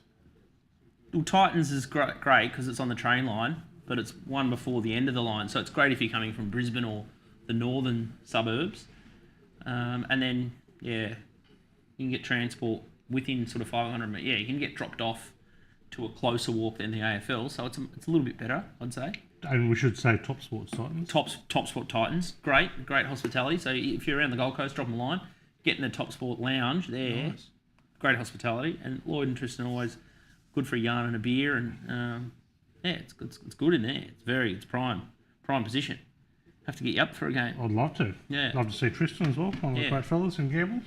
So like a Saturday Arvo or a Sunday game. Beautiful. They don't get good. prime time Fridays. That suits you. So yeah, have to get up there. Do you like how we Top did that? Sport We just took a Gold Coast Suns conversation. We just turned it into rugby league. Yeah, it's standard. And worked his way into a suite as well. I will say that they're trying very hard. Like all the facilities and everything are pretty good. And yeah, like all the activations outside the ground are very good. No, there's a lot of the junior programs just massive up there. So you can see in the next 5 to 10 years they're going to be a strong club, but it's just a matter of time. So yeah, there's a lot of kids playing and coming through. A lot of buzz about the Titans this year. I don't. With Desi Hasler. Are we just going back to NRL again? Oh, yeah, I thought we were talking about the Yeah. NRL. Oh, well, no, we can talk about NRL. You're talking about. I didn't know talking you'd go about back to AFL. Talk about the Titans. Oh, do you say a lot of people playing Aussie rules up there? or No, a rugby lot of league? people playing Aussie rules, but Oh, I thought you were talking about league. No, there's- I can't imagine anyone's playing Aussie rules well, there. in all the under 10s, Queensland. under 10s, under 12s, there's like 17 teams. Is it? Massive. The AFL's massive in Top rope. You got to Gold get Coast. out of your own area, mate. Have a look around. And There's you plenty know playing this Aussie top rules. rope. Like, there's no secret. We might as well talk about it because there's a lot of people blowing up about grassroots rugby league not copying the funding, and there's the Vegas junket, Yeah, that's fine. and that's a lot of people around the Tweed Heads area A lot and of Gold Coast are saying that A lot of white people. Like, we're talking about bubbles. A lot of white people saying that. Pretty big among the Islander population. Pretty big among the Indigenous population. National game. Multicultural game. But look, they've gone from like 6 teams to 2 teams in these like junior leagues up around the Gold Coast Tweed area. Where junior footy's getting to, and junior rugby league's getting to, is that you're just not going to get a new era of mums just allowing kids to play rugby. So it's going to become like American football, where you're not going to be playing contact football until you get to an older age. And they're doing a really good job in investing in Oztag and investing in kind of touch footy to kind of bring the skills up. A bit like AFL's done with the Auskick kind of vibe. Well, AFL's not without its own challenges as well. Like, it's got headgear, it's got concussion. You just seen Angus Brayshaw retire, and then there's going to be a massive class action. Like, how long until we've been speaking about this the last 18 months, 2 years, that they're going to start playing in helmets. Look at that call it quits dropped out. It's had an issue in the pink. Yeah. Gonski. Not gone. Well, that's why I couldn't bet. I just couldn't bet into the race. Think Tank. It went like a busted last start. It's improving. Down the outside. Oh, no, you won't. Jesus. Some absolute camels there. What a mess, that race. Yeah, so where does that end up? Do all Amazing for a non-contact sport. the junior rugby leagues have to wear helmets or no? Well, there's pretty clear standards that headgear does nothing to help concussions. Well, the studies are pretty clear on headgears will help you with head cuts and all that stuff, but you need other stuff that's going to protect you from like the very specialised NFL helmets they've got now. Yeah. Are designed, but it's not the hard bit on the outside that's protecting you, it's the stuff on the inside. The padding like underneath. NRL headgear, I imagine AFL headgear is just the same, just that rubbery stuff. Does nothing to help with tackling, taking and not tackling. Like just your brain's shaking around whether it's inside that or not. Like that's the hard part. Do they tackle in the younger grades or is it more touch? Yeah, no, from like they play tackle from like under 7s up. Oh, do they? But I don't know how this works, but I imagine numbers on that would be minuscule compared to what they were 20 years ago. They go. Knowing what we know about head, Yeah. it's all good and well getting a head injury, having concussion. If you make a life choice to go and play as a 20-year-old and go and want to make a career out of it, it's very different if you cop serious head injuries when you're a 7-year-old because your mum and dad just let you go play. Yeah. That's a different issue. So. Yeah. So I think that's going to play a big role, but I don't think it's going to have any impact on league going at the professional, semi-professional, even the adult kind of country footy level. Yeah. It's only going to have an impact on junior. Yeah, well. No, junior league levels are well and truly up if you include all the Oztag stuff. Yeah. And they purchased Oztag for that very reason. Yep. Yeah, I saw the was it the flat footy or the touch footy was on TV. Yeah, so that's really big now. So yeah, like my Who's the 7-year-old, they were underage girls, I think, as well, weren't Yeah. they? Were they maybe 16 or 18? They were on TV, yeah. my 7-year-old loves league. Yeah.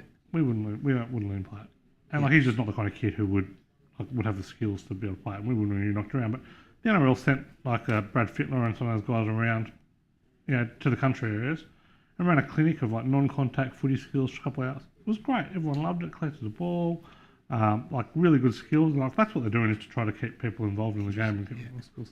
But like they've taken the lead on that from the AFL. I'll give them credit for that. Like that was kick. Well, they've both got to though because they've got impendings coming. Yeah, but the NRL were 20 years late on it. Well, the AFL's still playing catch up. Well, yeah, but you've been pretty good at inflating numbers and stuff through Auskick. But like it's good. You mean that part? I thought the trouble that they're going to face with. Well, AFL lends itself more to that because like rugby league's done a really good job at stamping out high tackles. Yeah. Like there are very few head knocks in the game of rugby league. Yeah, because you notice it when what's his name was it Sevo did it the other day. Yeah. And we had one in the Port Adelaide guy did the same thing.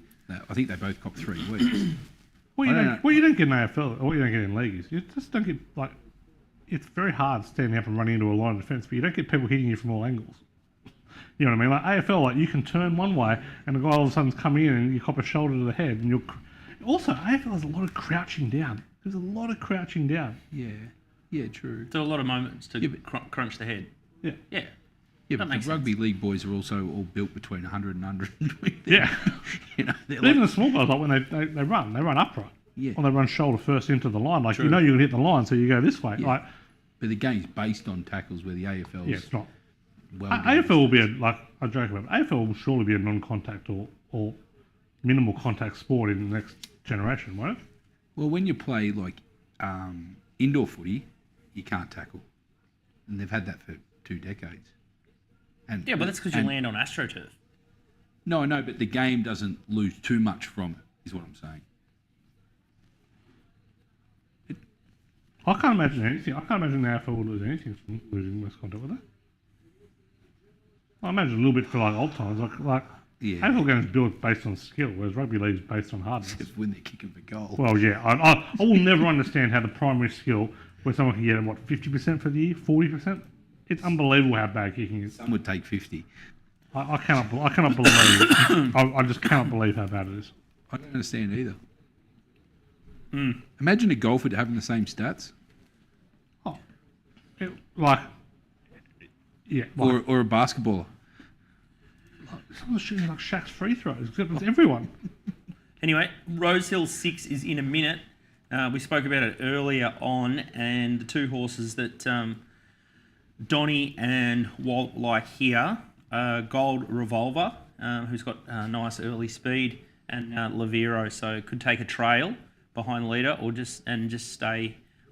Could take a trail behind the leader, or just be one off and sort of stalk them. So most confidence around the 4, so hence why I've had $1,500 at $3.30, and I guess the $500 at $10 Gold Revolver. So horse has been in Abyss, and fingers crossed it's forward enough to run a big race here. Got the apprentice on, and should be spearing towards the lead, and it's just a matter of how fast they go.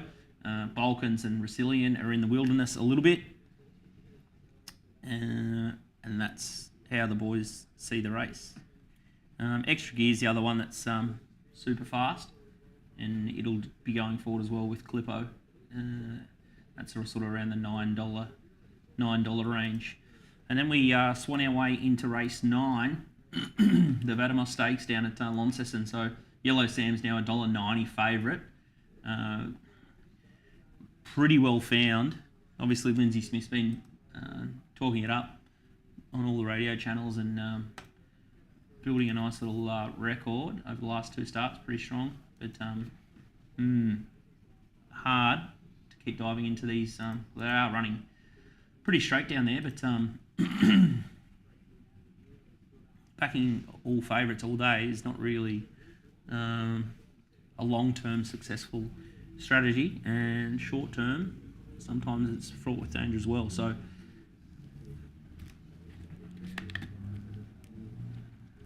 I'm not sure that we will be able to entertain it at odds on. So looking around that one. They're nearly all loaded at Rosehill.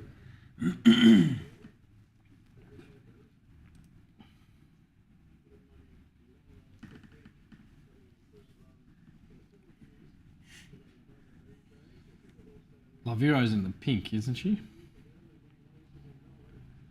Pretty sure.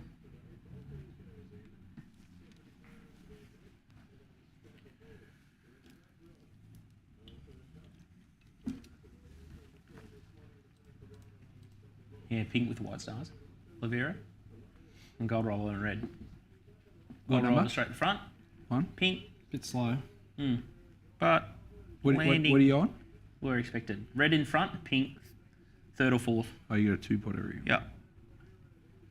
Extra Gear the other speed. Which one do you prefer? Balkans there.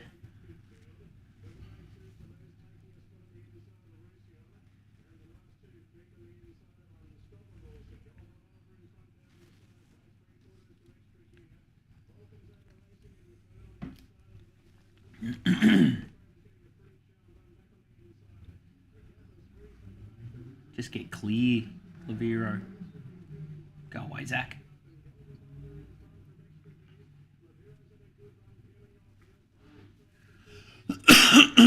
He's going to pick it up.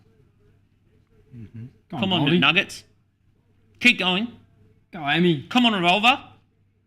Go on. Fight. Up the revolver. Oh, the revolver. Beautiful. Blue blood. Back in business. Oh, nice. Straight to the lead and keep going. Went away from me in the end. Good bet from Walt. Nice one. Cheers, Walt. On your Walty. There you go. You found that one? Yeah, I've found that one, yeah. Top Good right. stuff.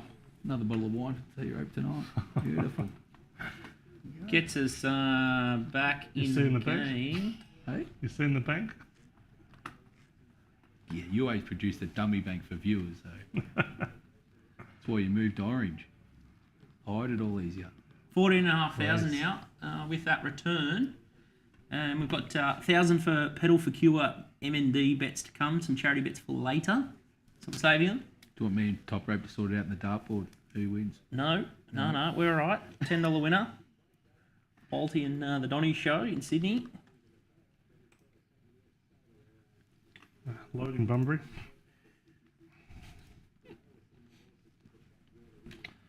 NBL playoffs start in 10 minutes, MG. Any thoughts tonight? Which one?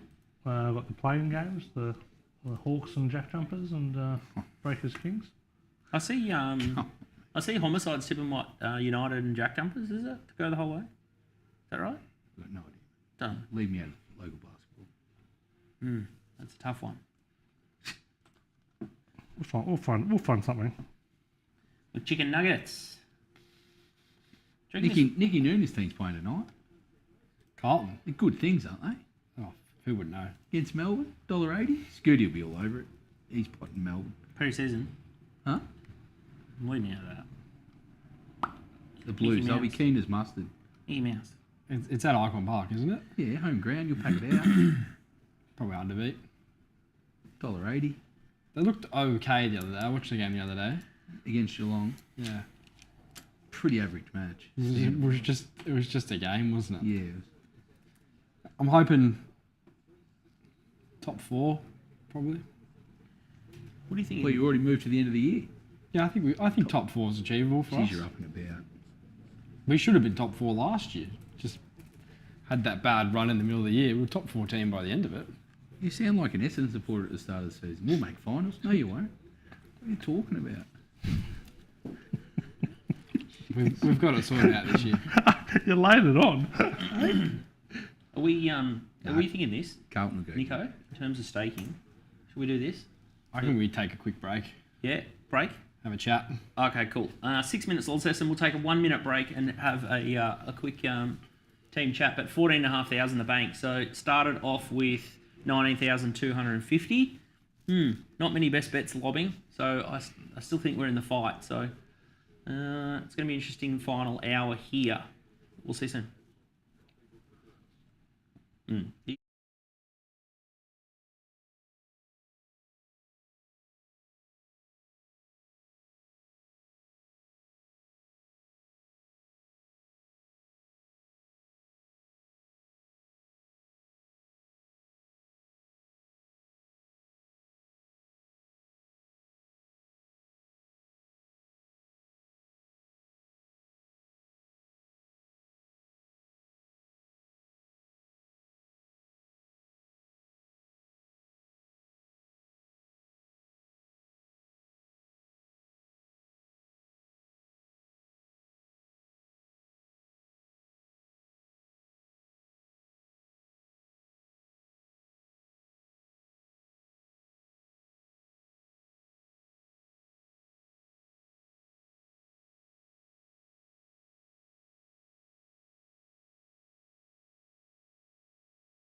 Talk about Launceston Race 9, the Vatimos Stakes.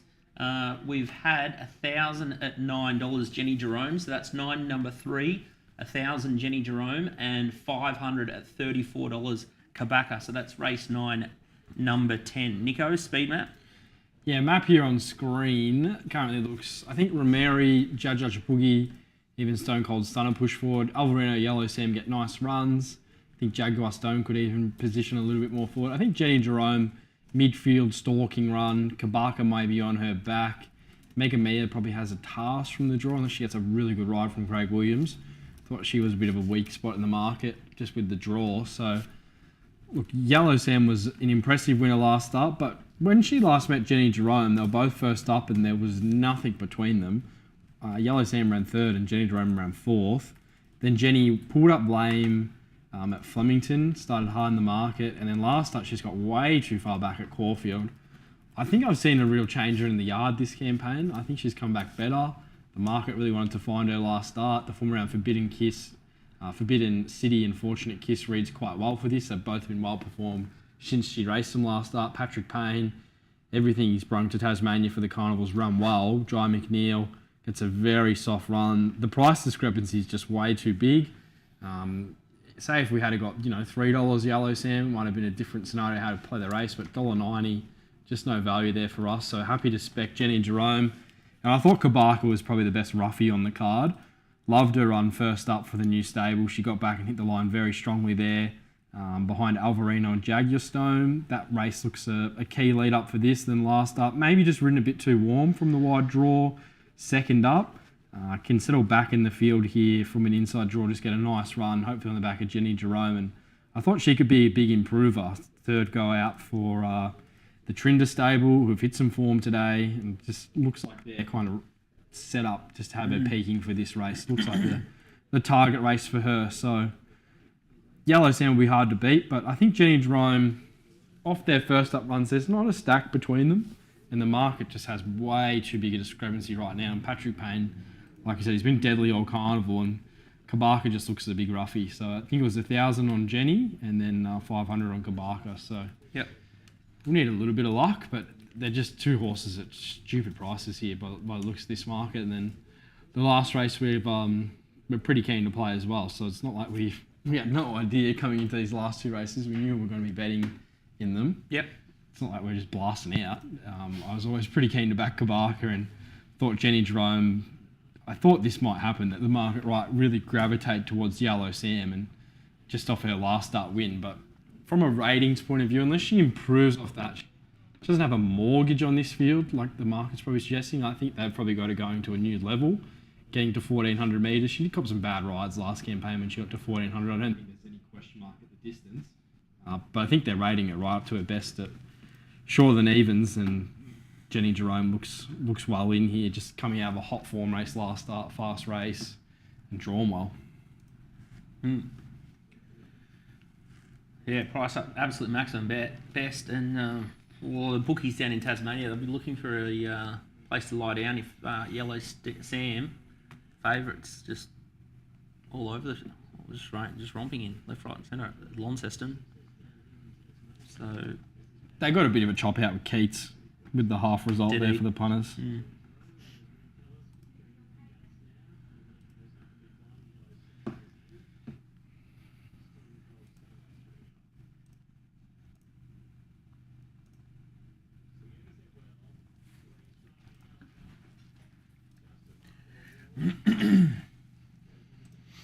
Just need some luck here.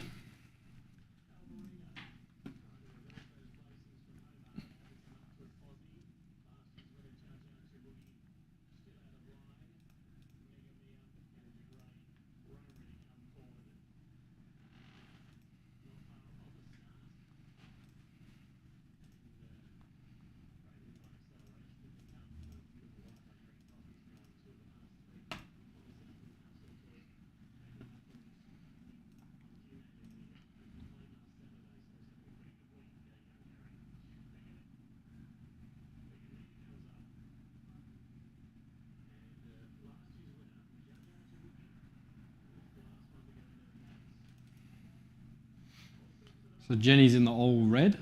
with the white cap, and Kabaka is just drawn pretty close to her yellow sleeves, yellow cap.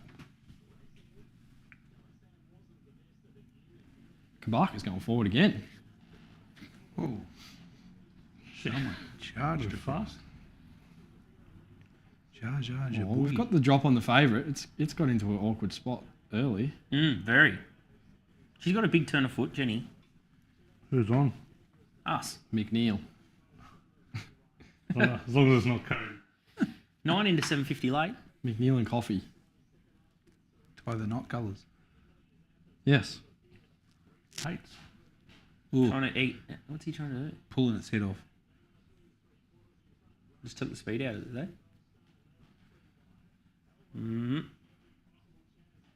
This will suit Kabaka. She's got to turn her foot. Yellow Sam's throwing its head around as well. Yeah, they're not happy. No. Now they've put the speed back on. Now, Jarge and Boogie's jockey. Who's on this? Craig knew it. You have to go wide, Yellow Sam, to win. Oh, Jenny's bolting. A bit sick, this. Going to have to be Come good on. from there. Gotta Take push. that gap. You take the gap. Take the gap, Where's she Jenny. going to go after it, though? Come on. She's all right. Come on. Sheesh, Yellow Sam's going to be Get a right. gap. Get a gap. Get a gap. Kabaka. Jenny. Oh, Go on, Jenny! Come on, Go, Jenny! First. Oh, just car crash. Far out. Just absolute car crash. That's disgusting. Moral beaten. Dear God. Oh, far out. Oh, dearie me. Geez, you've had some seconds. How far, honestly? Dearie me.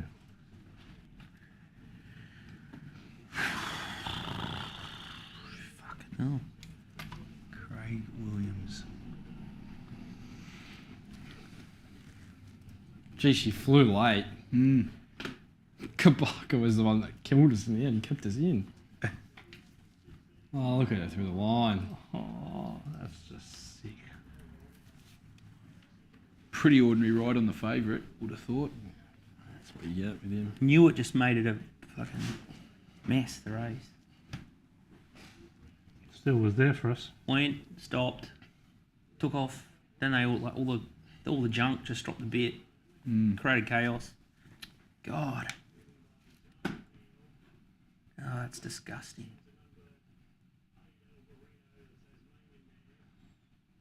Oh my God. Lucky DK not here. DK would have blown a gasket. He'd be like, fuck, just like Mornington. F this and F that. Oh, Jesus. Bad luck, Nico. love That's his no passion. good. First accused and that. Just. Oh my God. You just need luck. It's just racing, isn't it? Both should have won. It's a completely different day if they get the luck. I hate seeing Craig Williams Then on water winner it as would well. have been like it'd be 40k or more. Can't eat odds. Can't teach these morons how to ride. Yeah, well, there you go. Yellow Sam. Sometimes you just got to dodge them, but she was sort of never comfortable back there, was she? Missed the start and Yeah, it went never arse really up. came into it.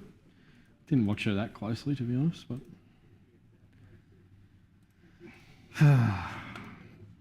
character building, that is.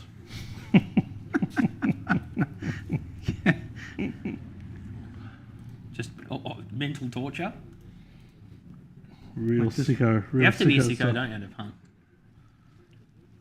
850 and should have won. Red top. Scratched from Saturday for this. Suited. Nothing from Donny to suggest we should back it. Might be playing in the last at Doomben.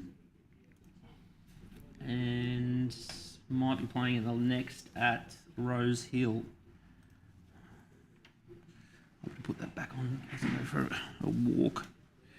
I'll get in trouble. Oh, isn't nearly time for a beer? Crikey. Feel like one after those couple of results. How did that not win? And that's the problem. You sort of got that tight turn at the end, and then so once they finally break open, Too late. you've got 200 metres to. Yeah. Too late. Like it's better than the Moonee Valley, but it's Not much. Gives you more hope. gives you more maybe false hope. You're right. Probably never going to win Yeah. One for the real sicko. from the real the torture. turn, but look, cheer, didn't she? Real BDSM job there. Just off and gone, McMeyer. Track's probably evened out a bit. But that was a weird race. Punched out. Yeah. All right, we might take a 2-minute break, just have a quick spew and have a bit of a chat to figure out how we're going to play this these last few races at Rosehill and Doomben. Obviously nothing at Doomben 7. Looks a bit tight there, but definitely playing Launceston, Rosehill 7, and then maybe the finale might be Doomben race 8. So yeah, we'll see you in a sec.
All right, nothing from us, Doomben 7, but yeah, interesting to note. I think it was spec'd at big odds red top, so if you're playing at home, 7-8 red top might be a way to play it. But yeah, I think we've just got bigger, better bets, hopefully, on the card remaining at those other venues that I mentioned. So Rosehill and Launceston and Doomben to go. So yeah, we're going to go right to the hooter, right till 6:15, which is brilliant.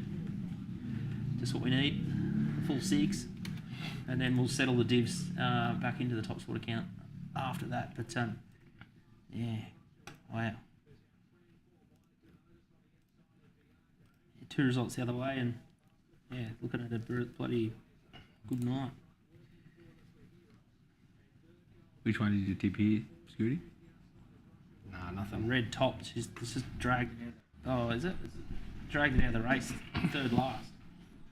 His binding was off the map. Yeah, scary. Is that the Friedman thing? I think Malia Castle on too, though. That's scary. Has the money for it, having her on. Now, now it's fair? 3 wide, punching. Oh, I don't know. I guess sometimes she's a bit like CJ Graham's frustrating. Like she'll sit two lengths back behind the field. Like they're just apprentices. They're learning. They just make mistakes. Rather be on the lead. Put your tongue back in your mouth.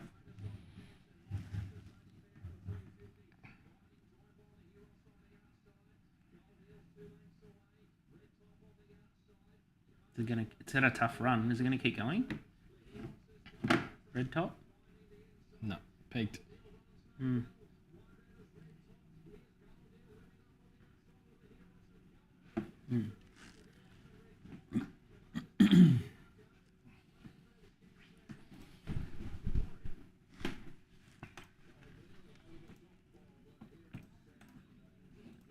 The heels. Beam up.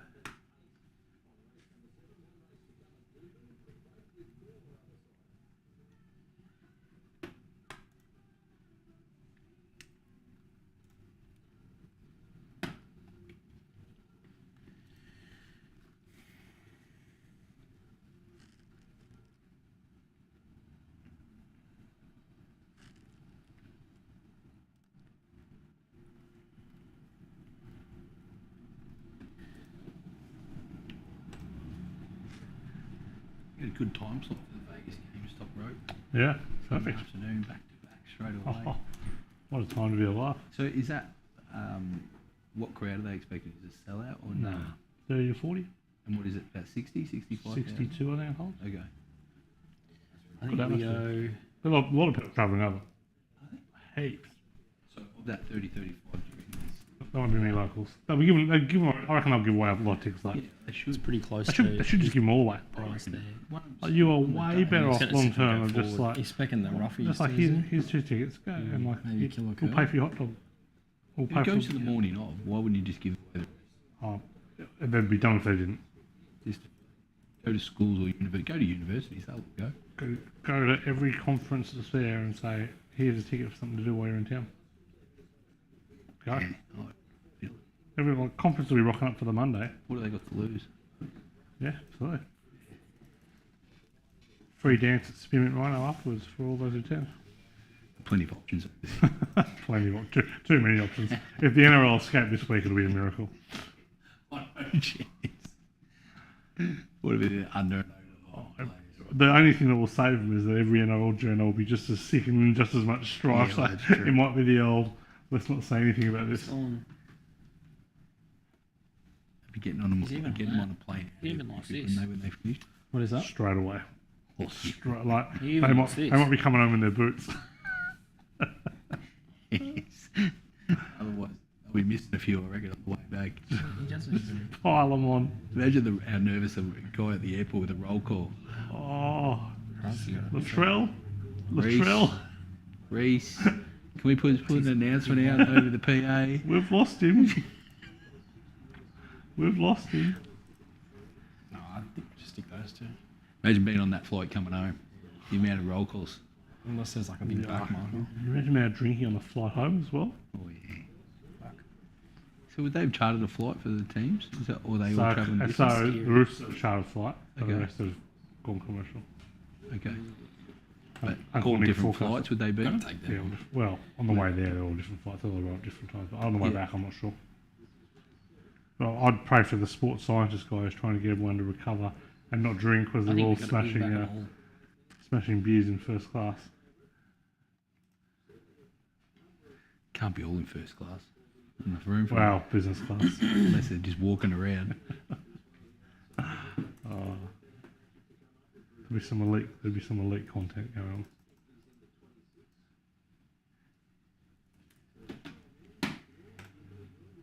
How many future sportsmen's nights are going to involve stories out of this weekend? Like football players are just not not that bright, where they just want to walk around and pick up those little cards. You just know, like, there's absolute, like, you couldn't get enough money on a honey trap being pulled off over there. You could not get enough money. Chips in honey trap. Oh, we're on, are we? Nothing at Gawler. We're betting at Rosehill. We're backing multiple runners. So the favourite, the horse that we've had the biggest bet on is Soldier of Rome. So we've had 1,000 on it at. I thought I took 380, but no, it's somehow given me 360, and now it's back out to $4. So well done, Tas Sport there. I've just been handled, pants down. So we've got 1,000 there at $3.60 somehow, and then we're on a couple of roughies here. So these are Waltz. Now it's gone back in 380. So playing games, and then we've had 1,000 at 360 Soldier of Rome. Going to go forward. Obviously the track's suiting, and then you've got number 12 Jacob's Time. Big odds, any odds. These three runners here: 12 Jacob's Time, 18 Tenderize, and 16 Killer Kerr. Walt's pretty keen to take on Iron Ton, especially the way the track's playing. It's likely to get well back and sort of be storming home late, but hopefully Soldier of Rome and the track pattern's enough to hold it off. And then again, yeah, we've gone for a couple of roughies that he's got much shorter than what the totes could pop here. So could be big results out of 12, 16 and 18, and we've had $250 SP and best tote those. So yeah, we've had a total outlay of $1,700. Give it strength.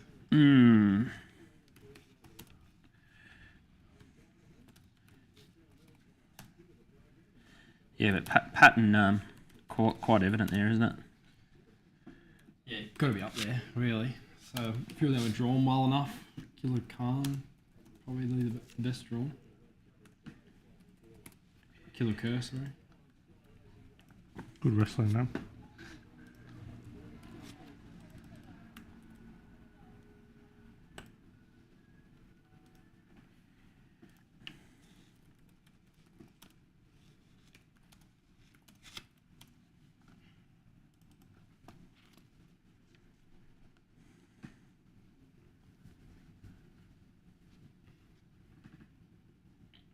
Look like they got a fair old crowd down there at Launceston for the day. Can't see many of them under the marquees, but Bit of wind. Looks like it's nice and packed out. Looks been a good day down there. I would imagine a few of the punters on course have probably had a fill up. Bookie's probably got one back there. All the pickle punters. Yep. So no, good day of racing. Obviously, you've seen all aspects of Tasmanian racing today, but if you are looking to sort of up your turnover somewhere or look at a new jurisdiction, it's definitely one to look at, because Big crowd. there's definitely some angles to be found in their races. And as you see today, most of the good camps winning most of the races, like Al Smith's gone down there, Siggy Carr, Trinder. They don't really, a lot of the results don't really go too far away from the big trainers. So Linda Gray does a good job with her horses. Doro Star was too good for him in the 3-year-old Classic. GG's Gemstone, one of the more progressive horses in Tasmania, was too good in the Royal Rambo. And then in the Hullover Street, Keats and Indispensable had a dead heat. If you hadn't caught up there, and First Accused, Moral Beaten. Acceleration, too good in the Cup. I'll be interested to see where they see place Acceleration, like maybe a Pakenham Cup now. Just one pretty effortlessly there. So you think back to Victoria in another Cup, he'd be right in play. And then Meg Mia, Good Willow, got the right run, didn't get in the carnage. McNeil unlucky on Jenny Jerome. I think Yellow Sam, pretty good bit of Twitter, and a few chat groups might have not had the best ride either. So typical mares race, bit of a raffle. And then the last intriguing betting race, Day and Star's been well backed into 340.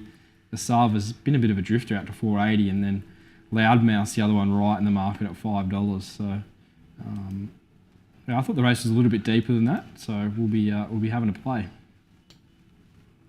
Certainly found one angle today, Nico.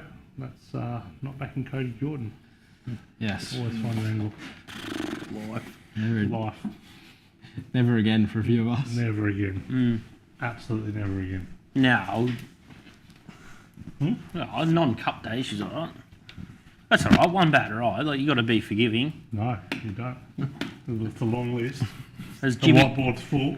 It's permanent marker. as Jimmy Jake says, I feel like CJ Graham makes less mistakes riding than you do punting. You should ask Tristan if you can claim 3 kilos. I'd love every bookmaker to give back all the promotions and all the bonus bets, and that would be lovely. Then that would be a claiming 3 kilos. I'd love to be able to bet like that. It'd be delightful. Wouldn't that be nice? Any Or bookmakers? Jimmy, give me your number and I'll borrow your accounts. But obviously Jimmy's very intelligent, so he's probably banned as well. We shall see. TC in the last. Leader in the last in Sydney. Come on. Isn't it usually Bjorn? Bjorn, yeah. Last race, Bjorn. For the Rant Boys, We've talk got about Bjorn in the last. Nothing there. He's having a good run. Take on Hawks. Iron Ton. So we're on Soldier of Rome, Killer Kerr the 16, Louise Day, green and white, Tender Eyes in the red and yellow. And what was the other horse? 12. Jacob's Time. Jacob's Time. Yep. Soldier Rome crosses outside draw. Blinkers go on. If it switches him on, huge sight. Hard to beat, says John Walter.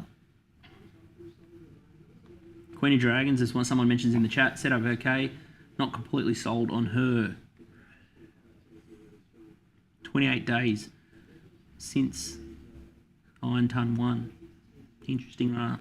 Jacob's Time kept kicking solidly. Second start to win. Freshened up since. Trial okay. Can roll forward. Be there for a long way. Tender Eyes, poor ride. Average steer fresh. Can run a race. Killer Kerr both is racing well in easier grade. Not hopeless in a strange race.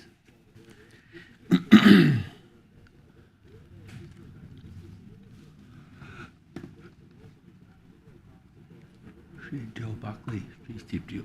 The one you're potting. Bit of support for the 18 and 12 and all the Waltz Roughies actually that got knocked off.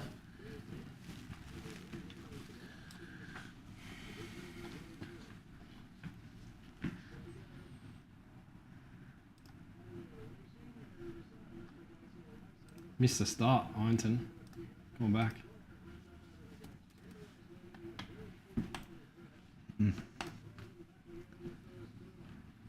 What's he going to do, Zach? Pulling? Yeah. Tender Eyes has probably got the run. Tim Clark's going on with it. Damn.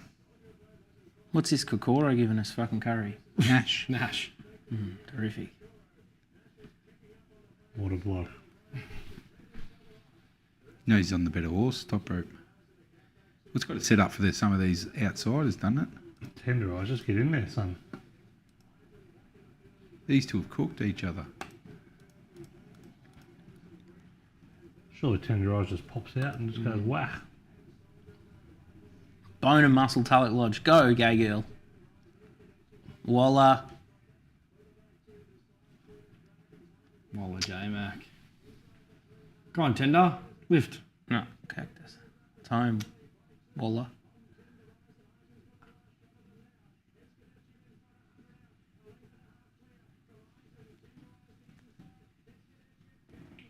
Wow, race, Tender Eyes. Jeez, tough. Then Jacob's Times are on Yeah, race to 12 as well. yeah. Massive run. The outside pony. Massive run, the 12. Gave his plenty, Nash, didn't he? Into last. Fucking hell. Oh no, just carved up Soldier Run. Yeah. Classic, good bloke move. And then J-Mac comes swanning down the outside. How J-Mac. bloody good. J-Mac.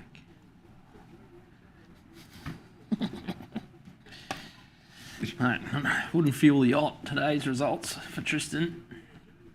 It's not over yet. No, it's been a car crash. Half the bank left. All right, we might take a 2-minute break, and then we've got 10 minutes until Launceston. And I think we've got 2 races to play. So we've got Launceston and then Doomben race 8. We'll see you in a second. Doomben.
Right, we're back, and we're going to spear into the last at Launceston, 7 minutes away. Nico's going to have a look at the speed map. He's just seen the horses walk around the yard. Talk us through it, Nico.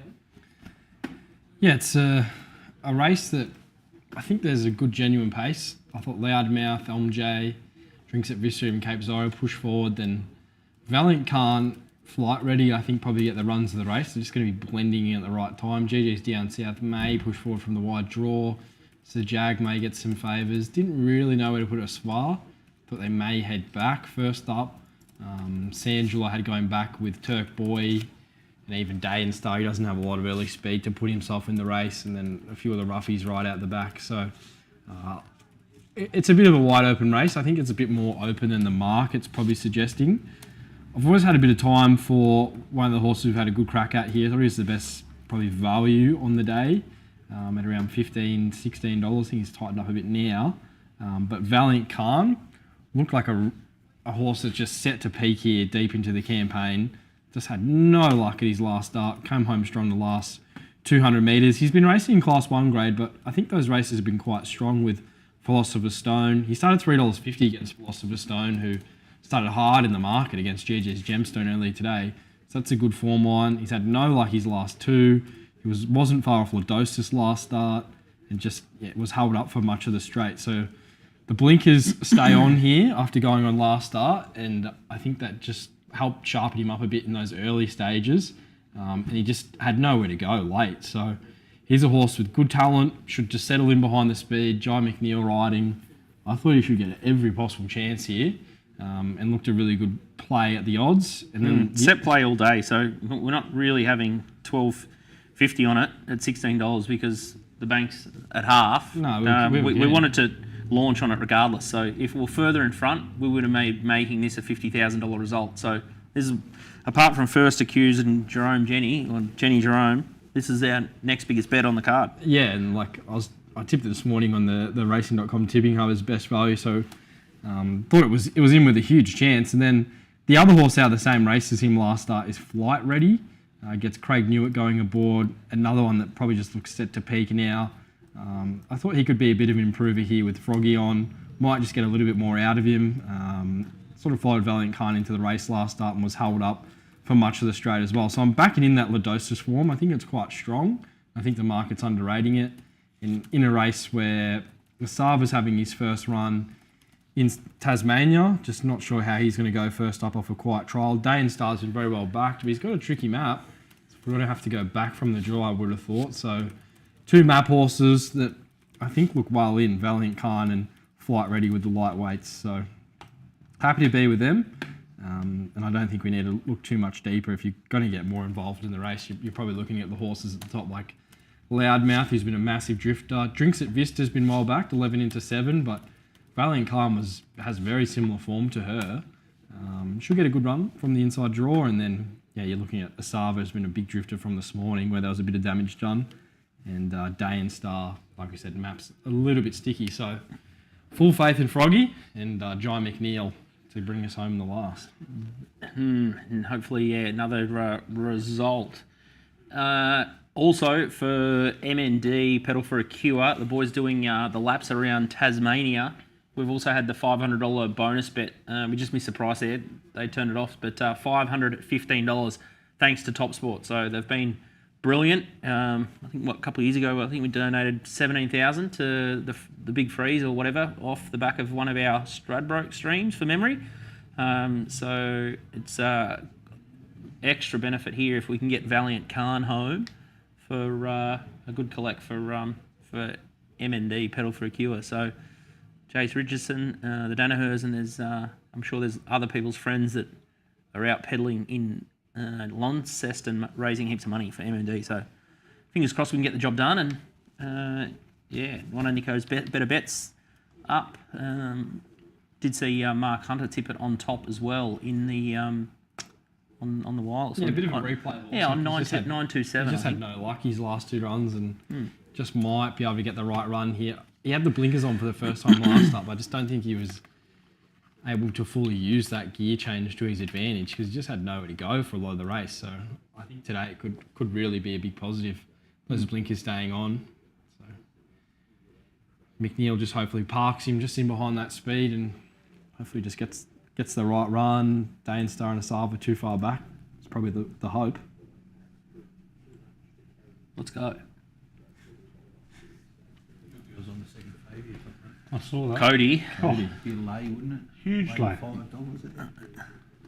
She'll come out and beat us now. Imagine if she beats us by nose. We'll end up smashing things. What an absolute plot of she is.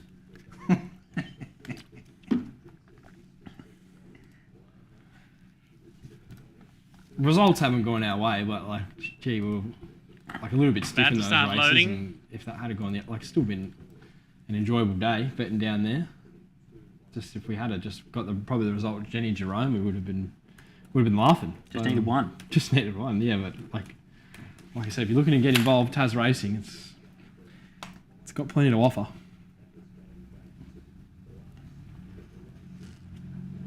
They still jump down there? No jumpers down there. No jumps down there. No, they used to, didn't they? Only jumps Stephen in, won a heap of races down there from memory. jumps in Victoria only now.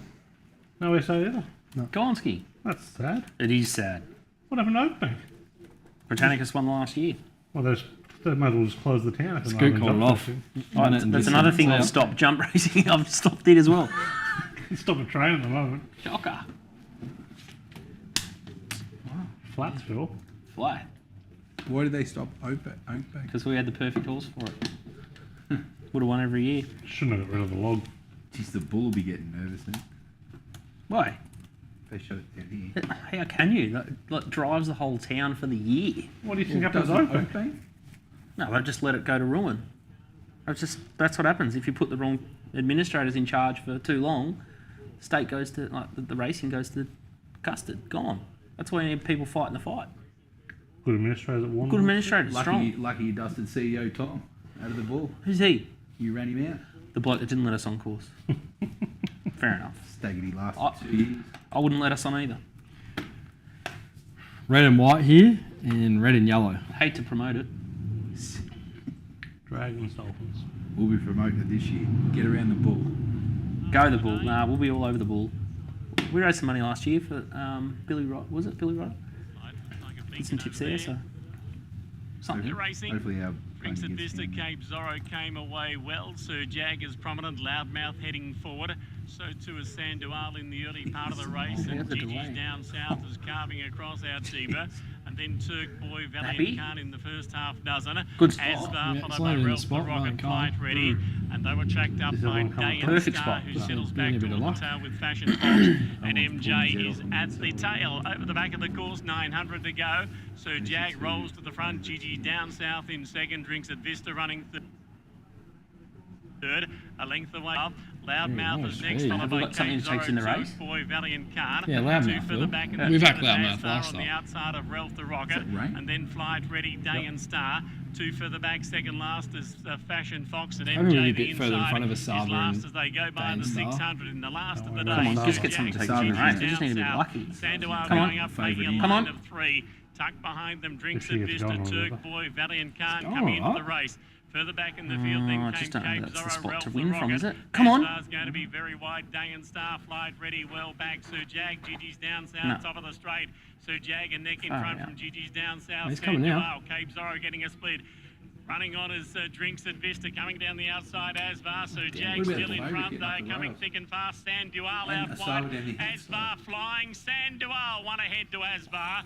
I think she's Day and not Star weird, got she- up on the inside, grabbed third, just in No. front of Sangel. Left it too late.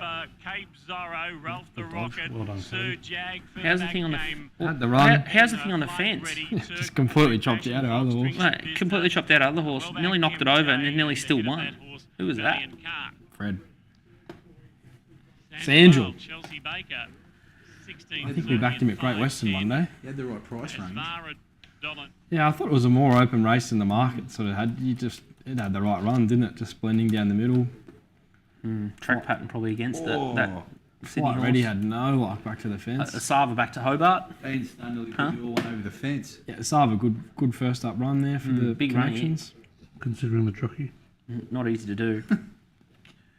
Be a black book of that horse when next start. in the top. Okay. Change, massive bet. The next bet we've got here at Doomben is stable. It's in pretty white hot form at the moment. The Kendrick Yard. We're taking $16 fixed. It's 18 into 16. The horse is Rustic Boom. Angela Jones goes on the horse. Won a trial. This is one of Donny's bets here. Horse just has bad race manners, and it gets the big gelding gear change here. So we've had $6.50 at the fixed, $16 here. So it's a play for Donny. It's not a massive bet, but hopefully it can be improved from the gelding, and I think that will. I think that'll pull us up. I would have thought it's it's been a frustrating day of results. A couple of shorties just went hopelessly no good. Obviously, Fiasco Test was real below par. Soul Sun was disgusting in Gawler.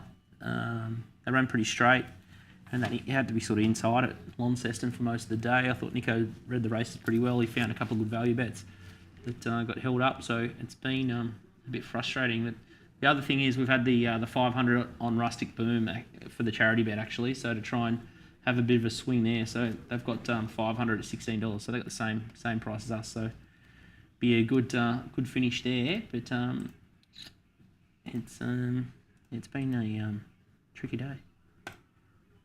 Even Waltz chimed into the Cody Jordan fan club. There is no God. She cannot ride.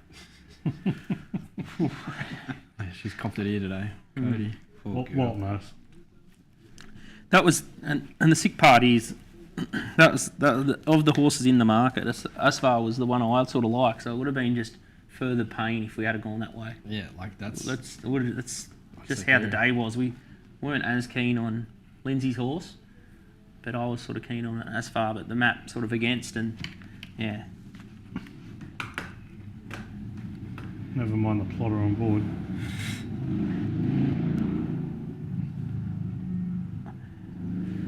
Is it?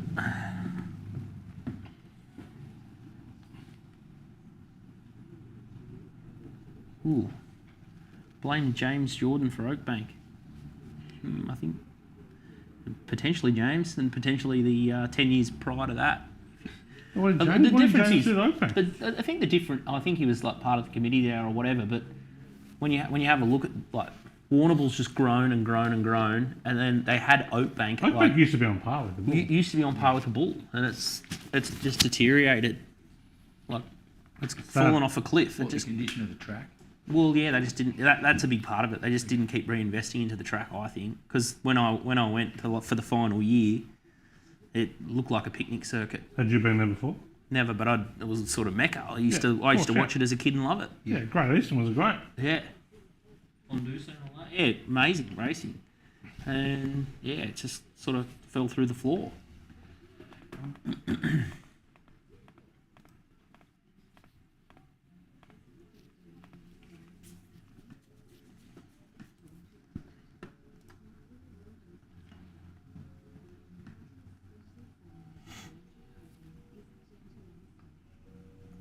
There's an interesting one from Jason.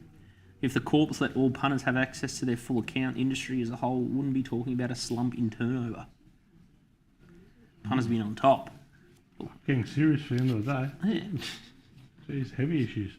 I don't want to be critical of you, but have you thought about backing the same jockey every race? It gets better returns than your system, e.g. James McDonald, Rosehill, Blake Chin, Sandown, Craig Williams. Cody Jordan, Tasmania. Yeah. Oh, you could even say Craig Williams at Albury. He rode a treble, and you just never seen again. Oh, I've been doing the same with Paul Harvey for 10 years. Well, Not been working out so well lately. William Pike did go to Warrnambool. What's William the point Pike of doing went to Warrnambool. What's the point of doing the form if you're just going to back jockeys? If it's that easy. Damien Oliver, Mark Goodwill. What a jockey. Back Ollie and Saudi. Yep. Back Ollie when he had a bet. Thought he retired. Great term. Ryan Moore, Shortest retirement. when he comes out to Australia. Did he ride over there? Is he riding? Blake Chin when he goes to Brisbane. Yeah, there's certain opportunities that definitely present, and some good people you can capitalise on that. So when Craig Williams does go to Albury, jump in and have a crack. for sure, and pick the opportunity. But there's been, I don't know, there's been a few Melbourne riders that haven't been profitable down in Tassie as well. So yeah, knowing the horse and knowing the race and pulling the race apart as Nico's done. I know the results haven't fallen our way today, but in terms of his speed maps, reading the race, fence, the right places to be, first couple of winners, and then just needed luck to really fall our way. But same with Walt, Donny. Everyone watches lots of tapes, and one of the biggest battles we're up against is the big syndicates and the bigger teams. Like they're still making money in the hardest times that it's been to bet because of the taxes, and you got to try and find angles and different ways to win with those guys in the game because they're knocking the markets around and they have a lot of impact on the market, and you got to understand where you are in the market. So how you can sort of capitalise on that and carve out your niche, whether it is Launceston, whether it's Gawler, whether it's your home track of Albury or Orange or wherever it is, and you just got to try and pick your patch. Like Mark does well out of the women's AFL. Like you just got to find your niche and try and carve it out. But obviously today has been tricky.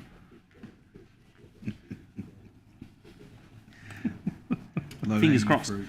We get something out of The boom. Doomben. Doom boom.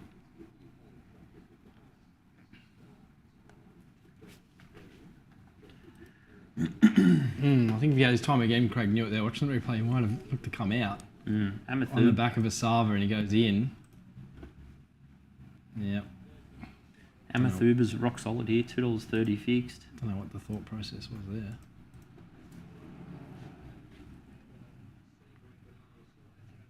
Yeah, I remember when Craig knew it was a good jockey. He's still pretty good. He's the right sort of horses. As DK says, like Stony Creek, there's different areas where you can find him and Who gets suspended? get a for result. that, Brody? Completely hammered. Huh? Will he get suspended for that? Oh, you would have thought he had to. Nearly put him over the fence. Nearly put him on the deck. Just watching the replay of the last race. Probably a at black booker flight Launceston. ready. Oh, shit. That was bad. Would have been right in the finish otherwise. Around fourth. Third or fourth. He ran third. Yeah. At 40s.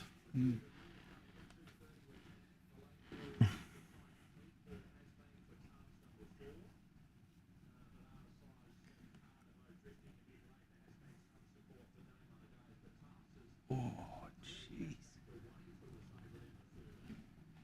Didn't even look. Who wrote it? The one that tucked up inside. Kersley. Fred. Enjoy your Punter's holiday. friend. Enjoy your holidays, Fred. He'll be able to stay down in Launceston. Go to catch a late flight to Vegas. Catch a lead. He'd be a big league man, surely. Is he Tasmanian? No, he's from Perth. I don't know if he'd be a Oh, leader. he would be the son of Northerly Trainer, yeah? He's the grandson of Grandson. Northerly's trainer, I think.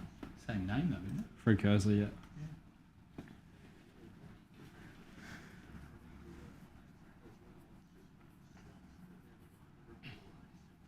They really are running the PVL scam here at Doomben, aren't they? They're not even trying to move them in.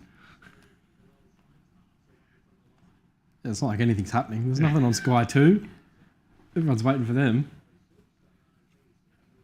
Looking for a clash with Albion Park and Redcliffe. All happening in Queensland. You can bet how far they actually jump after the race. Okay, yeah. That's correct. No, just with you when you're over there, you used to start the line in about 4.5 minutes. Hong Kong's got 7 minutes. Every race there. Yeah, but the under-over line, you used to get good cheer for your value, didn't you? Be 2 minutes behind and they're like this, just walking around and go, any chance, I can throw the horse here. Did you bet the Super Bowl national anthem? Yes. You should have seen the cheer go up in the pub we were in. Oh, same. Like, I mean, When she did the second home of the Brave. I had the stopwatch on, and people, you could almost hear the murmur halfway through. She flew the first half. There you go, straight in the front. Go, Angie. Maybe new horse. Hopefully, new horse. That's what Donny said. Oh, piss Who's off. this pest? The wheelback tarps.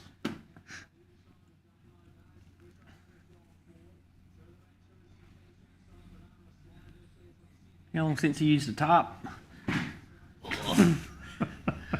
Wild top rope. I know what you're talking about, Scoot.